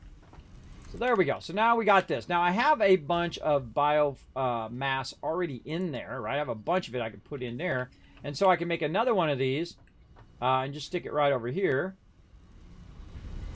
And just to have it taking the biomass itself and running the biomass into here, and then changing this to solid biofuel, and then having an output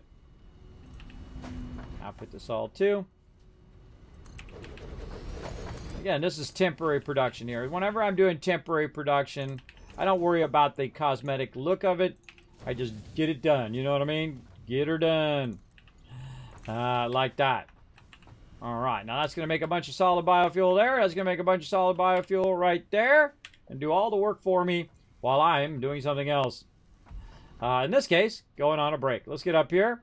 We have a beautiful moon today. Nice.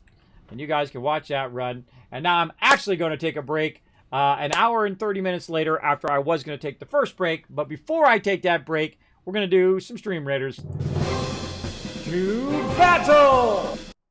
All right, here we go, everybody. Battle time. Let's fire it up. All right, catch up on chat. I got 60 loot all together. Look at you go, getting that loot from that super loot. Yeah, you're going to be able to unlock all sorts of cool stuff. Let's go. Battle time.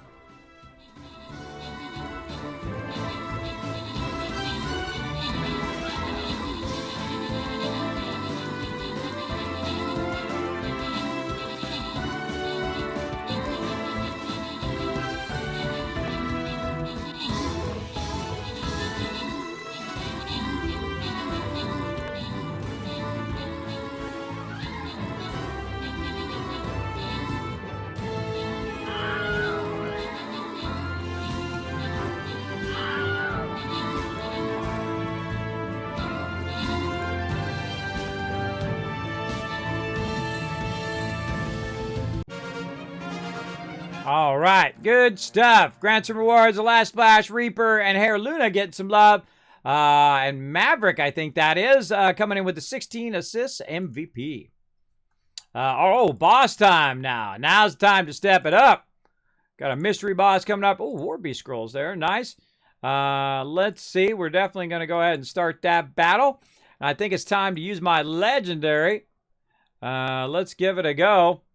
Let's see. Nope, not there. Quests is where I'm trying to go. And let's see. Yeah, legendary drop. Okay, so let's go over here. I'm just going to go ahead and put my dude in there and just go have him bomb. Go ahead. Oh, 3 minutes. I got 3 minutes. All right, I'll take a break. I'll come back and put that down. Hopefully I remember. You guys remind me. Back to it. Back to it.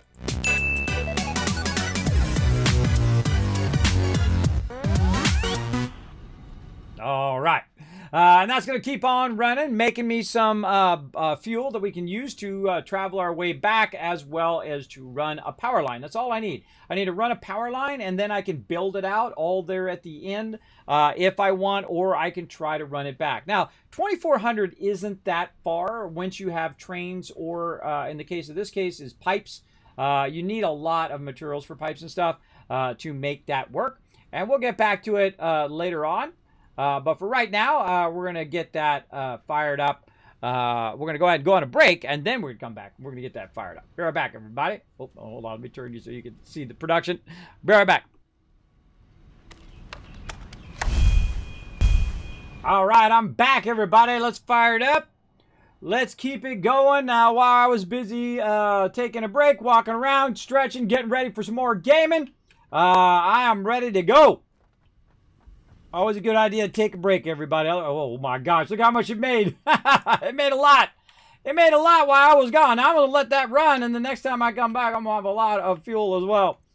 All right, so we need that. And also, while we were taking that little bit of break, what's up, Reaper?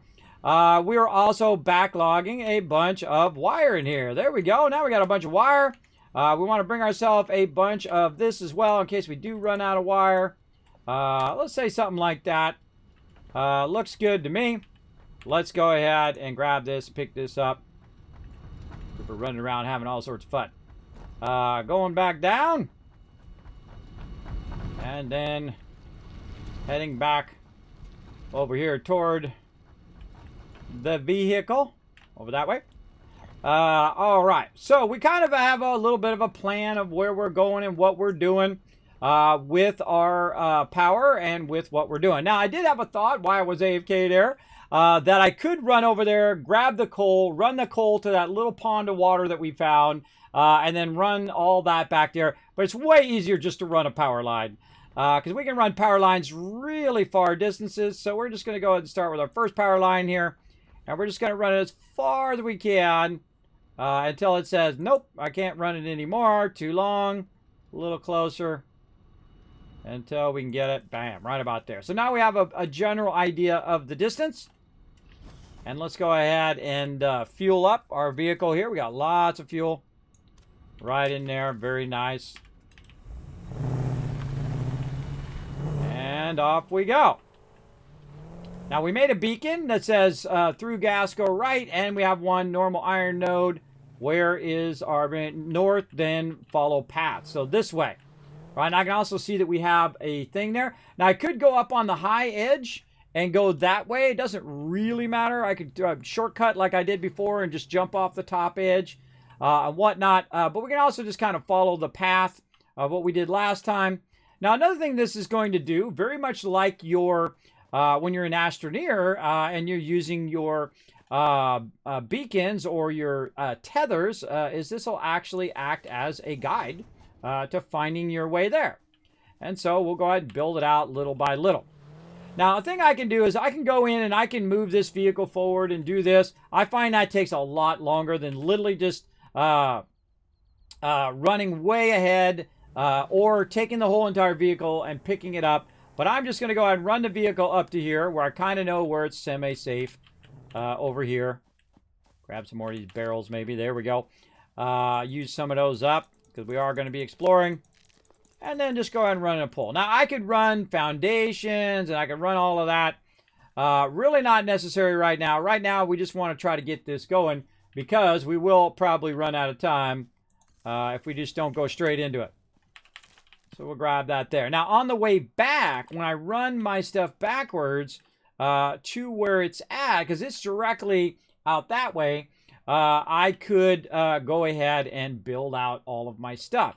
Now, at this point is the most important point is when you're going to decide, am I going to run that all the way around, or am I going to just run it straight between 2 points.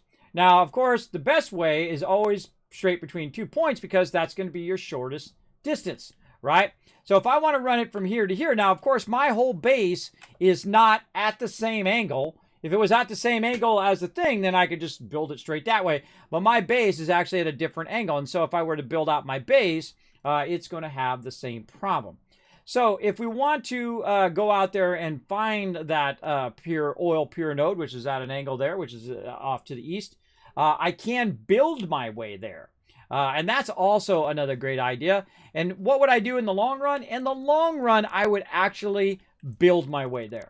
And because I know what's going to happen later on is I'm going to want to run pipes. I'm going to run along other resources and other things like that from that edge. So let's rethink this before we get too far and then have to come back and dismantle it. Right, let's go ahead and find where the edge of our base is that is closest to the area in which we want to run it, right? So we'll go ahead and take this out. And again, remembering it's off in that direction. We'll grab some of these barrels while we're at. Oh, I'm already at full. Get back to my coffee cup. There we go. So let's go to the other side of the base. And let's see the one that's already going in that direction, because we have a bunch of stuff that we have running out here. And we'll go kind of the way that we did before, right? Get up here. Get over here.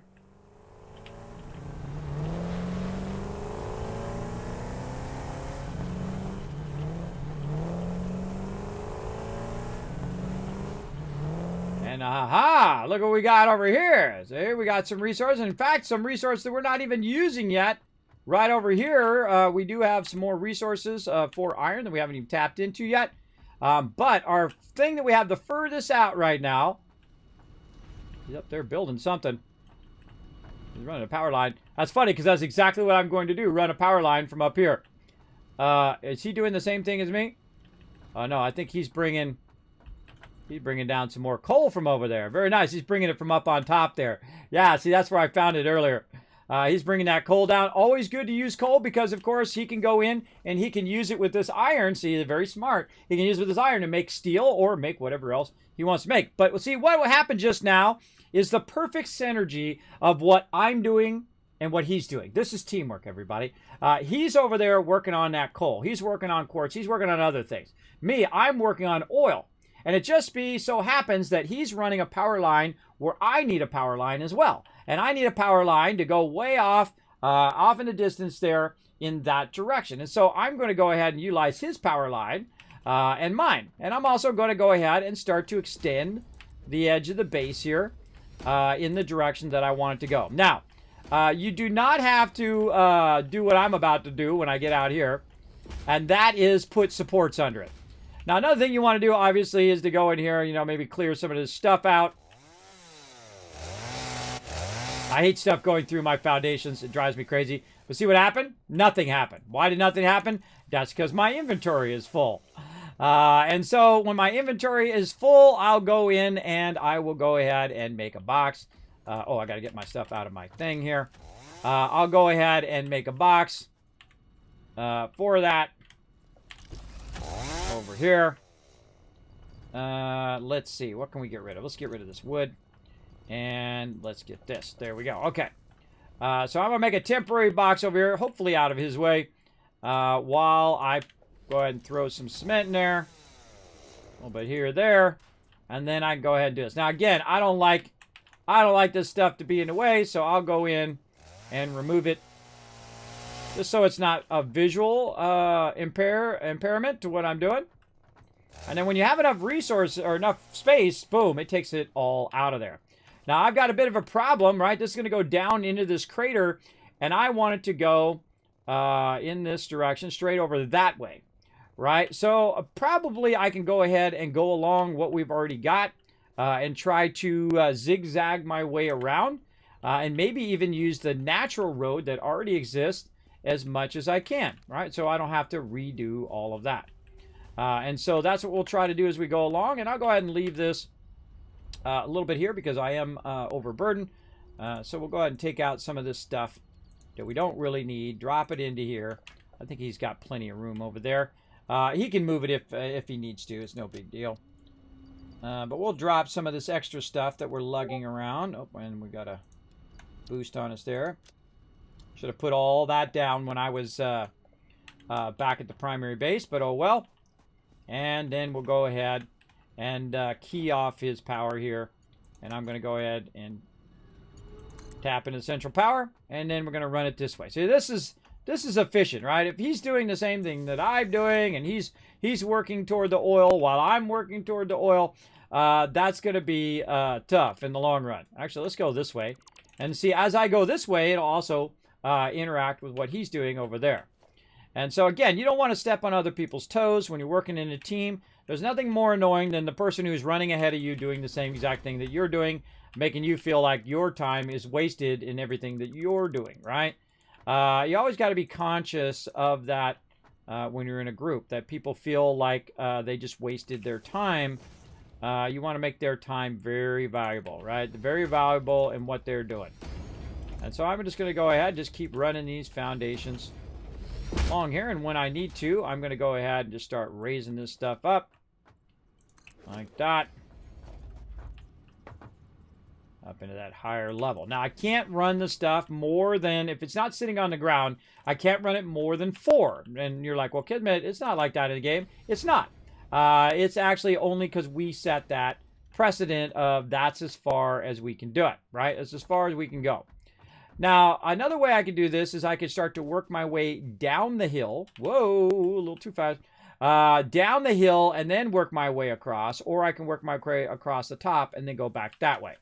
Now, I kind of feel like the smarter thing to do is to work in the direction that he's working, but not do the same thing that he's doing, right? This way he can use the foundations if he needs to, or not. He doesn't have to. My job is just to get these ramps going in the direction that I need him to go. And if we utilize it for other things later on, that's good too. Boom, out the way. Out the way, everybody. And then we'll put in, we got to put in our regular ramp here. Or actually, no, we can just use our, double ramp here. Oops, I just changed it. I just changed it by mistake. There we go. Right there. I love the double ramp. The double ramp is the jam. And he's got that out there doing something. I don't know. I'm not in charge of it. I'm over here doing my thing. Now I'm going to cut mine to the side here and probably run it along the mountainside like so. Back to my coffee cup. And there we go. See, now we have some stuff raising up. And I'm just going to go ahead and just say that this is going to be our corner foundation. This is going to be 2, 3, 4. And on the 5th one, we've set the precedent of you've got to do this. Now, as I'm building out, I will create a new set. And that'll make it a lot easier, right? So I go ahead and say this is going to be number 1. This will be number 2, number 3, number 4, number 5, and number 6. So now I've got a specific set that is just going to be going to running these pillars across. You're going to see I'm going to put in supports as we go. And then we're going to try to, again, run it across here. Now, the more you zigzag, the tougher it is for you to drive along that zigzag and to make that work. But we can go ahead and do a lot of corner stuff like this along the way. And as I get further and further away, I'll go ahead and move my vehicle up more and more and more. I got to remember where I left it. I think I left it up here somewhere. Or back there. I left it back there. Now, why do I want to bring the vehicle? Because I could just walk. No big deal. Oh, he's actually literally putting it right there. I thought he was going to put it over there by the other side. My bad, bro. My bad. Hold on. I'll move this out of the way. I'll move this out of the way. For now, we'll put it way over here. Now, here's how you do this, everybody. You go over here, you click your cement, then you take that out over there, and then you can bring that over here. I don't know if he was going to use that or not, but I'm going to move it over here just so I can come back for the stuff later because I'm overburdened. Just move that stuff out of my inventory. There we go. Very quick way of doing that. Just hold down Control and left click. Now to clear that out. Get that out of his way so he can build whatever he's building over there. Looks like he's doing some more steel. Oh, I'm going to need another ramp there.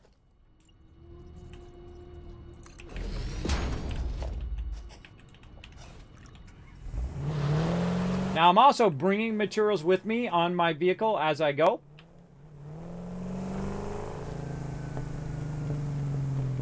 And when you're using your vehicles, I strongly suggest to make yourself a turn.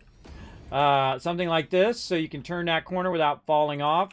It does happen a lot, especially when you're going full speed, but you're going to need a bit of a turn edge there. Otherwise, you turn a little awkward and whatnot. All right, now we got it going. And there we go. And then we're just going to do what we'll call the dog leg, right, where you go this way. Again, I'm going to have it raised up off the ground, so if mobs do try to come and get me, I'll be up out of the way. Clear that out along the way. And same thing down here. Again, this is like above and beyond. You don't have to do all of this if you don't want to, but I like to clear it out just so I can see where I'm going. I can see mobs that are trying to sneak up on me, and so on. Now, I don't want to interfere with what he's doing over there, so I'm just going to run it this way just to get it out of the way. And we'll go ahead and put in a bit of a ramp that I can jump up on there. There we go. And we'll just zigzag our way across here.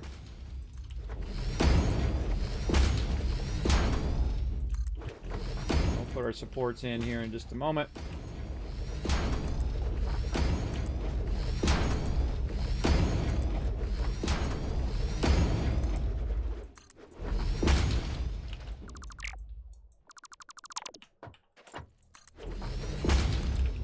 Okay. Now, this, in theory, is attached to the mountainside over here. We want to leave enough room where we can get under there. But again, we have a limit to how far we can go. We set the limit. And I'm just going to go ahead and say, okay, corner there. 1, 2, 3, 4. We'll say corner there. So in theory, it's actually being held up by the mountainside. But we're going to actually say that we're going to put the pillars into along the way. Like that. Very nice. Okay, that's all good. And we have to do supports all the way across, because that was one of the limitations I set on this particular playthrough. I played through the game 30 times, everybody. Many times. What I do is I set limits on purpose to add a bit of the fun to what I'm doing, right? And so we're going to add a little bit extra there just so we can turn corners and stuff with our vehicle. And again, the angled one is probably the trickiest one, but you can get through there. Get through there with your vehicle. If you know how to drive well, you just kind of turn at the right point, and you're good. There we are. Now, I'm up a bit high here, but that's okay because I'm still trying to go in that direction. And see how it's so at an angle from where I'm going? I would literally have to go zigzag, zigzag, zigzag, zigzag all the way back. And that's totally possible. You could do that. But I find running L-shaped stuff a bit easier in the long run. But we're going to go ahead and actually bring this down a little bit. We're going to run into a lot of stuff along the way, too, that's going to make it a bit tougher. But we're going to go ahead and run this down at this lower level. Probably right about there is probably a good idea. And then again, we're going to jump down. We're going to go ahead and actually flatten this one out. Flatten that one out. We'll go ahead and put our support there. And then our support underneath. Nice. Okay.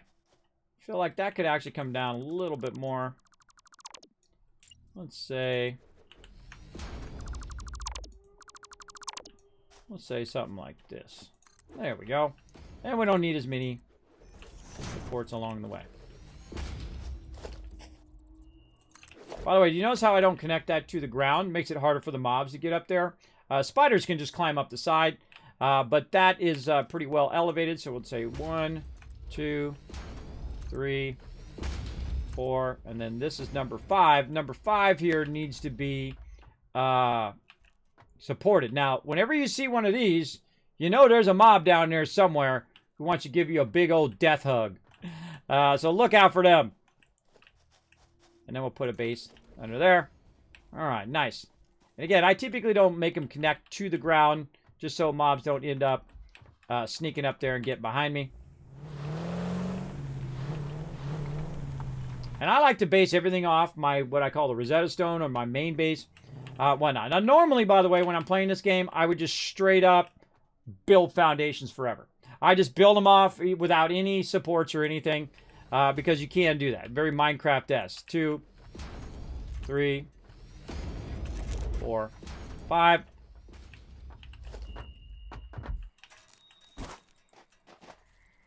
Oh yeah, he's over there somewhere.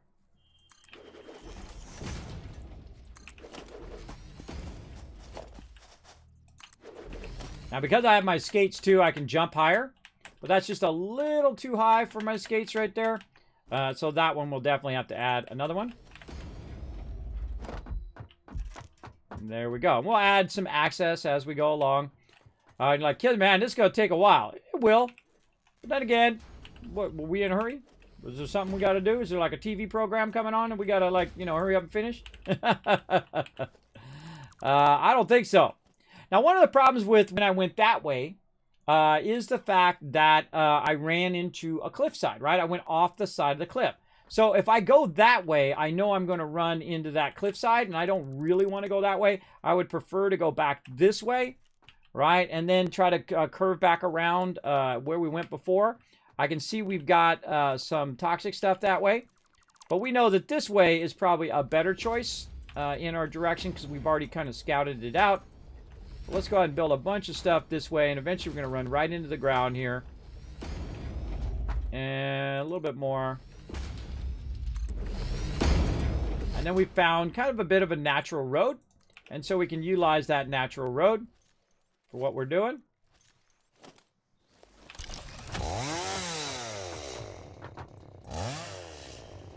What you're trying to do is just try to hit an edge of it while you're up here. If you can't hit it, then you get down here. Hasta la vista. Get rid of it.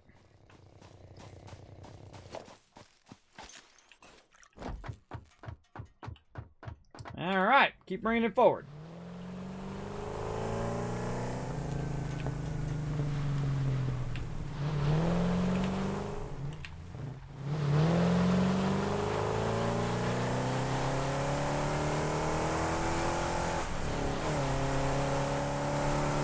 Nailed it.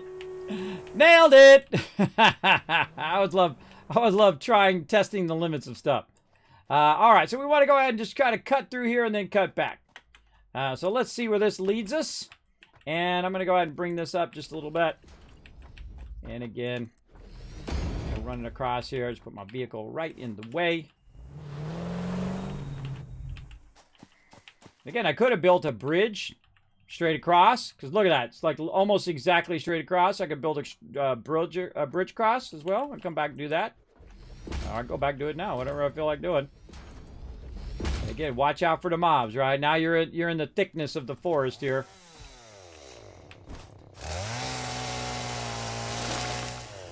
And some clear cutting.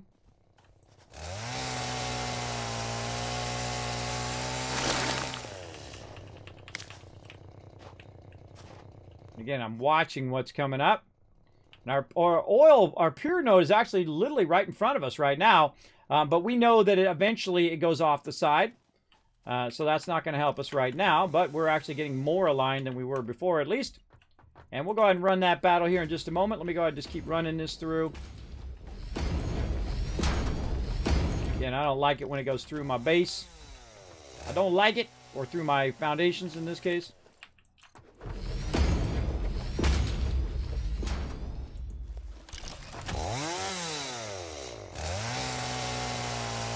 Like, kidding me, this is going to take a while. Oh, yeah. It's going to take a minute or two. And I'm just randomly picking my direction. Now, I know the other direction. If I went the other direction and used the pre-existing roads, that I could do it without any trouble. But part of the fun is doing this stuff, where you're just trying to, you know, make your way through the forest and cut your way through there. And just kind of see where it leads you, right? Just see where you end up. Now, another thing you can do is what I'm going to do right now is that's get your vehicle and go through and start to knock out all the stuff in your way. Instead of cutting it out, you literally just knock it out. Oh, look at what we got up ahead, right? We gotta divert our direction. Now, see, it's actually a little sneaky. So what it's going to do is going to say, hey, go down this road. And then you go down this road, and then you turn left, and bam, you get zapped by a bunch of that bad stuff that's going to get you. All right, so say we got it again. We're just going in that direction over there. But we're trying to get down to the bottom. So let's go ahead and look over here. Again, I'm just going to run randomly through the forest. Oh, yeah, we got a ways to go. Ways to go over there. But I feel like that's a natural road right there that we might be able to utilize.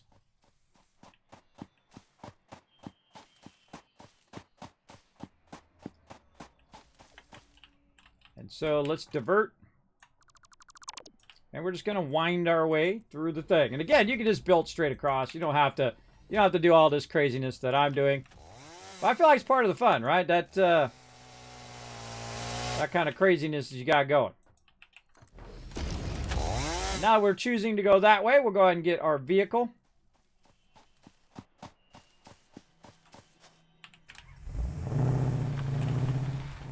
Now I can just make a suit, by the way. That will help me with that. But I rather just go through. Make myself a little road by knocking this stuff out with my vehicle. And again, remember we went off the side here. Whoop! Look out.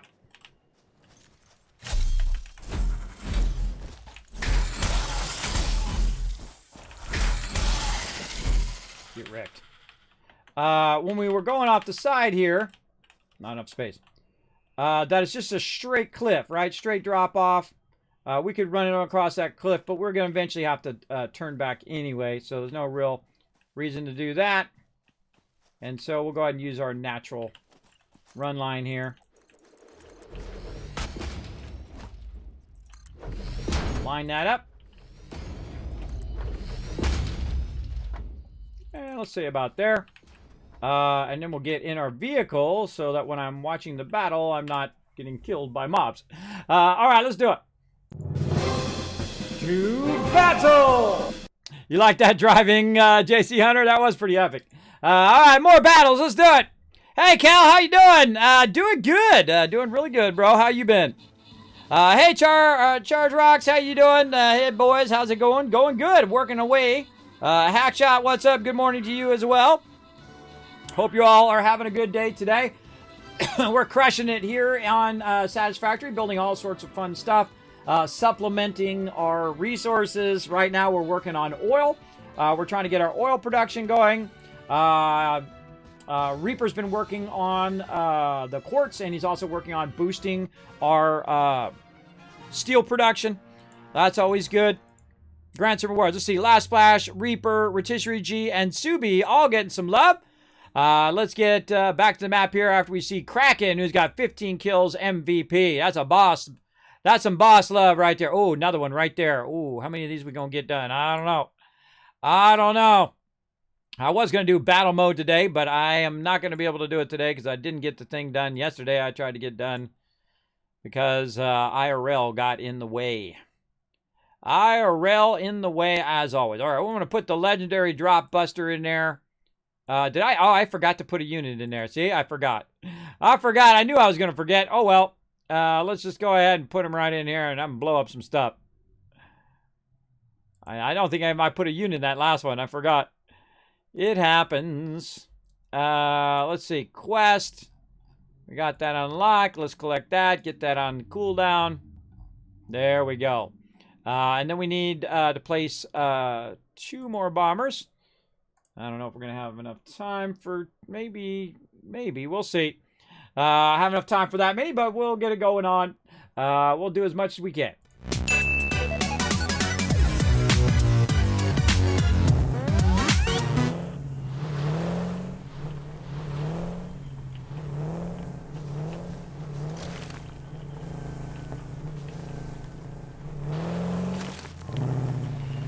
Shows you which stuff you can knock out and which ones you can't. Right here. See, those are actually mushroom-like things. Those are actually really useful. Go ahead and see what we got down this way. Another natural road there. See that natural road? And up this way.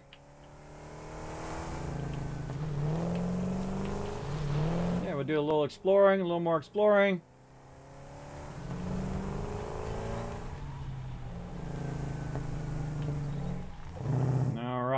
That's going pretty good.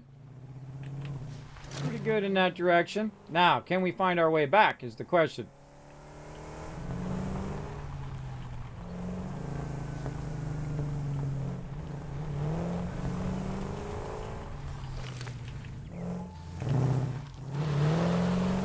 Oh, there's a spider right there.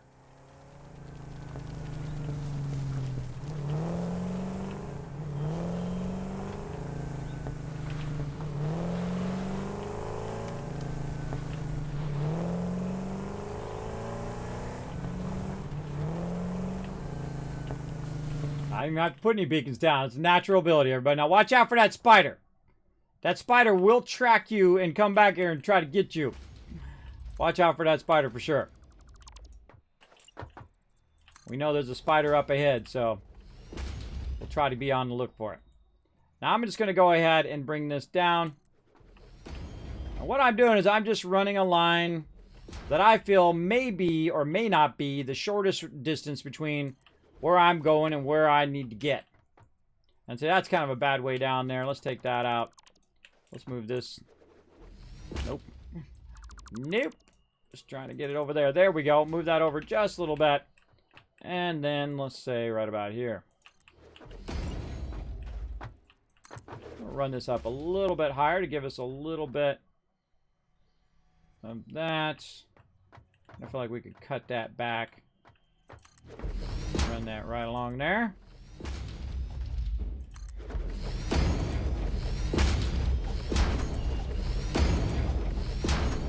I'm just going to run it along all of this stuff and use it as a support.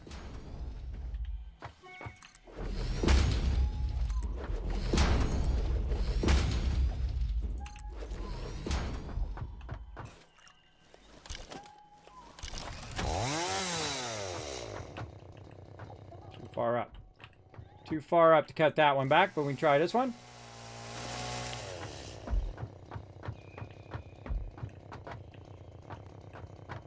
Too far back. Now again, that spider around here somewhere.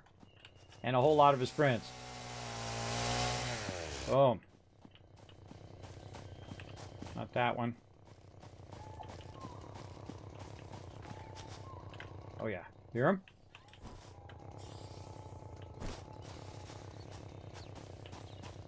I heard him somewhere.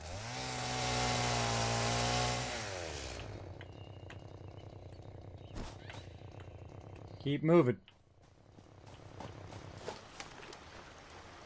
Oh, the bird. Maybe the bird is lulling me into a false sense of security. Okay, so we got that going. Now we got to run our supports under. All right, we'll go 1, 2, 3, 4. This will be number 5. 1, 2, 4, 5.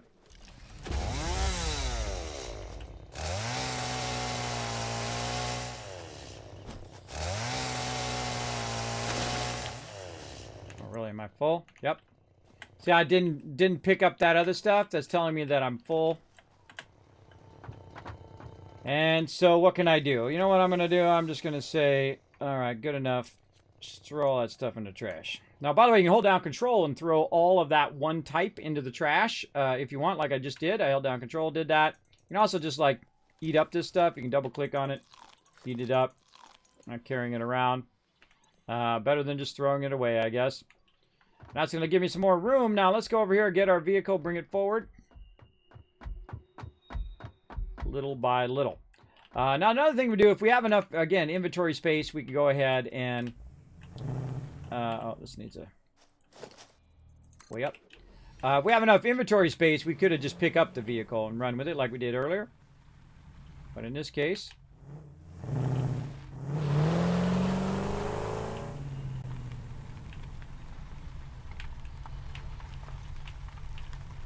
so far, so good.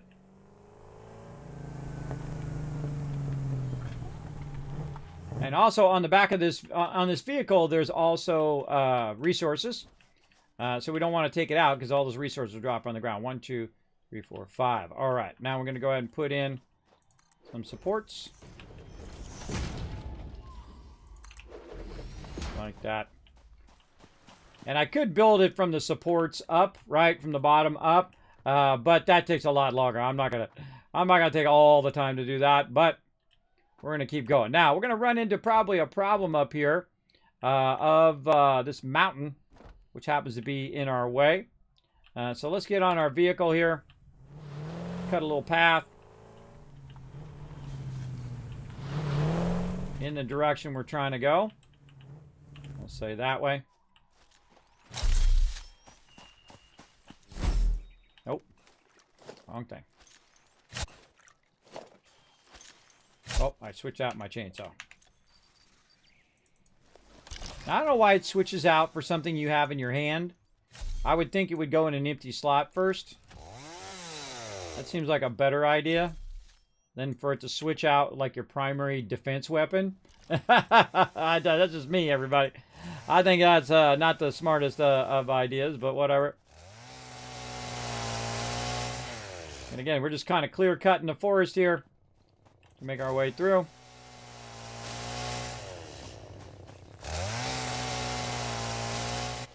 All right. Now, I don't necessarily have to stay up on the top of that there. I can build it from down here. And you can see me just kind of build this down a little bit into there. And then I can use the ground as the support. And I don't have to run as many supports across there. We need to get our vehicle out of the way.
He'll be back. Those mobs are always back. If you think he's not going to come back and get you, you are in a false sense of security. They're coming back for sure.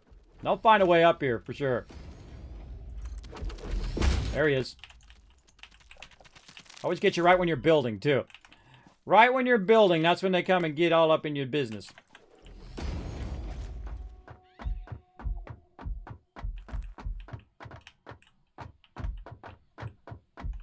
Come on, where you at?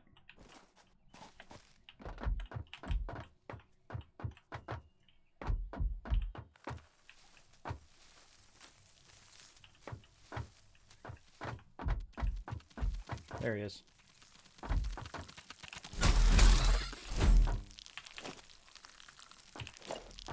All right. Onward. Onward.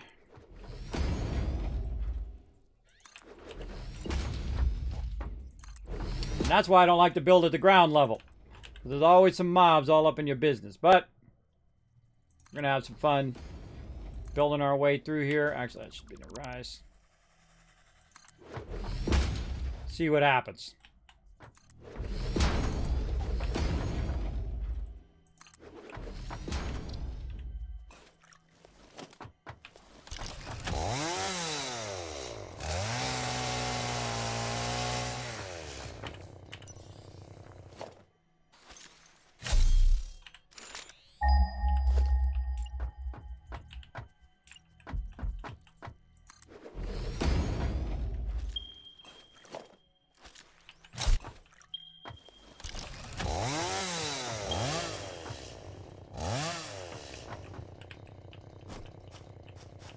Oh, it's down there. It's down now. Are we supposed to turn here? Ah, we're supposed to turn here. Yeah. Supposed to go that way. I mean, we don't have to, but I'm going to. Let's go this way.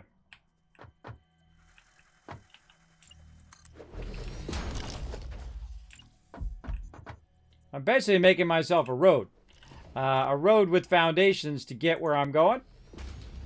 And so later on I can come back and utilize that road for whatever I want to do. I'll probably start one back more.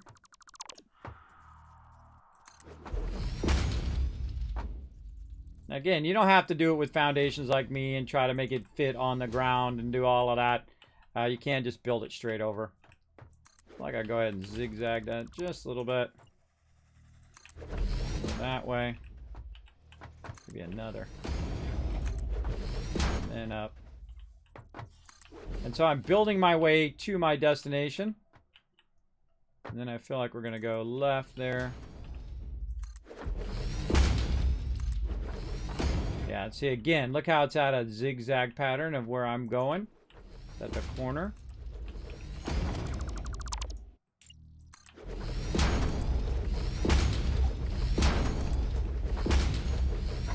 Let's really get to it here. There's most likely a bunch of resources that I'm going by as well as I'm going. But, oh well. Oh, another one.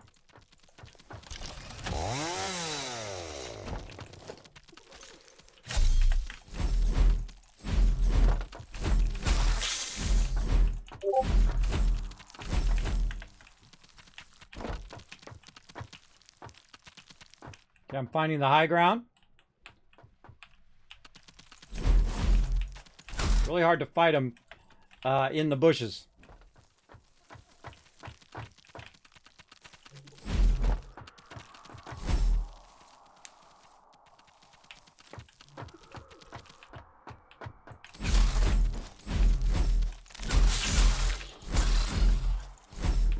Get wrecked.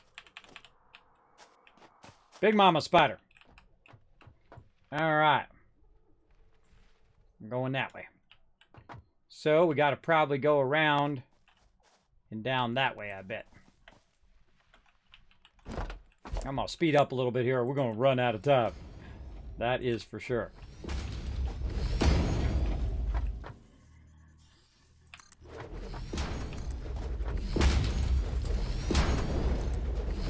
Oh, something just shot past the bow.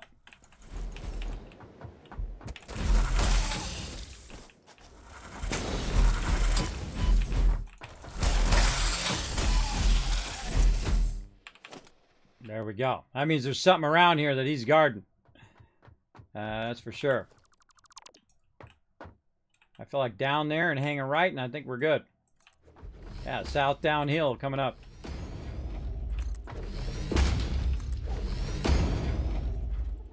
I'm just going to try to build close to the ground level just to speed this up so I don't have to put in all the foundations. Okay, double ramp. Work with me here. There we go.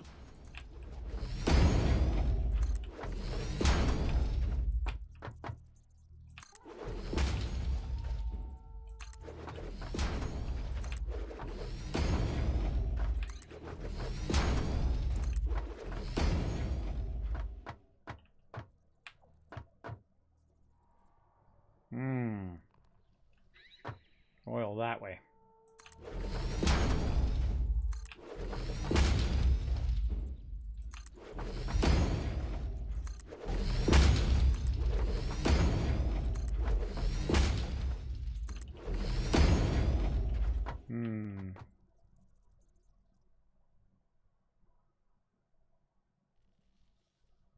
I feel like that's not... My instincts are telling me don't go that way.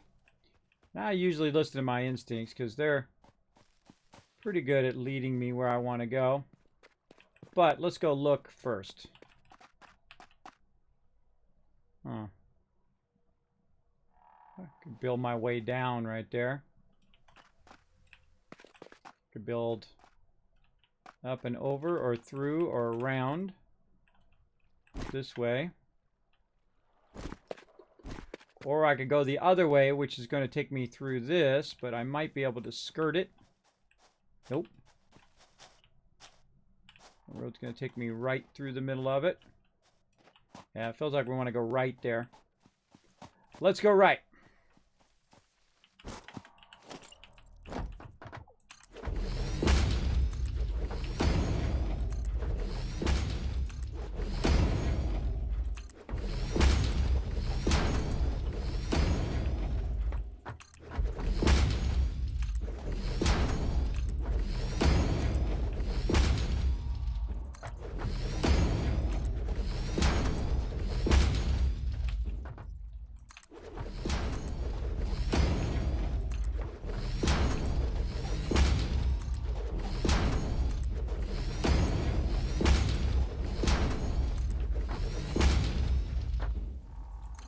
I'm in the zone.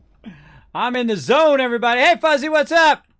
Shake your groove thing. Shaking his groove thing up in here, everybody. All right, now we're going to go ahead and run this down the side. It is straight across over that way. But this is not straight. So, and this actually aligns to our original base. Way back over on the other side. We got this all aligned to that. But where we're at, see, it's still out of catty corner of where we're at. And all we have to do is build across here. Not too far away there. Actually, we could just see exactly how far away it is. I'd guess around 800. 6 to 800. Just going to guess. Survey says. Oh, longer. Oh, my gosh. Exactly 799. 799 in that direction. All right, nice. Let's go ahead and extend this off this way. I'm misclicking. Stop it. Mouse. A little oversensitive there, brah. All right, down we go.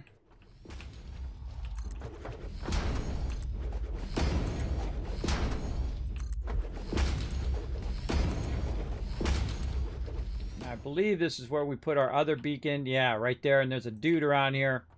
It's going to be all up in our business. Let's say one more forward.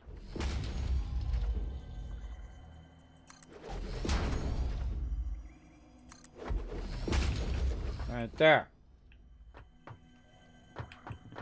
Okay, you're like, Kismet, your vehicle is way back there. I find most of the time I don't even need the vehicle.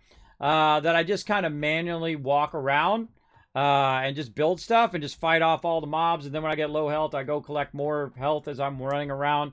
You can run around pretty well in the game without needing the vehicle. But the vehicle has my resources on it. So I'm going to keep clearing some stuff here. Let's get rid of this stuff there. And let's keep clearing this so my vehicle can get by without hitting stuff. There we go.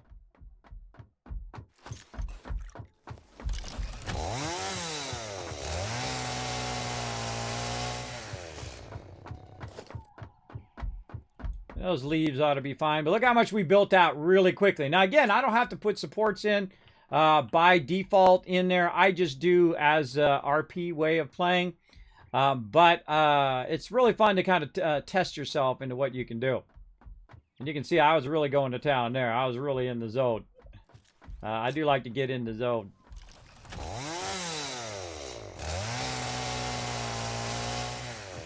All right, nice. All right, I feel like that's pretty cleared.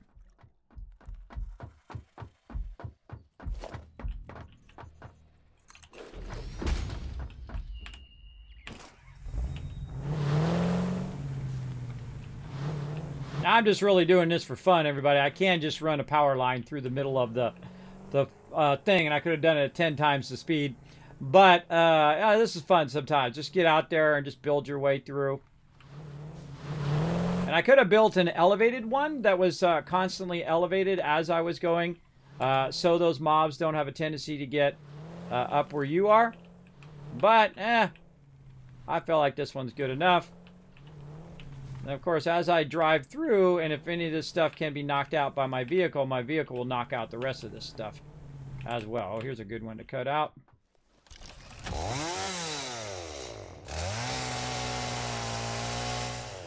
Get that out of my way so when I'm turning the corner,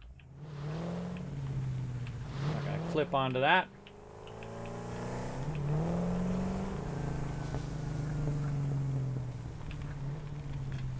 It's like a driving test. Like a driving test to see if I can drive down this thing or not.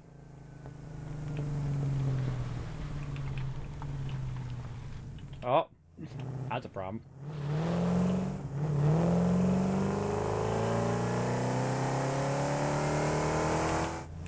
Tire's stuck.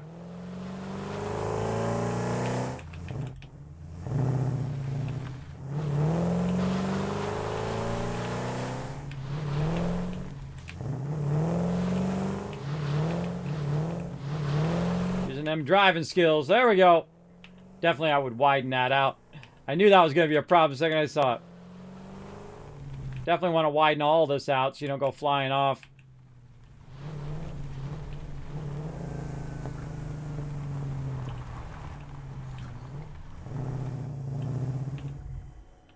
Okay, back to it. Now, we're right here, and we want to go ahead and work our way down the thing across to our pure nodes right over there. So we're getting close. Let's go ahead and let's just put a foundation under this one.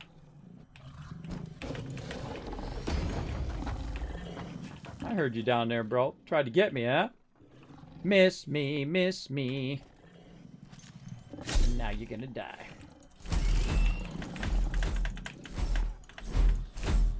Worst thing is they run off, right? That's like the scariest thing. Also, when they stop, they're not charging you anymore, and then they knock you. See? They're really tricky about that. They'll stop running at you, and then they'll knock you back, and whatnot. Oh, God, he's boosted now, too.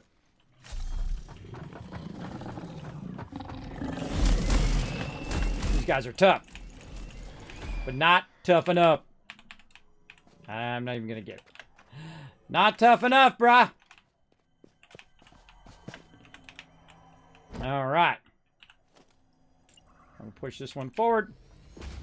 And then down we go. Like Fred's already here. And we probably want to cut left on this one. Get way down here. Oh, look. Some free stuff. Probably bring that up a little bit. Forward as far as we feel like going. And then left.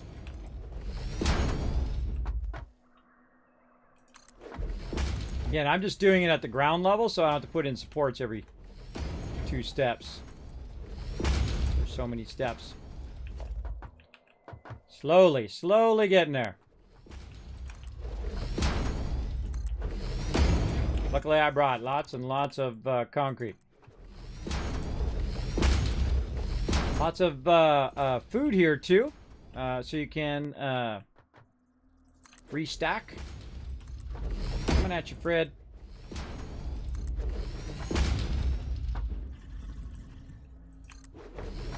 Here's somebody somewhere. I hear him somewhere.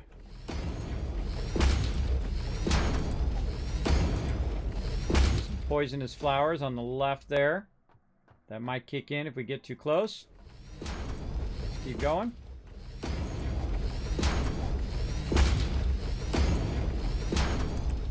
Oh, iron node, right? 2 iron nodes. Well, hello there, iron nodes. We'll come back for you later.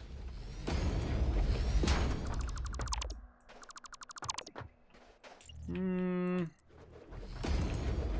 more like this. Let's see how we're looking. I think we got to get across.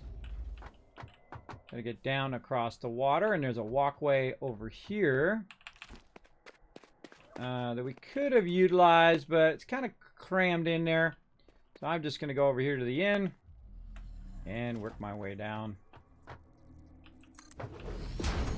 Use the wall face as my support. And probably a good idea to turn right about there, so you know you have at least a little bit of time, so you don't go flying off the edge. Turn this way. Down to there. Alrighty. Also good technique, by the way, if you don't want to go flying off of there. Do yourself a solid. Put a wall right there. Put yourself a wall. Whoa, jeez. Oh, God, you scared me. I was like, what is that? It was like out of the corner of my eye. Scared me, a little bug. Jeez. See me jump? See me. I literally shook the whole entire desk. It made me jump so much. Scary. Scary mobs out of nowhere. Now, if you see one of those, you know there's a couple more probably chasing you or behind you at some point. Let's go get our vehicle.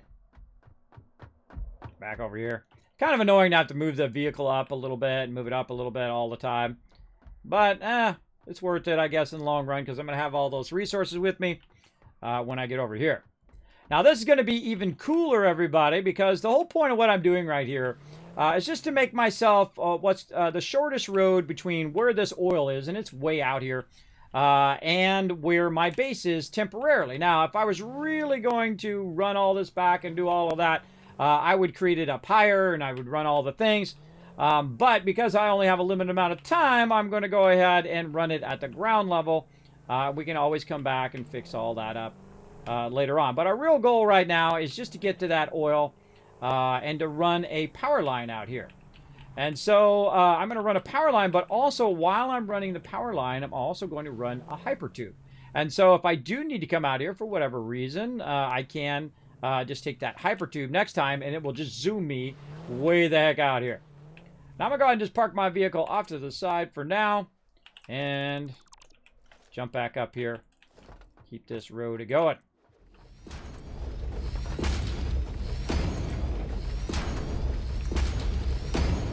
Now I could build myself across where that is, but I feel like I'm just going to go a bit here and then go this way.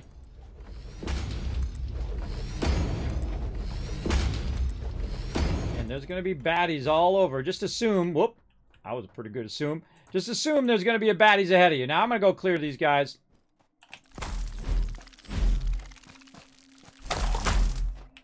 Ooh, that was pretty good.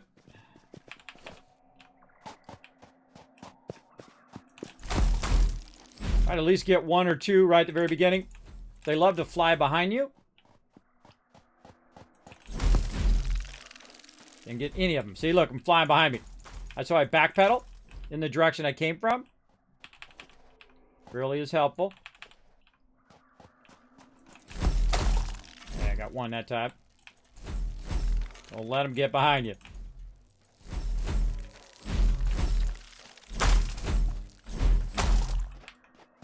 Sneaky little buggers.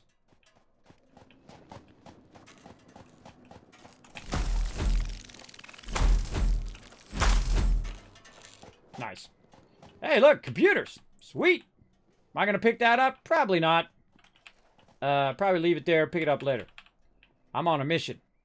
Going right there or going around this way. Feel like it's straighter to go right into the cave there.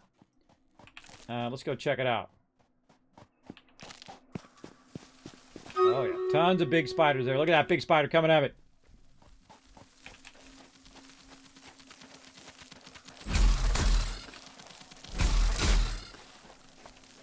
Backpedal for the win.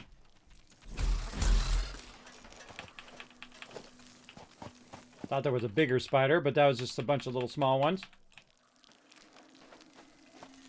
Going right into there. All right, well, ain't no time like the present to get her done. Let's do it. Taking a while, but that's okay. It's all part of the fun. Running around, getting into trouble. Eat up just a little bit. Where did I leave my vehicle? Over there, the side. Over there on the side. All right, so we'll go ahead and do a little bit of this. Straight stuff.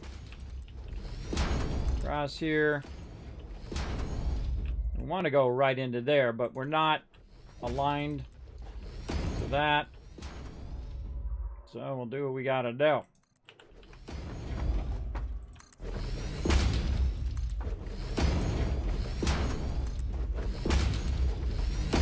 And it would be nice to be able to shape out the world and do all that stuff in this game, but they said they're not adding that, so don't get your hopes up, everybody. Don't get your hopes up. They said they're not adding it where you can add, like, you know, like Astroneer or other games where you can shape out the actual world. They're going to just work on one big world, work on the game mechanics, stuff like that. Actually, this one should go up just a little bit. All right, heading our way through here. I hate to waste that. Hate to waste it.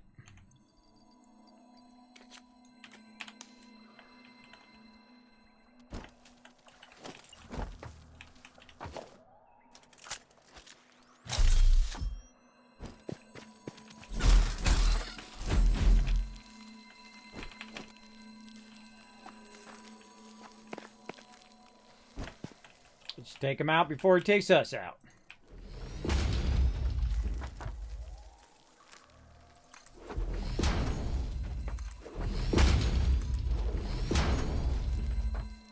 What's up, little wormy? Kismet, why don't you pick those up? I'm good. I'm good.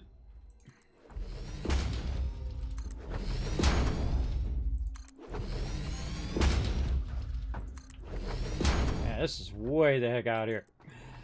Way the heck out of here for sure. We're just gonna run this straight across. Gotta line that up. Nicey McNice, nice. And you're like, oh, Kismet, I thought this was never gonna get this done. It does take a while. I find stuff that this is like almost 3,000 away from my primary base. We definitely want to clear out a little bit here. And then, let's say this one. Pretty good. Line that up.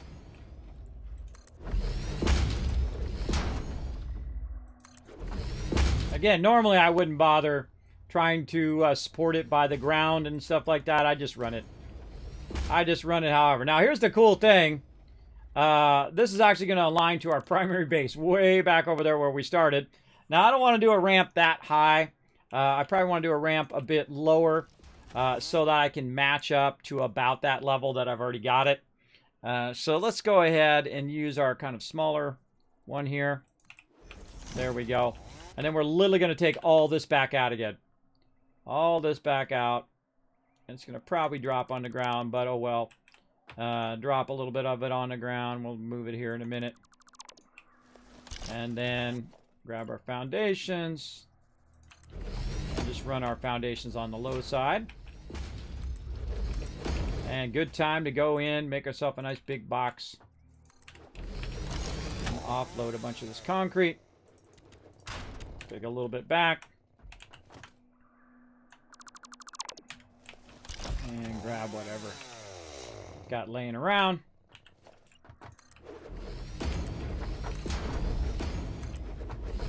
Now, we already cleared the mobs from here earlier, and if you put down foundations, I find in the modern game, in the past game it didn't do it, but in the most recent updates, I'd say about update 3, they stopped respawning on your actual points of where you made stuff.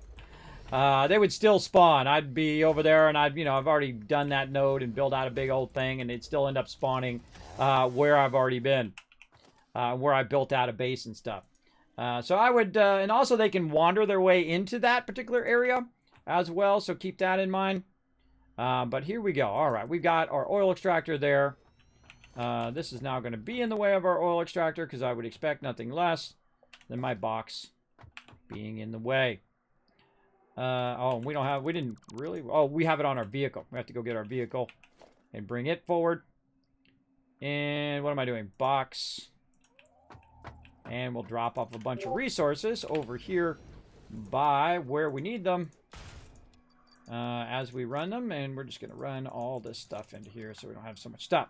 Now, I can also, because I did bring my other vehicle, I can use this vehicle to go get my other vehicle. And this one sticks to foundations like glue. Or at least mostly.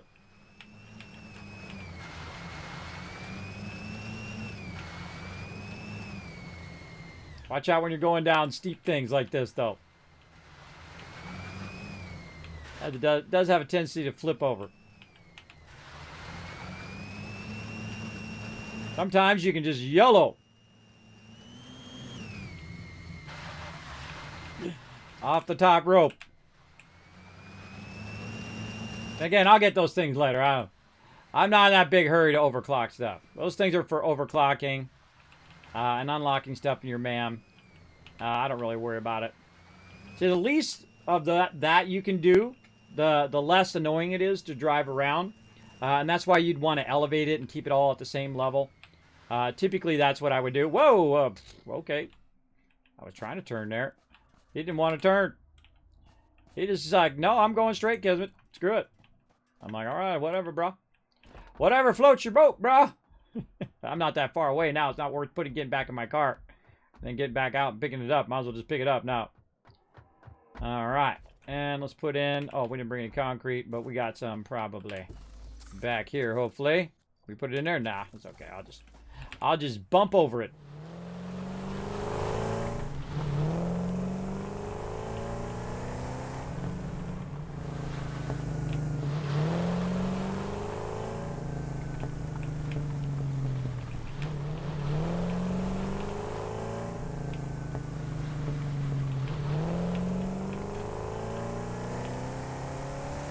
Little save lag there. Maybe that's what that was, previous save lag. I didn't see it saving, so I don't know.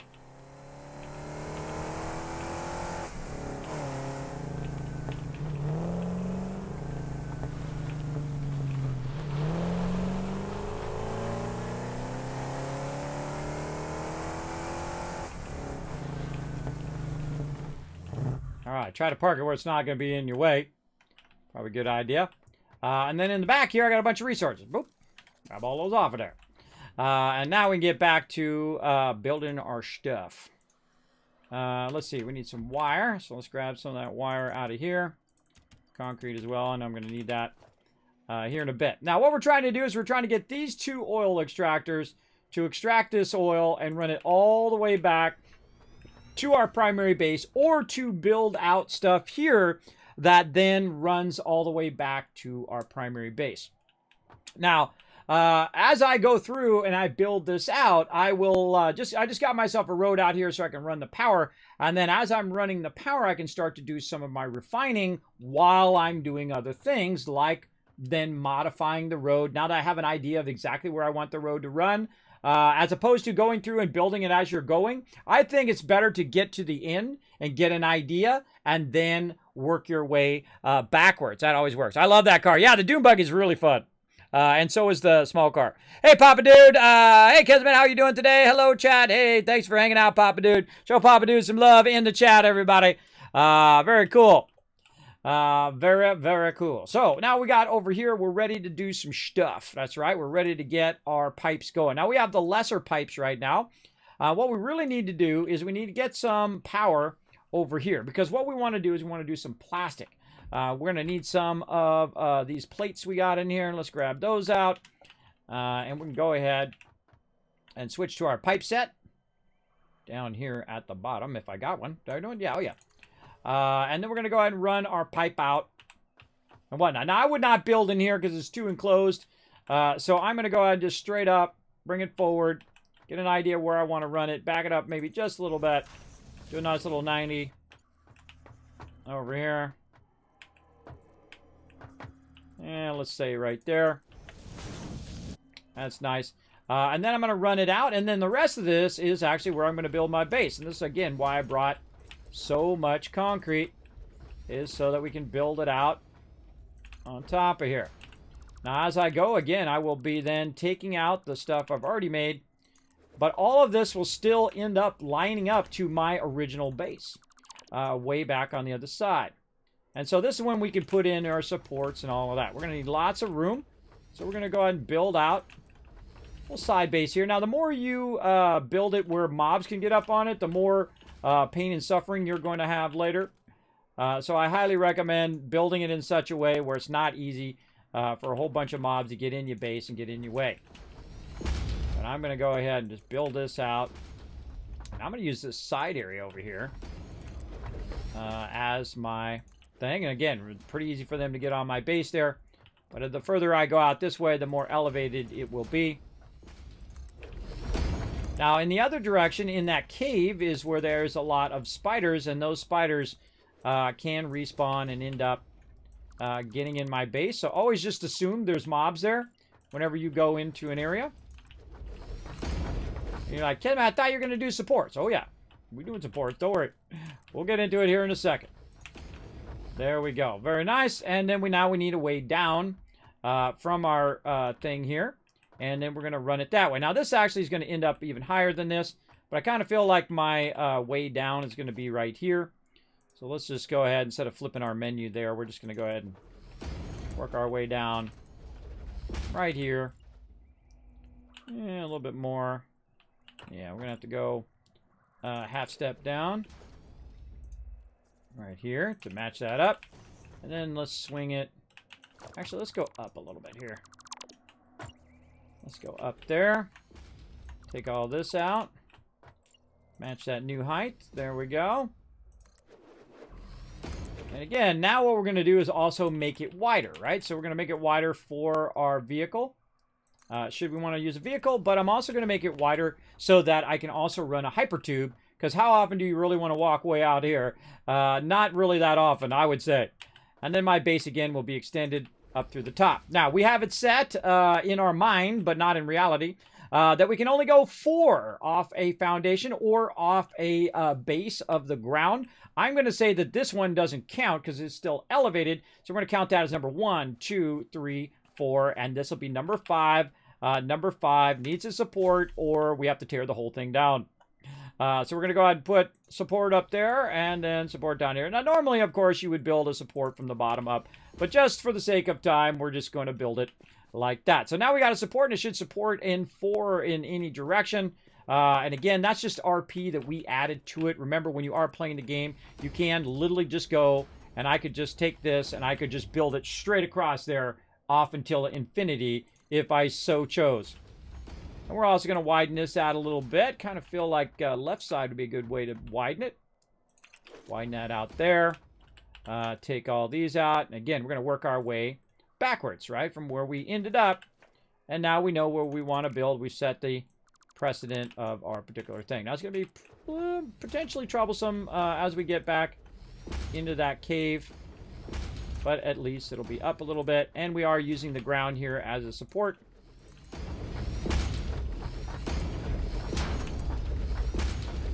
And we'll fix the rest of that over there. Now we got this support in here. I'm going to go ahead and create an upper side of this part here. 1, 2, 3, 4. And then number 5 is going to be our support.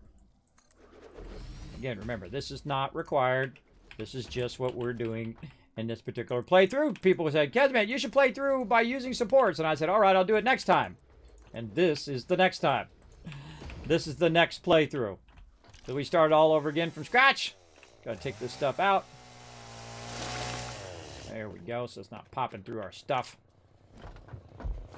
All right, then we got our lower level here. We got a nice double ramp there, double way through there.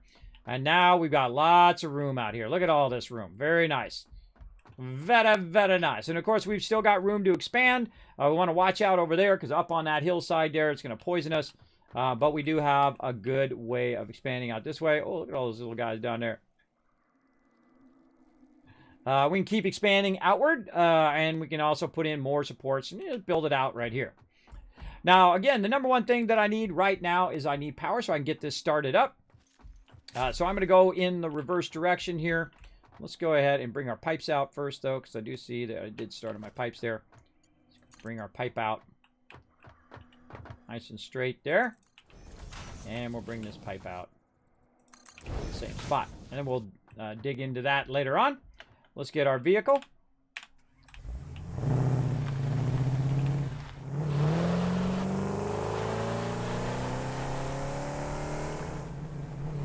Now we need to get this. Now we need to decide where am I running my power and where am I running my hyper tubes and stuff, as well as I can run conveyors and things like that. The reason why I made this also a double ramp is so that I can run stuff along those ramps, right? So I can run it along the way back. And that's what these ramps are for. They're for a way of me to find my way through the forest. Now, again, I could have just built straight up and then over the top of everything, including the mountains. You can build right over the top of that mountain right there if you want. You just keep going up, up, and up, and then foundation. You got enough concrete, you can build from one side of the map all the way to the other side of the map without ever touching the ground at all. It does not use real physics when it comes to your building. Your buildings will not fall down that way. If I take out the support under here, it ain't falling down, everybody. But we do it just because we say RP, RPing in our own little fun, much like we would do in 7 Days to Die, where we would go in and make sure that that actually did, that did have a support. Now let's go ahead and run our power pole over here. Actually, we should put one in between here first. Let's put one back here. Again, remember, this is always a spider cave. It will never not be a spider cave. So always keep an eye out for those spiders coming in, wants to eat your face. And we're going to run this way up, way over here. There we go. And now I'm going to run this down. Now I'm just going to kind of what I call corner this, where you put it in the corners like this. And then we're going to go here. And we're going to start working our way back. Just trying to make it look good as well as functional.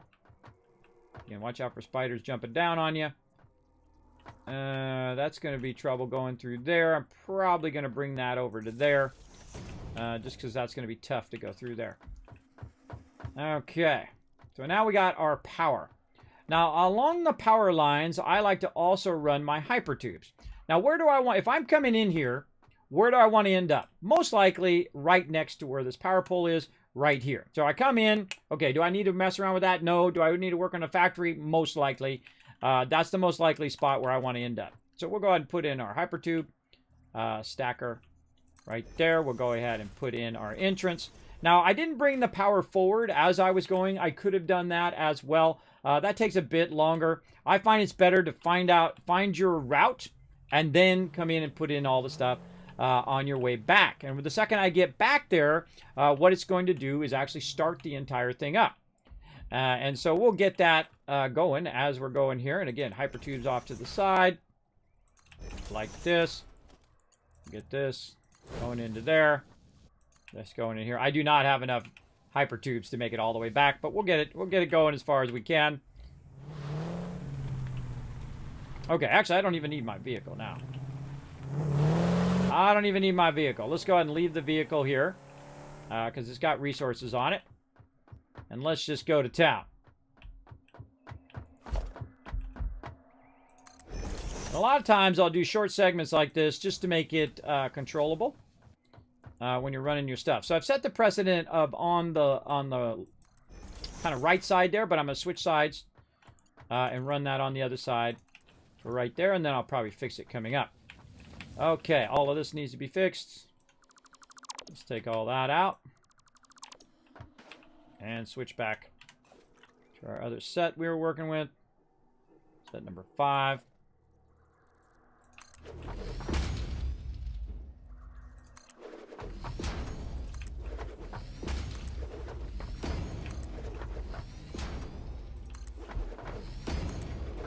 So that worked out pretty good.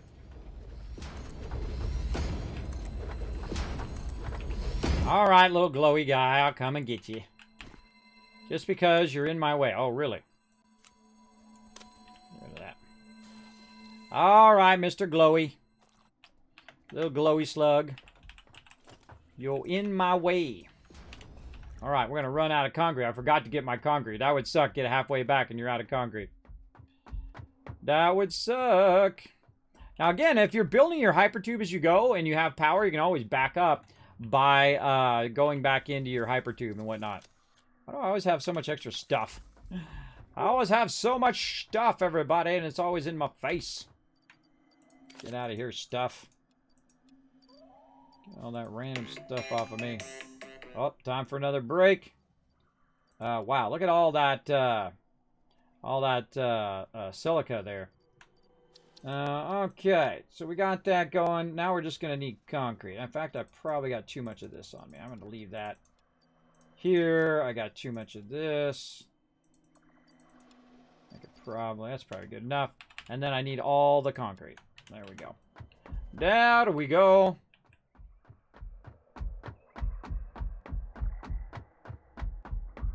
Now, I could have tried to figure it out and, figure out exactly how much resources and stuff I need. But I find it's more fun to just do it as you go.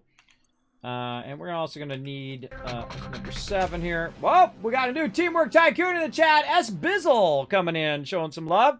Appreciate that. Hope you're having a great day. Welcome to the stream. My name is Kismet. I'm a partner streamer here on Twitch. That's right, I'm 50 years old, partially disabled, and a partnered streamer on Twitch. You're like, Kismet, how did that happen? A whole lot of love by a whole lot of you and a whole lot of hard work by me. But I appreciate each and every person who comes in, whether you've been in here for 10 seconds or been here every minute of every stream I've ever done. I appreciate each and every one of you. Thanks for coming in. All right. And again, we're just going to try to bring this up just a little bit as we go. As we go along here. And try to backtrack this a bit. And we're going to widen it out as we go. Now, if we do see that we need some sort of supports or something, we'll go ahead and add those as we go as well. But we'll go ahead and keep on fine-tuning this. Now, this definitely needs to be fine-tuned here. We can go ahead and just bring all that out. Because we know we're going to just bring that up a bit. We Again, having it at the ground level is never a good idea. Now, again, if we get too far off the ground level here, I feel like probably about right there. We either need to bring it down so it brings it down and then the ground supports it, or we need to put some supports under it. I'm going to try to use the ground as much as I can here. Again, I don't typically like to build at the ground level because mobs are all up in your face. You can't avoid all the mobs by simply just building right up in the air, and you'll never fall down unless you fall off. You can fall off, but you don't fall down. At least your base doesn't fall down. You can fall down, for sure.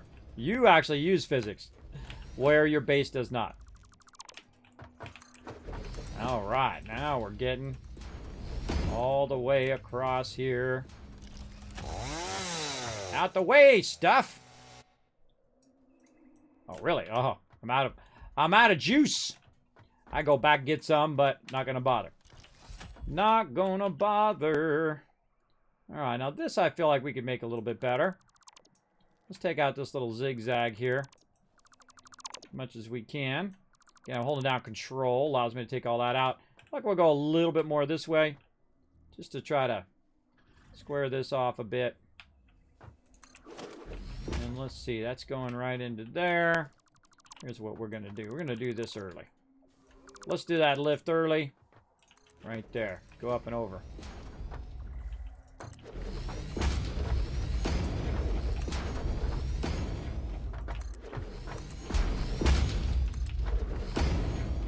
Fred, get out of here! I'm building here, bro! He's gonna come right over here where I'm building. You watch. You watch. Fred always in my way. Fred, shoo! Shoo! Go home. Go home, Fred! Get. What are you doing? I know, you look so sad. I'm sorry. I'm sorry I yelled at you, Fred. I'm sorry, bro. I'm sorry. You're my buddy. You're my pal. Sorry I had to yell at him. He's always up in my business. Doesn't matter where I'm building. He's always up in my business. Sometimes you gotta, you gotta give him some tough love.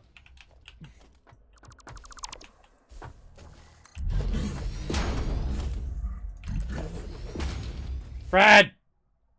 If you're gonna walk on my base, at least you can build something while you're at it. That's my buddy Fred. He's always up in my business, always up in there going, let me just, while you're working, let me just go ahead and stand in your way. Oh, that's right. I don't have any more, Oh, man, I feel like we could probably really square that out. But you know what? I'm going to go this way a little bit with it. Let's do this. Square it out this way, a little wide on that. Get off those foundations, Fred. Nope.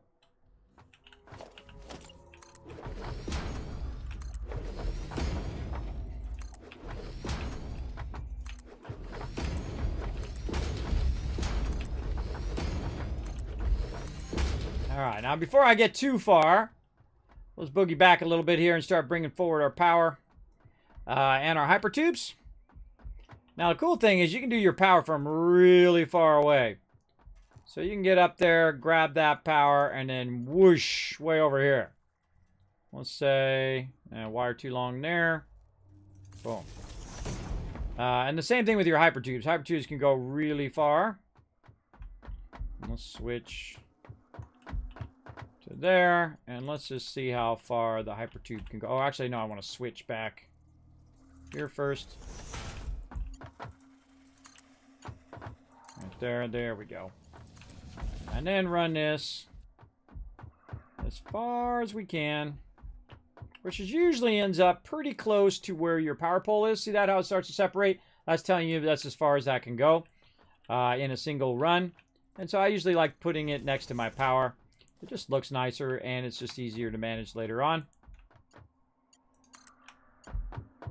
This is quite the undertaking, isn't it? Quite the undertaking we're doing today. Running our power out here 3,000 away from our base so we can get a little bit of oil. I don't think I've ever tapped this oil over here ever. I don't think I've ever even been in that cave. But that's okay. I haven't been everywhere, done everything, because I'm not in any hurry to do so. I do like to take my time, take the journey along the way. Another nice thing is, too, we've already kind of cleared the mobs. at least some of them, out of our way, so it's not going to be as bad on the way back as it was getting here.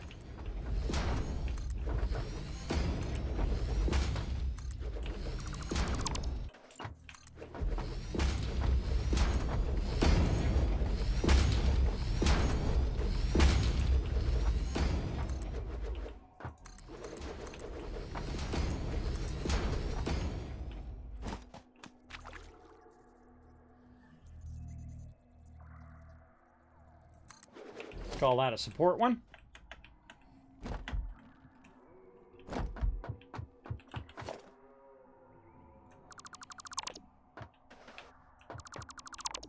Again, you definitely want them to be a bit off the ground, especially as you guys saw earlier when that spider was trying to get me. If they're a bit off the ground, it's a bit easier to not have them attack you up on that higher level. And if you've got a gun or some way of shooting them, you can get that going on as well. That definitely needs a support in that corner. Let's go ahead and put our support in.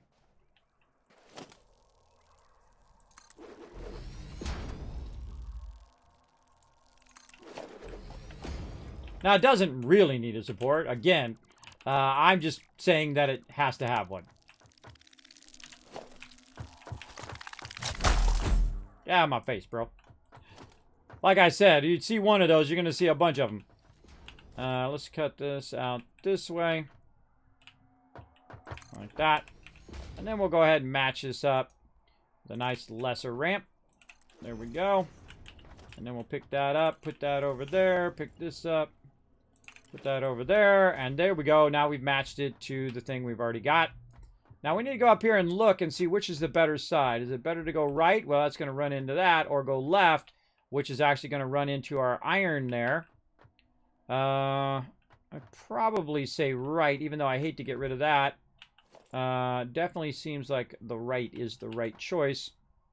If we're going to tap this iron later, that's going to be a bit tough, but that's okay. That's okay. We'll make our choices and live with them. I'm sure we'll have plenty more of those things that we can get. I kind of feel like I want to do this too. Take this, go like that. Take this out.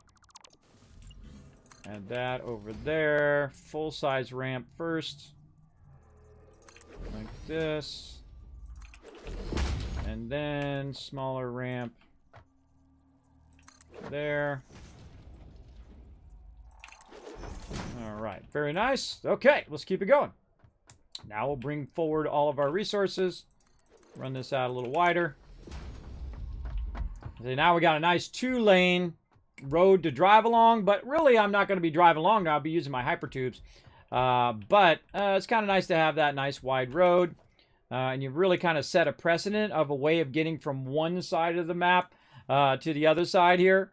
We're really giving it a go, if you know what I mean. Really spending some time on it. And that's what I like to do, too. Again, some people, they get in a hurry. I don't get in a hurry. I do my thing. I do my thing. I'm just going until it says wider, too long. Backing up. And then hypertube. And then I get my hypertube from way over there. Should have brought way more copper sheets, and that's it. As far as I can go on the hypertube, we'll come back. We'll work the hypertube in the opposite direction. And that's good, because that's going to speed us up a little bit here. Put that over there. And then run this up here. Oh, I already unlocked the door, I can tell, because I can hear my kids in the background. Luckily, I already unlocked the door earlier, now that I think about it. Put that there. Run this to the high side. Get that going. And that's a tricky spot there. But that's okay, we'll have power there for that stuff later. I would normally cover this up and then put the machine there. But I think I'm just going to go ahead and leave it as is for now. Put in a little extra corner right here just for navigation. Across there. All right, now we can speed up a little bit because we're not going to be doing our hypertubes. for now because we don't have the resources. I mean, I could run and get the resources if I want. Do some misclicking. Where the heck did that one go? Well, it went under there. All right, we'll count that. Trying to do this. Trying to run a bunch of them.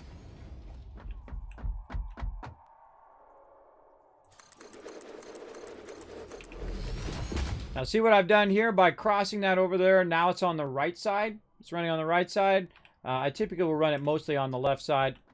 But in this case, go ahead and start running on the right. We're just going to widen the road and add a power line.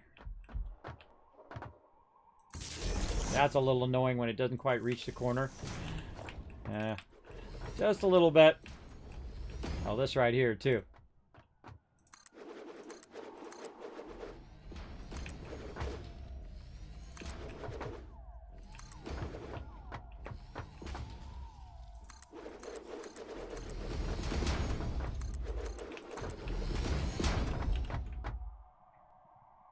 Oh, look at Reaper. Reaper's bringing the power forward. Hey, what a champion, everybody. What a champion. Connect mine into his. What a champion. Hey, man, where's my emotes? You are the man. Where's my stupid emote? I don't know how to do the emotes. I can't remember.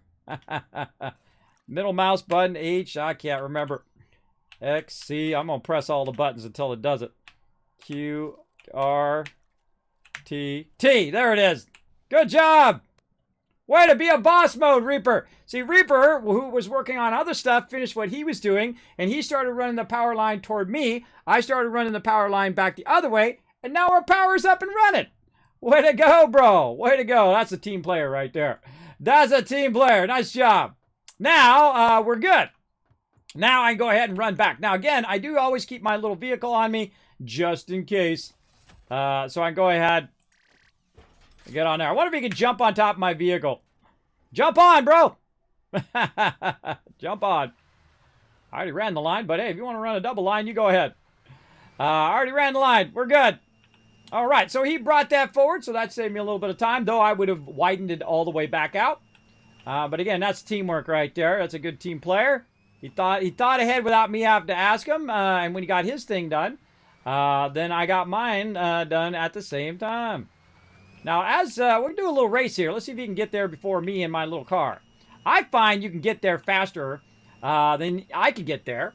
But what I'm doing is I'm going to use a little trick here, and I think he's going to think of the same thing. Oh, he's not. He's not going to think of the same thing.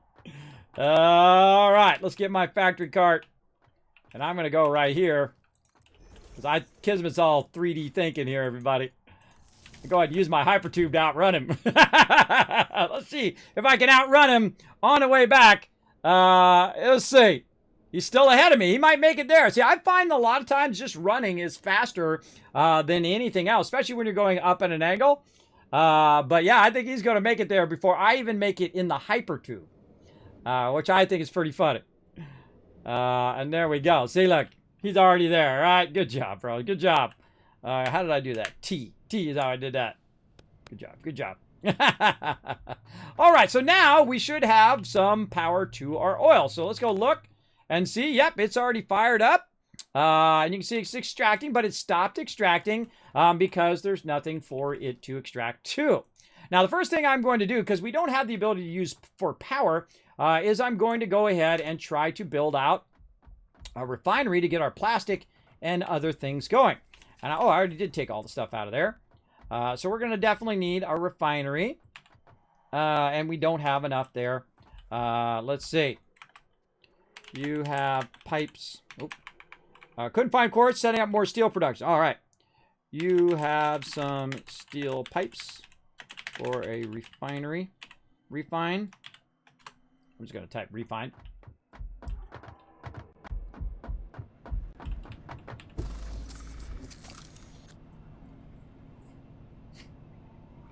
Yes, he does. All right, cool.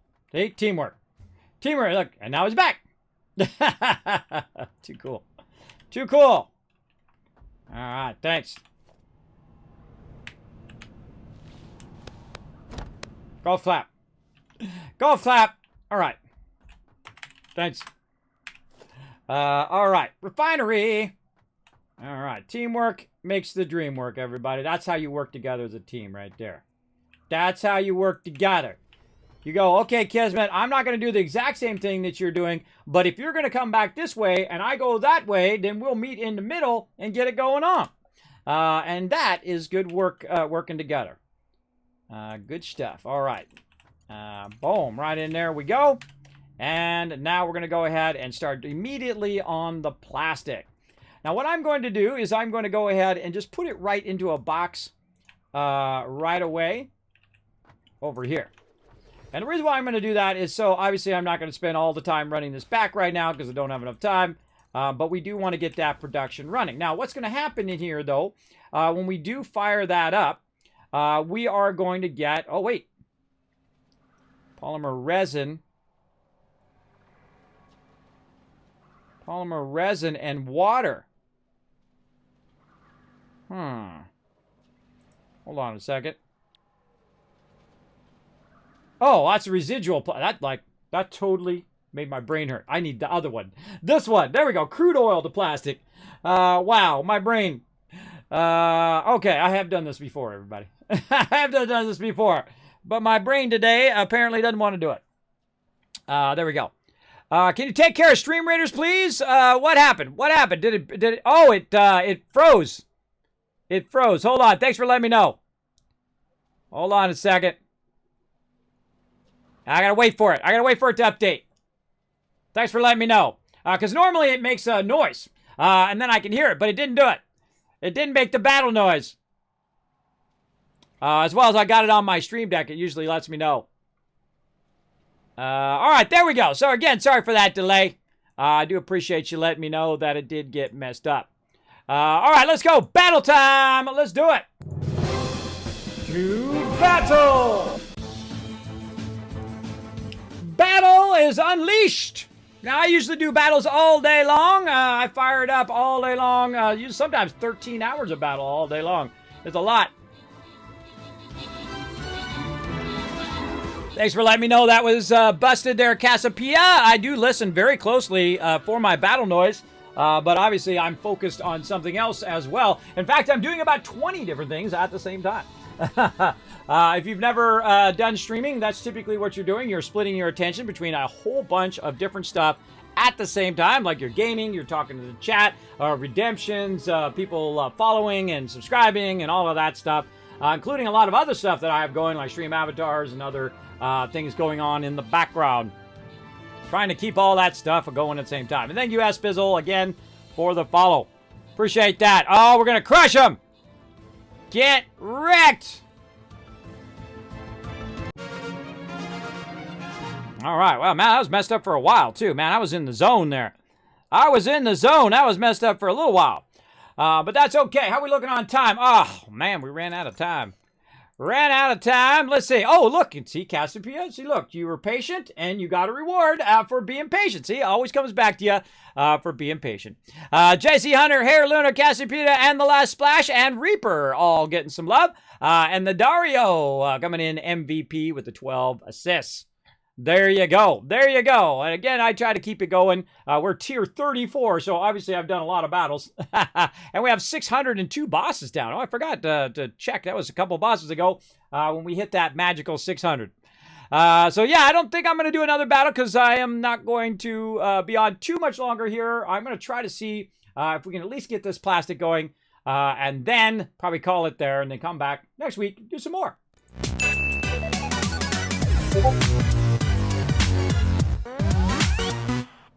Okay, now this is what we want to do, everybody. We want to get in here. Now, it's coming in at 30. So just imagine, we have a 240 pure node over here. These are both pure nodes. So this only takes 30 to make some plastic. So we can make a lot of plastic. Now, our biggest problem is power, right? That's always your biggest problem. You look at the power, but man, he has really upped the power to 3,000 megawatts. And we haven't even got to oil yet. That's just coal power. Running now. It's pretty awesome. That rivals, by the way, nuclear power. That's so much power. At least one nuclear power. That's a lot of power. And so over here, we take 240 and we divide it by 30. We can figure out how much we can do. But we don't really need to do that much right now. We want to just get a little bit started. And then we can go ahead and work on it more next time. So I'm going to go ahead and run as many of those as I can, which in this case is going to be 2. And then we definitely want to go back and forth and fill in our... I should let Reaper know that we're finishing up.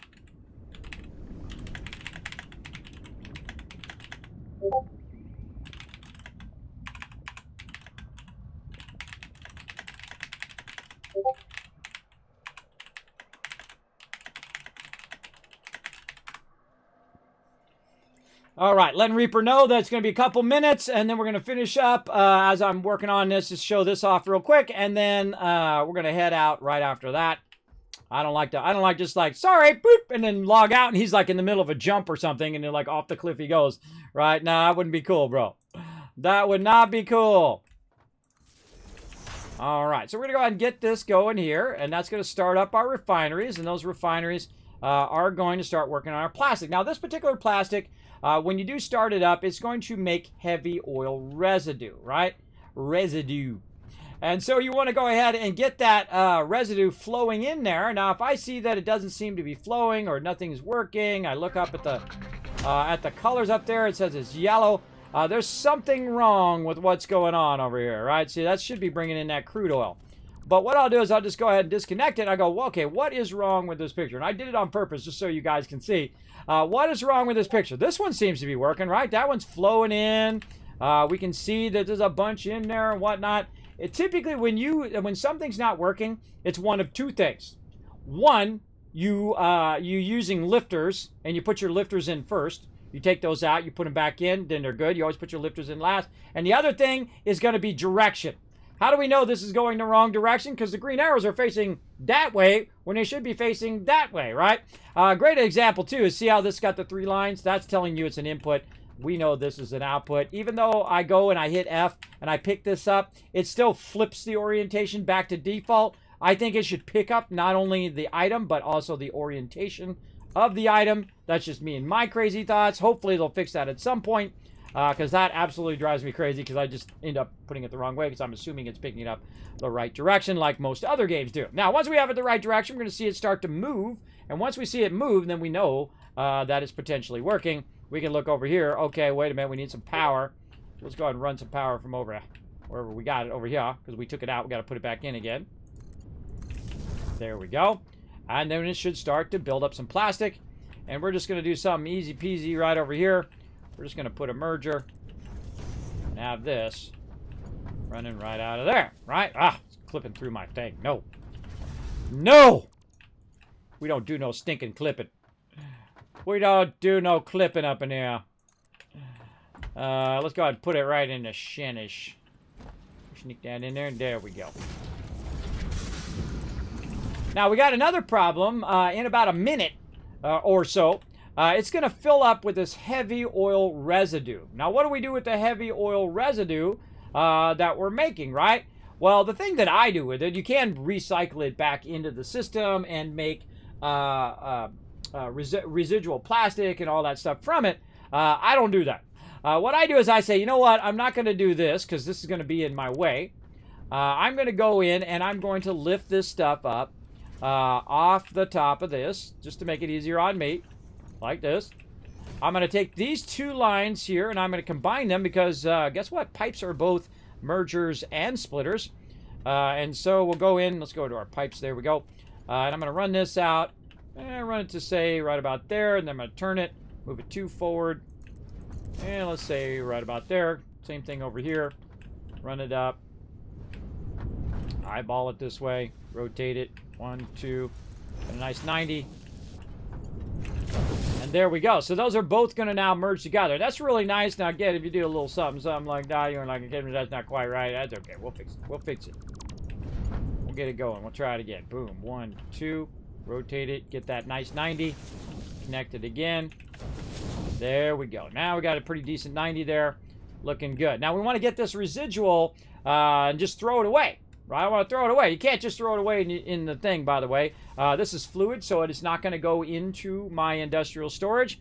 But there is a machine that will go in and fix this for us. And that's right, another refinery, right? So we're going to need another refinery here to go in and do it. Now, I don't have enough to get those resources for that refinery, so I'm going to have to decide, okay, hold on. You know what? I changed my mind.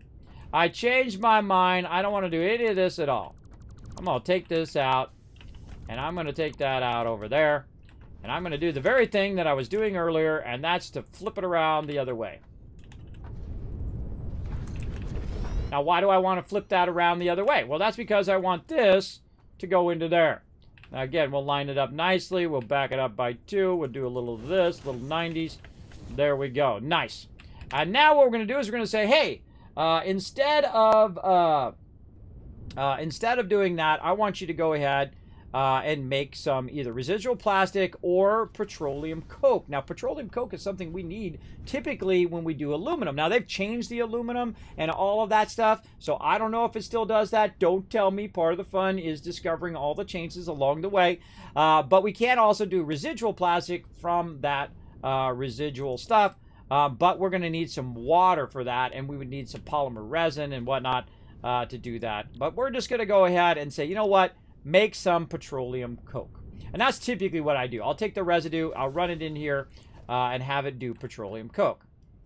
Now, why is petroleum coke so awesome? Well, we'll find out here in just a second. Speaking of awesome, we're going to go ahead and use the awesome sink.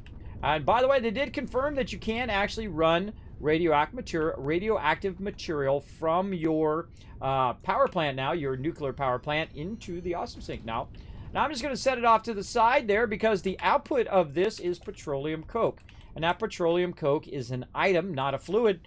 And so we can just go ahead and say, yo, we're going to go ahead and run this around the corner and run that into the awesome sink. And now our stuff will never stop. It'll never stop making our stuff because it's not going to get stopped by the residual stuff, right? So it's just going to keep that going into there, and it's going to keep making items as long as we have enough room in our storage over here for it to continuously add plastic. It'll continuously make the plastic and continuously get rid of the residue. And thus, we've made a perpetual machine, right? A perpetual thing that'll just keep going and making this plastic. Now, we also want to make rubber and a whole bunch of other stuff, but we don't have the resources right now. So, going to bounce out and call it right there. And we're going to say resources next time. Save. How about hyper resources? That's even better. Hyper, because we want to finish that hyper tube. Hyper resources. Resources. There we go. Learn how to spell there, Kismet. There we go. Pretty sweet. There we go. All right, everybody. Thanks for coming in. My thing's scrolling. It is. And thank you for the follow there as well, Resin. Appreciate that. All right. We're going to get out of there. We saved that. Now, what we're going to do is we're just going to peace out, everybody, because I do got to work on the stream behind the scenes. Whenever I do that, I can't raid or I can't do the battle mode because I do go in and out of OBS a lot, so I can't stream at the same time. But we will be back tomorrow. Hopefully, I'll have that feature in and it will be working. And so tomorrow we can do battle mode all day, even after the stream. All right, let's go to my office and let's peace out.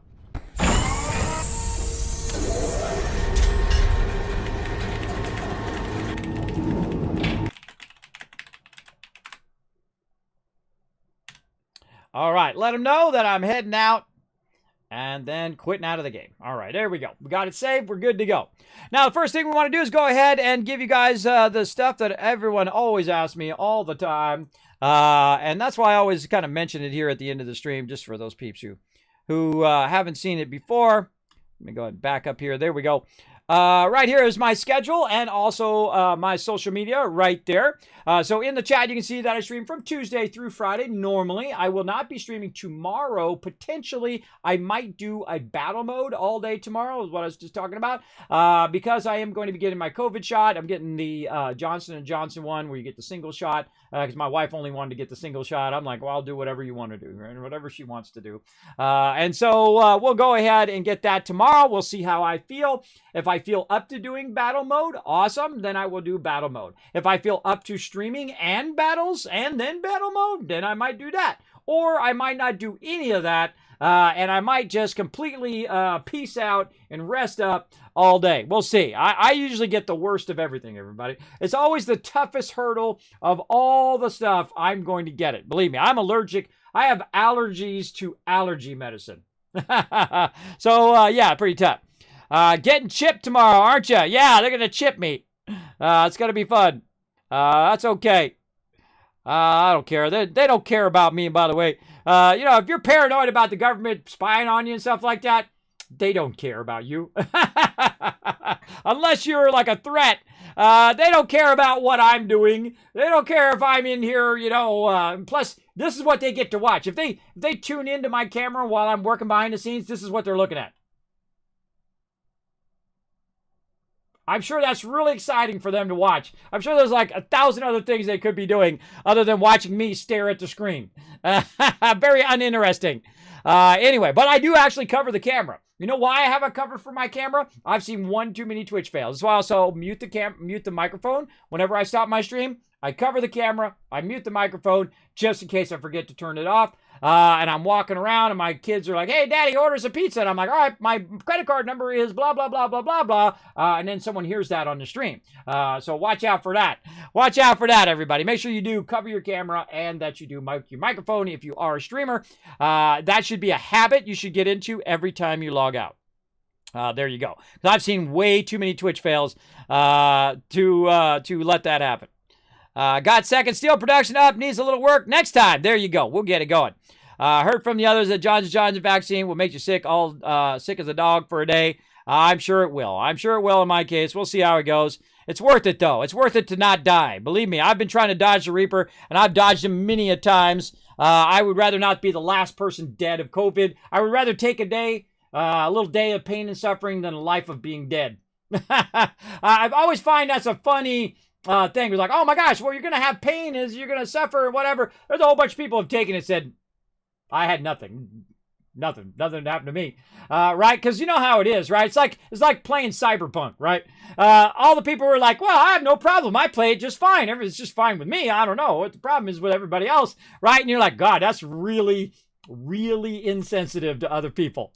That's complete lack of a sensitivity to other people's problems and their issues and stuff like that. But some people had no problem with it. They already got the Johnson & Johnson one. No reaction. People who have medical issues like me say, kid, man, I didn't have any problem with it. I just got the shot. It hurt like a normal shot hurts, right? And then maybe a little bit of soreness in your arm. And then that was it. I'm good, right? And the people who got the double shots said, I didn't have any problem with either shot. Right? And then some people said I had soreness in my arm or my leg or whatever it is. But you know what? That's what happens when you get immunized.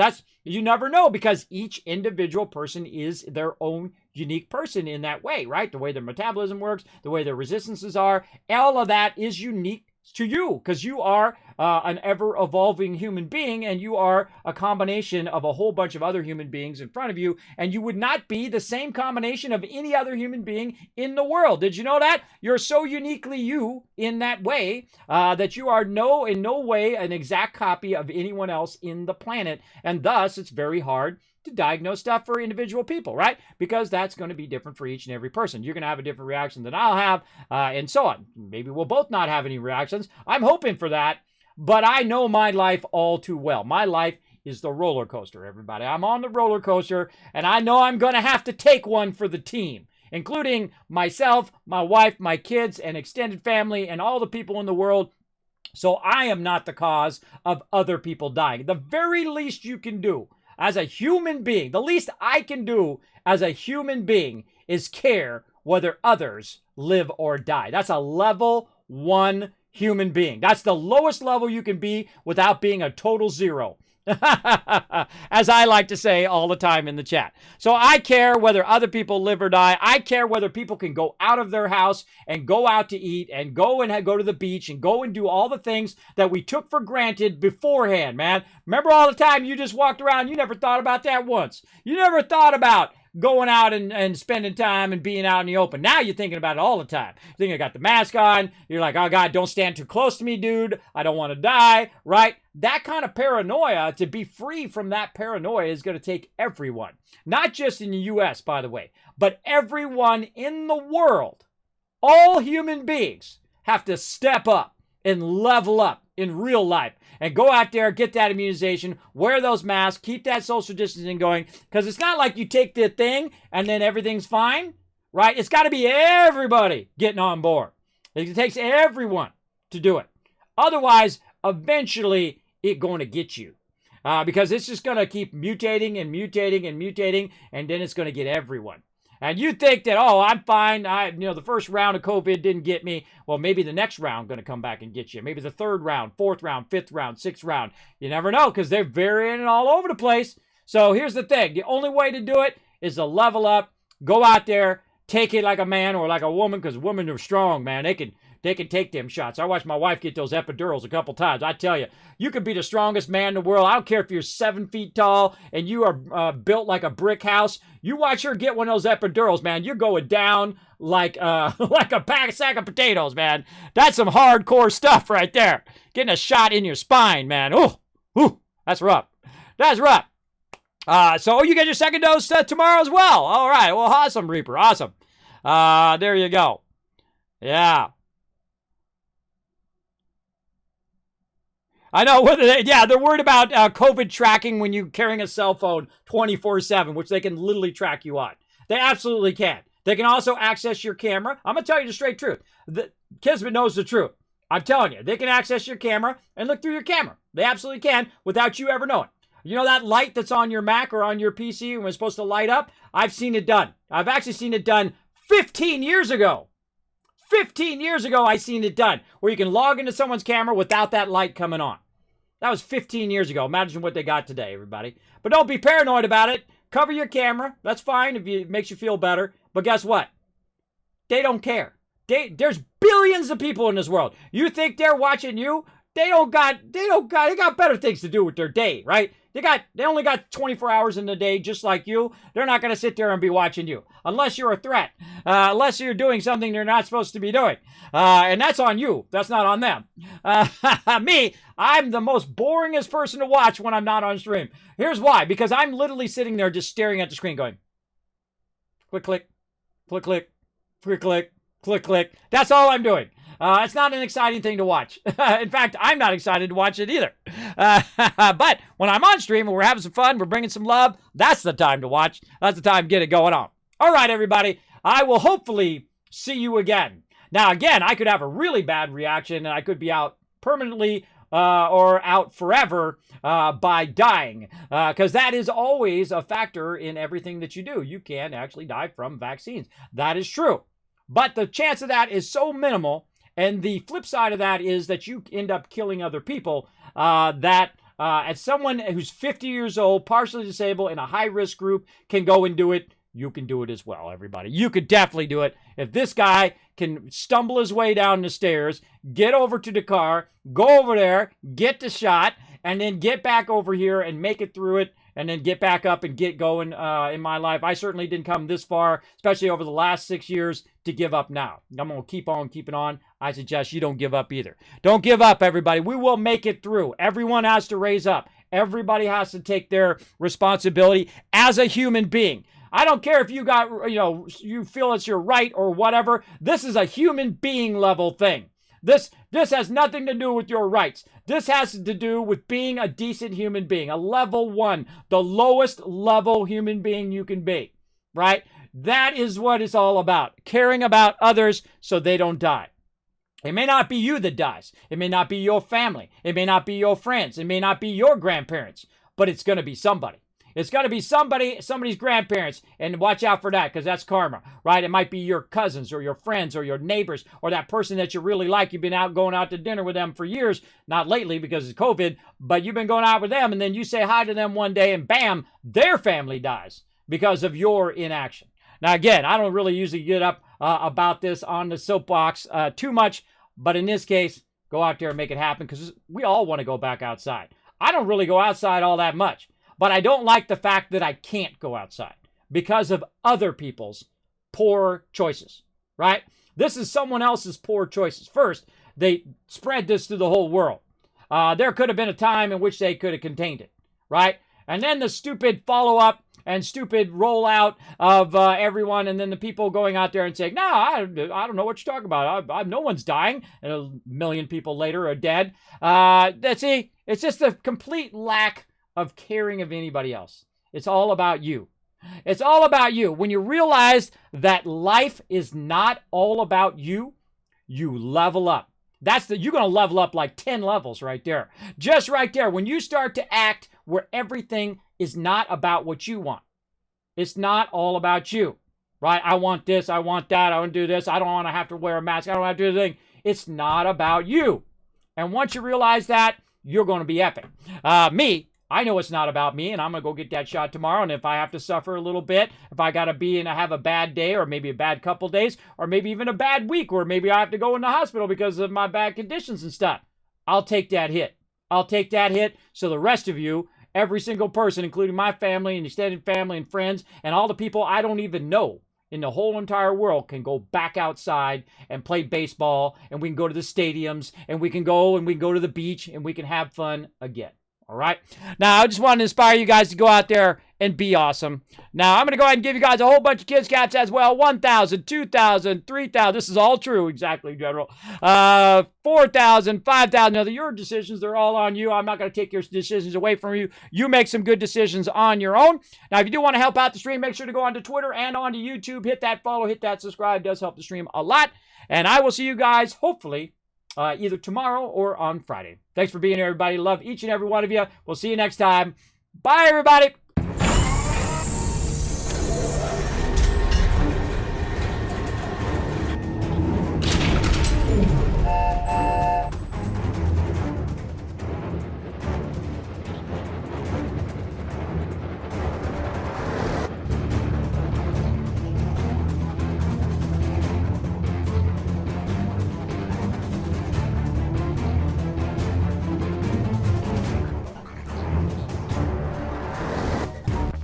Hey everybody, Kismet here. Thank you so much for watching this video. Make sure to hit that subscribe button right in the center of the screen. Also check me out live on twitch.tv/Kismet. I'll see you all next time.